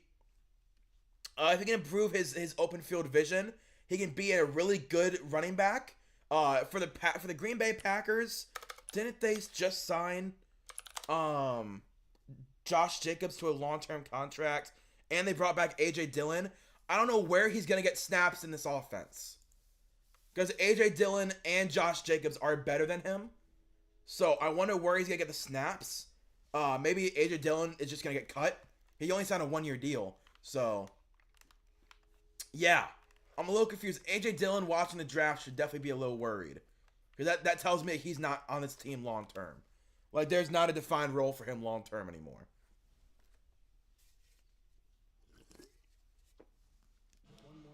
All right, Tampa Bay, 89. 11 more picks. She should be booed less on this one here in Detroit.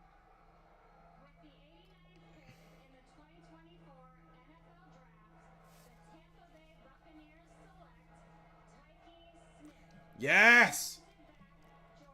Georgia. I love Tyke Smith out of Georgia. This safety class is one of my favorite safety classes of the last couple of years. Tyke Smith. Yeah, Tyke, really good multiple tool guy. Played most in the slot and in the box, so not really a free safety. More of a run-stuffing, strong safety nickel corner. 17 coverage stops, was 14th in college football. He has short area explosiveness. He's going to be best in the red zone. Want to know what my comp for him was? Antoine Winfield Jr. is my comp for Tyke Smith. And he's going to the team with Antoine Winfield Jr. So just like, I'm cooking with safeties, by the way, man. Kalen Bullock with Jimmy Ward, who I thought was his best comp was Jimmy Ward with Kalen Bullock. Tyke Smith then goes to where I think Antoine Winfield Jr. is his comp. Oh, Tyke, oh, you're so lucky, man. Learn from one of the best safeties in the NFL. Yeah, 17 coverage stops, was 4th in college football. Really good box safety, slot corner safety. Yeah. I'm cooking, man, with safeties. I love safeties in the NFL. Last year, Sidney Brown was my sleeper safety. He went in the third round. This year, it's Trey Taylor. But I still love all these safeties. But Trey Taylor is my depth guy. So we'll see. We're already at 90. 10 more. With the 90th pick in the 2024 NFL Draft, the Arizona Cardinals select Elijah Jones, defensive back, Boston College. Okay. Interesting.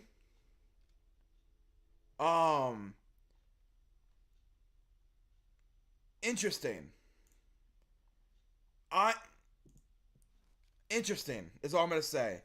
I mean, Jonathan Gannon loves to run press man coverage on top of zone coverage as well, but he loves press man corners who can play zone, and Elijah Jones can definitely do that. 6'2", 184, very lengthy. Again, had 5 interceptions, only allowed a 32.5% completion percentage this past season. I like their cornerback room, though. And they've drafted 2 corners in this draft. Why?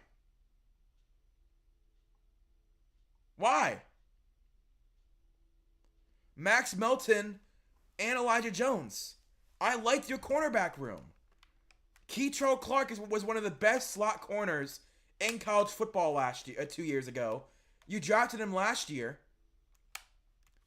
I like Sterling Thomas. Why are we drafting so many corners for this team? Like Arizona, Starling Thomas, Sean Murphy-Bunting, Garrett Williams, Keitrell Clark. Those are 4 really good corners, who 3 of them still developing. And you add Max Melton and Elijah Jones to the mixture now? I don't know, man. I don't know. They've dipped too much in the corner room, in my opinion.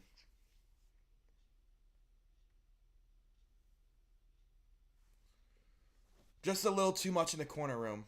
They've dipped. The Packers, the pick is already in for the Packers.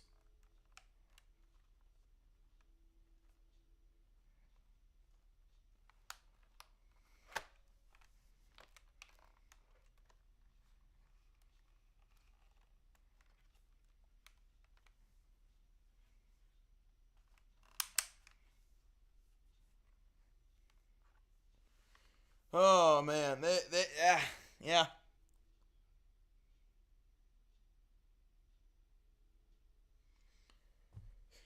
Could Spencer Rattler go to any? No. Spencer Rattler, unless a team trades up, is not going to be drafted in the 3rd round, unless the Rams take him at 99, which is possible. They could take him at 99. Because is Stetson Bennett still away from football? Is he still away from football? Oh, he is back. Okay.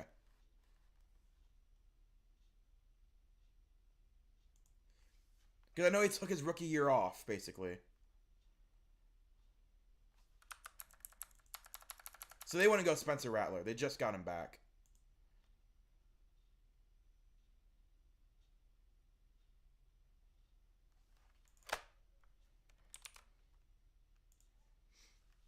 All right.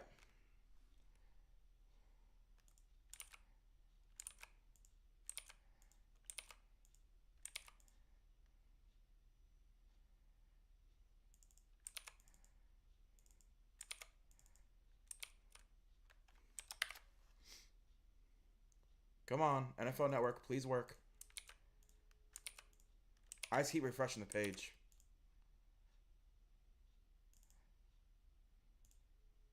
There we go. I just kept refreshing the page.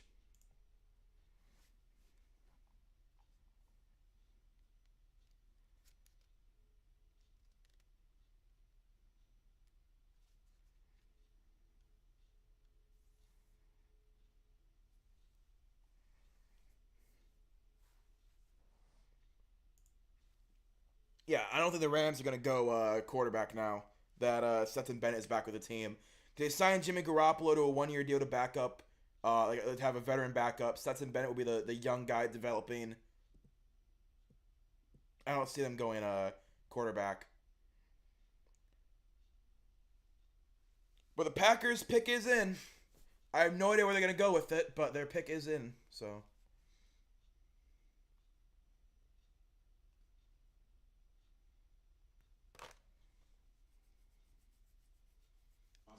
Let's see what they do. They must believe that there's 7, 8 guys with similar grades on their board. That's why they're willing to wait.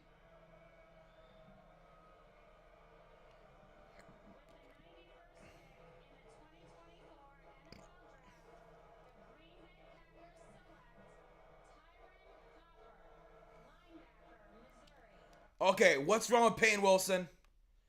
I like Tyron Hopper. I do. I like Tyron Hopper. He's an interesting pick. He is just outside or just inside of my 125 that I heavily scouted. So I do have a good amount of stuff about Tyron Hopper. But what's going on? What's going on? I want to know. Tyron Hopper had a pretty poor season compared to last year. He had 45 tackles, 17 missed tackles as a box linebacker, prototypical inside linebacker. 6'2", 221. He's definitely more of a safety playing linebacker than anything else. He's a pretty good coverage linebacker. He needs to organize run defending a little bit more, adds a little bit more weight to his run defending grades. But Tyron Hopper in a rotation is a pretty solid linebacker. So I'm cool with that. He's a safety playing linebacker, basically. Is how I see Tyron Hopper. So I'll give you that. Okay, Green Bay. But really, over Peyton Wilson. One of those picks. When the Browns get Peyton Wilson in the 4th round, I can't wait. It's going to be amazing. But you think the Bears would get that treatment more than the Lions up there? Absolutely. Yeah, but the Lions right now are running the division, so they're going to catch it.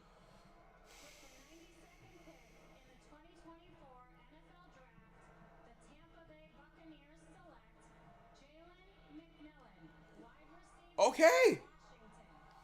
Jalen McMillan. That's an interesting wide receiver.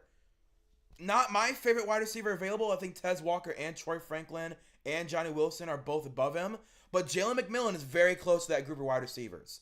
So in 2022, he had 1,000 yards and 9 touchdowns.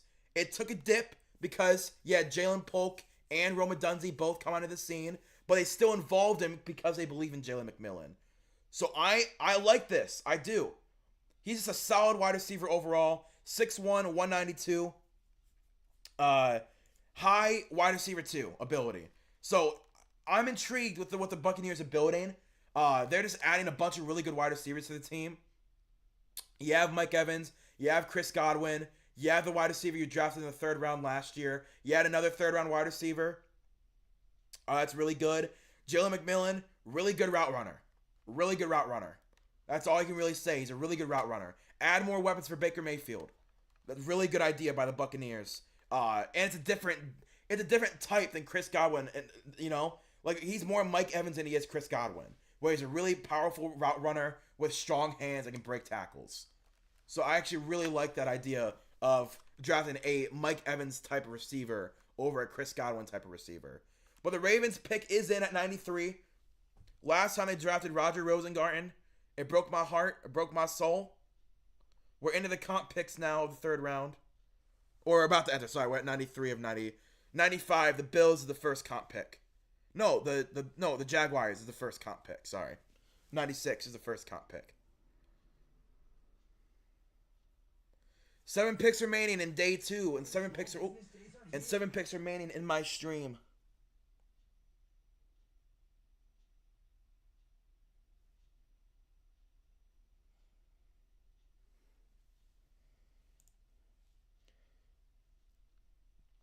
Yeah, I like a lot of these picks, but I mean, every year, guys that I like slip because of random reasons. Again, I can't interview these guys. I don't know these guys behind the door. I can only talk about their on-the-field production and how they fit different teams. I thought Peyton Wilson and I thought Troy Franklin both showed their top 50 prospects. Obviously not, so...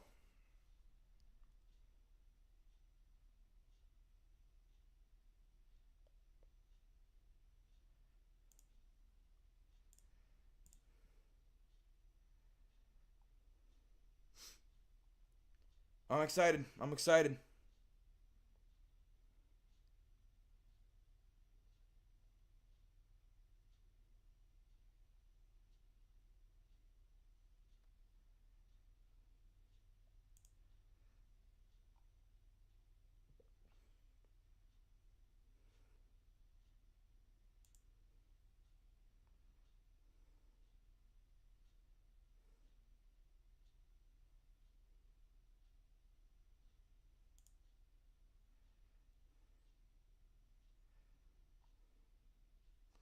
Ba ba ba ba ba ba ba ba.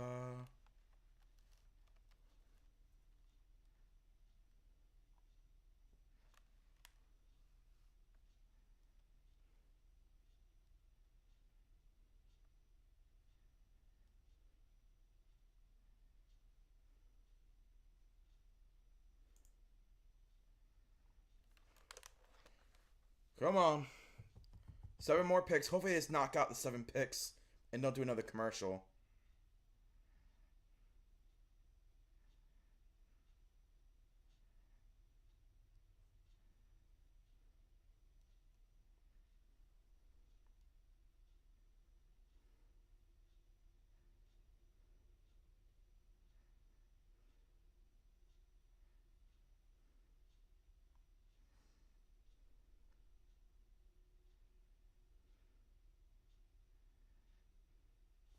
All right, we're back.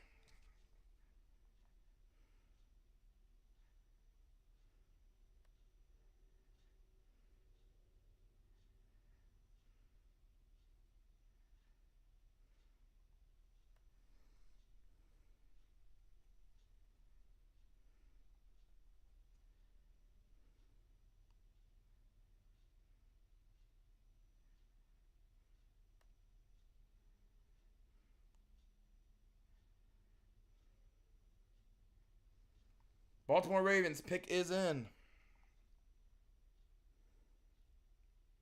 Inexorably towards the compensatory picks. Olodinada returning to the stage.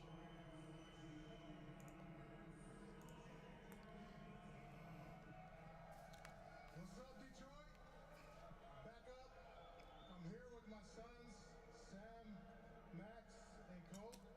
They were all born in Baltimore, and they were all raised to say one thing. Steelers suck. Oh my goodness. Steelers suck. Flock Nation, with the 93rd pick in the 2024 NFL Draft, the Baltimore Ravens select Adisa Isaac, Yes! Penn State. Yes, he finally got taken. Adisa Isaac is so good. He's such a good run defender. He's going to replace Jadeveon Clowney's role that he had with the Ravens last year. Amazing run defender. A positive pass rusher as well. One of the better speed rushers in the class. I see him as a pressure hurry machine in the NFL. Might take some time to get to the NFL muscle on him.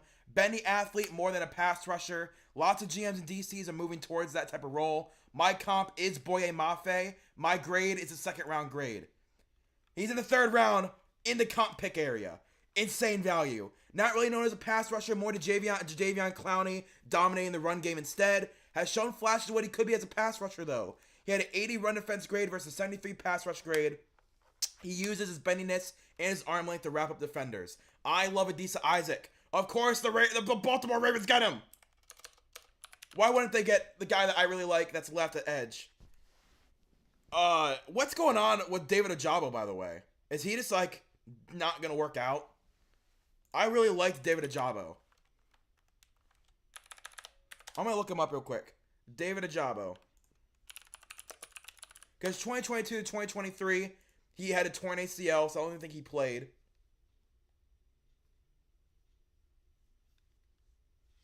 Oh, did he not? Oh, wait. NFL.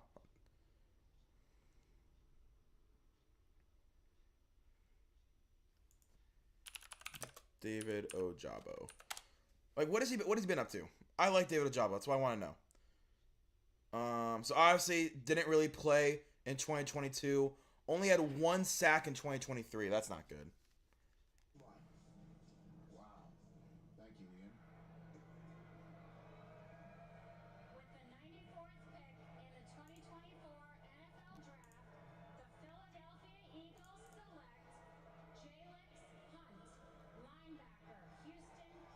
Yep, another edge rusher. So I did have him as someone I wanted to get more about, but I did not do it. So I apologize. I do not have anything about Jalen Hunt. Jalix Hunt. Still trying to find the Eagles. There they are. Eagles trade up with the Washington Commanders to get Jalix Hunt. Again, I knew about him. He has been rising up the draft board this entire last 2 weeks, so I know about him from Houston Christian. But I did not have anything written about him. So let me see what PFF says. Oh, he's really good pass rusher. Run stopper, pass rusher, 7.8% run stop rate, 18.9 pass rusher win rate, 15 sacks the last 2 years. Excuse me. 6'4", 248. Really bendy, explosive, 3-4 outside linebacker. That's what they run. They run a 3-4. So he'll probably play a significant role with them. I'm a little worried about Nolan Smith. Nolan Smith has not really developed with the Philadelphia Eagles, so I wonder if he actually ever will. And does this kind of mark his end of his Philadelphia reign already?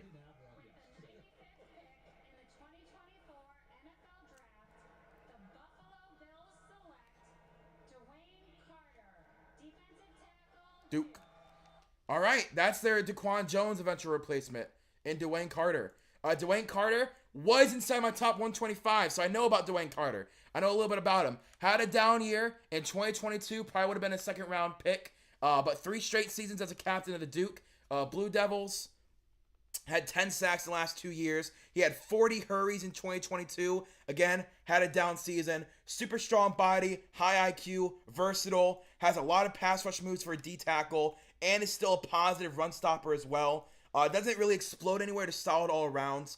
Versatile, smart, consistent. Honestly, I'm shocked that he's lasted this long.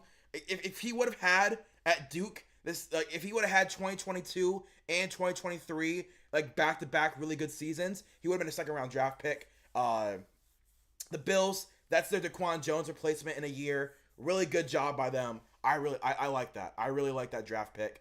Keon Coleman, really good. Cole Bishop. Oh, I didn't know about Cole Bishop. Yeah. That's 3. So I'm at the end of this draft, I'm going to go through all the names that I did not know. Or guys that I'm going to do that. At the end of this draft, guys that I did not know. Because, like, for example, Jalix Hunt, I knew about. I knew of Jalix Hunt. I just didn't get time to actually scout him from Houston Christian.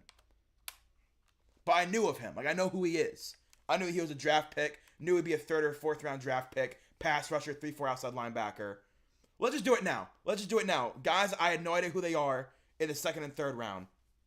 So, 2nd round, was there anyone that I didn't know?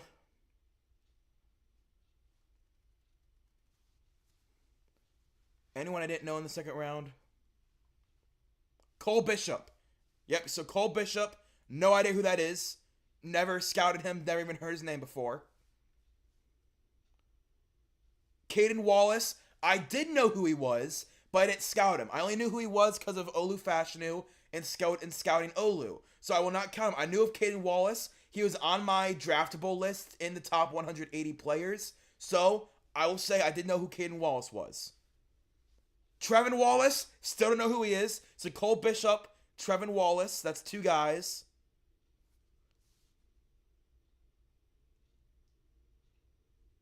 Is that it? That's it. Wow. So the Bills and the Panthers have taken 2 guys. I have no idea who they are. Cole Bishop at safety, Trevin Wallace at linebacker. And I'm sure when I'm watching the draft tomorrow, there'll be a couple of guys that get taken. I'm like, whoa, who are they?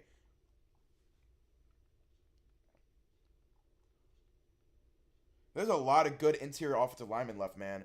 Trevor Keegan, Mason McCormick, Cedric Van Prank, Christian Mahogany, Hunter Norzad, Tanner Bortolini, Bo Limmer, Javion Cohen, Dylan McMahon, Drake Nugent. A lot of good interior offensive linemen still available. Offensive tackles, Christian Jones. Josiah Ezerum from Eastern Kentucky, I kind of like as well. So only 2 tackles that I really have grades on. Still a lot of good wide receivers. Still a lot of good running backs.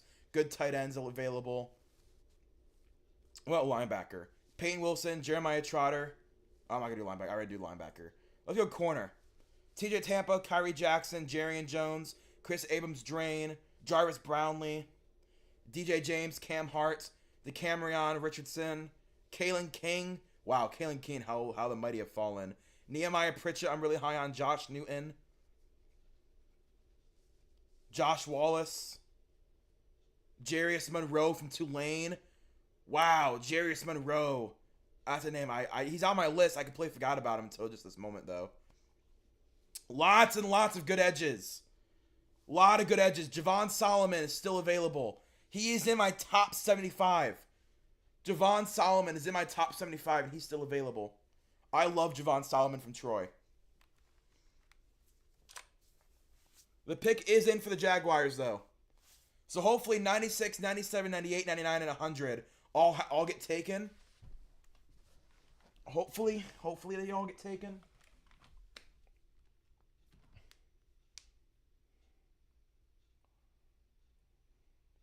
I just don't think we don't need another break. Let's go through the last 5 picks and call it a night. And then we'll be back tomorrow. I won't be back tomorrow. This is the last of my streams for the NFL draft, but Overall, and now this is their second pick of the day. With the 96th pick in the 2024 NFL Draft, the Jacksonville Jaguars select Jarian Jones, defensive back, Florida State. yeah! Jarian Jones, let's go! I love Jarian Jones. I think he has high upside number 1 corner ability. Do I have a full page about him, though? Jarian Jones. I do. I have a full page of Jarian Jones. He's improved every year of his college career. He's a great man corner. 4 interceptions, no touchdowns the last 2 years. I have him as a second-round draft pick. He is in the comp pick of the 3rd round. Jarian Jones. I love him. I love him.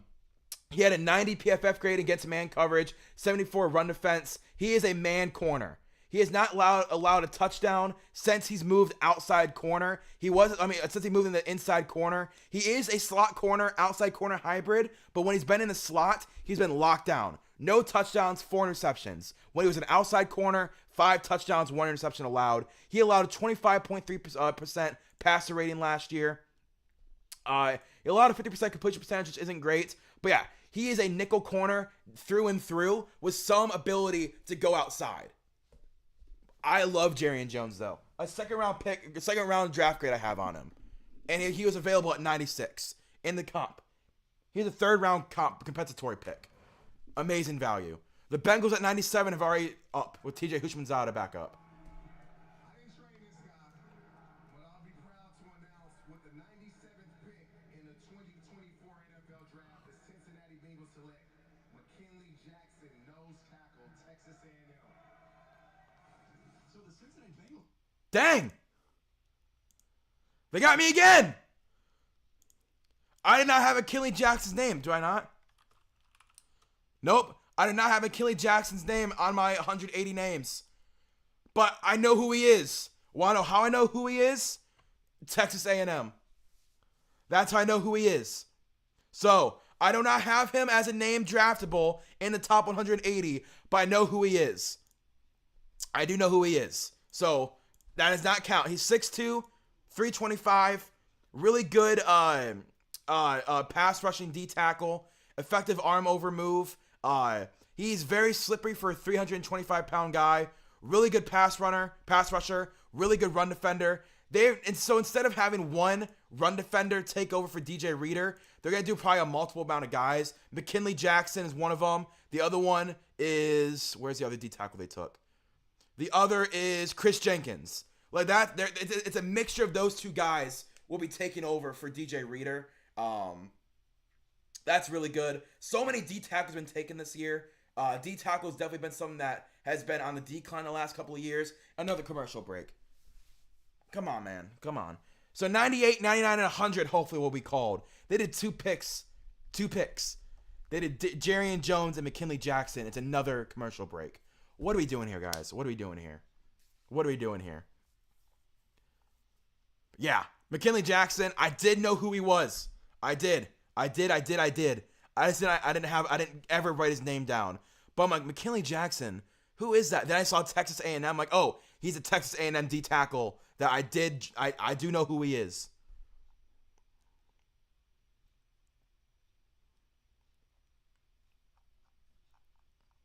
Because who was the A&M player I was looking at? That's how I know who he is. Who's A&M player I was looking at?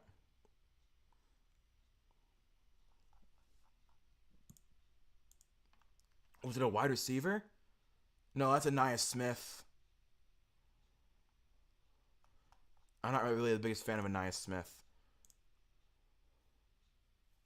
Who was it? Was it a corner or a safety? There's an A&M player that I really like that I looked at. Like, I've seen his name before.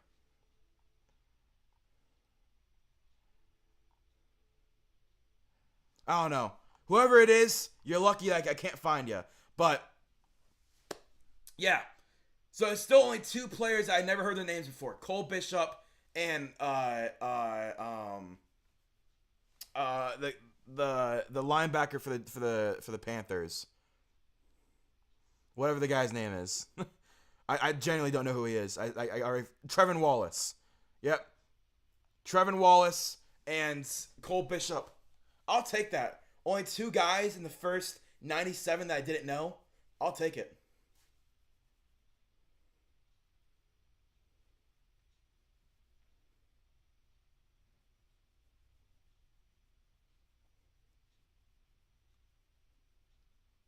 I have to go to the bathroom very badly, but I'm holding out because there's only 3 picks left. We're at 4.5 hours into the stream, and I could easily go for another 4 or 5 if I didn't have to go to the bathroom. If there was like a 15-minute break right now, I'd be good. I can drink some more water, go to the bathroom. Oh, the draft is back. Cool. The Steelers pick is in.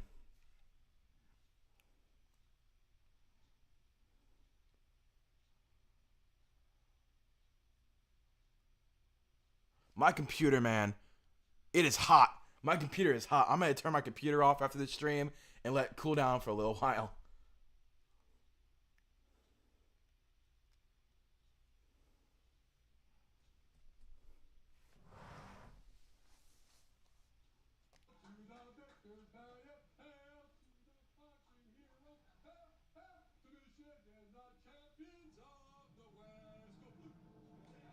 All right, bro.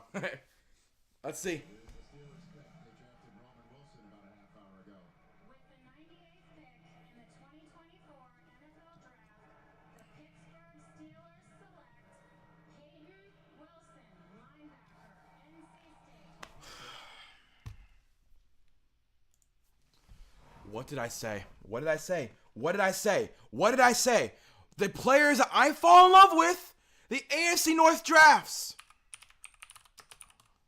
Peyton Wilson's my linebacker number 1. He's my linebacker number 1. Had a great Senior Bowl, does everything great. Another will linebacker that I can see move into middle linebacker, natural in coverage. He had 6 sacks as a blitzer as well. Can see him being the first linebacker off the board. My grade was a first-round grade. Peyton Wilson, 26 coverage stops, led college football, 6 sacks, 22 hurries. In 2023, became a day 3 upside pick to a surefire top linebacker in the class. Great athlete for 6'4", 240. Had a green dot, so used to being signal caller on the defense. Gosh darn it! And he goes to the Steelers. Kill me. Kill me, kill me, kill me. 2023 ACC Defensive Player of the Year.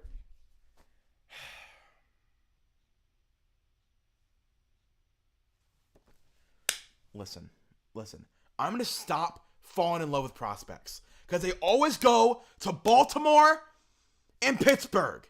Every single time. I can never just have a draft pick that I love end up in a Browns uniform. It's always got to be a Baltimore or Pittsburgh uniform. Travis Jones hurt me the most, by the way. I loved Travis Jones coming out of, I believe, UConn. Oh my God. I'll always hurt that the Ravens got to him first. Rams pick is in.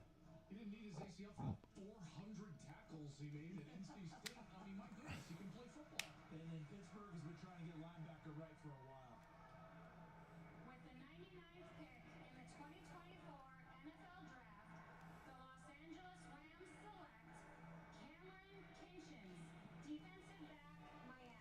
Yes, Cam Kitchens.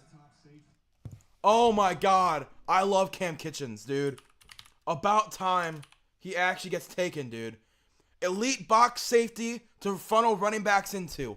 Physical and coverage against tight ends. Aggressive hitter to cause turnovers. Plays like he's a 6'10 power forward. Rover in a lot of modern defenses. My comp is Kyle Hamilton. My grade was a first to second round grade on him. He's pick 99. He was my number 2 safety. He was my number 2 safety behind Tyron Nubin. And Cole Bishop went before him. He's the only Division I FBS player that have 5 interceptions the last 2 years. Only one. Who else did it? No one. He had a down year. I agree. He had a down year. I'll admit it. He had a down year this year.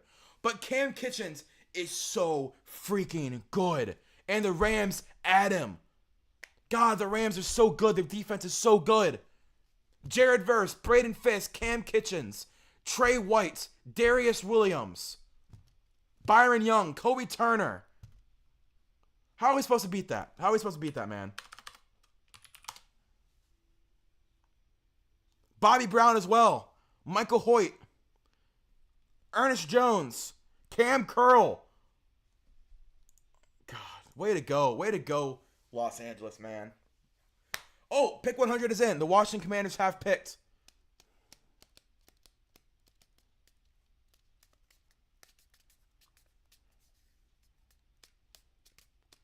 All right, the final pick of the third round, the final pick of the 2024 4th annual Sports Stuff Draft-a-thon is here. What do the Commanders go with? With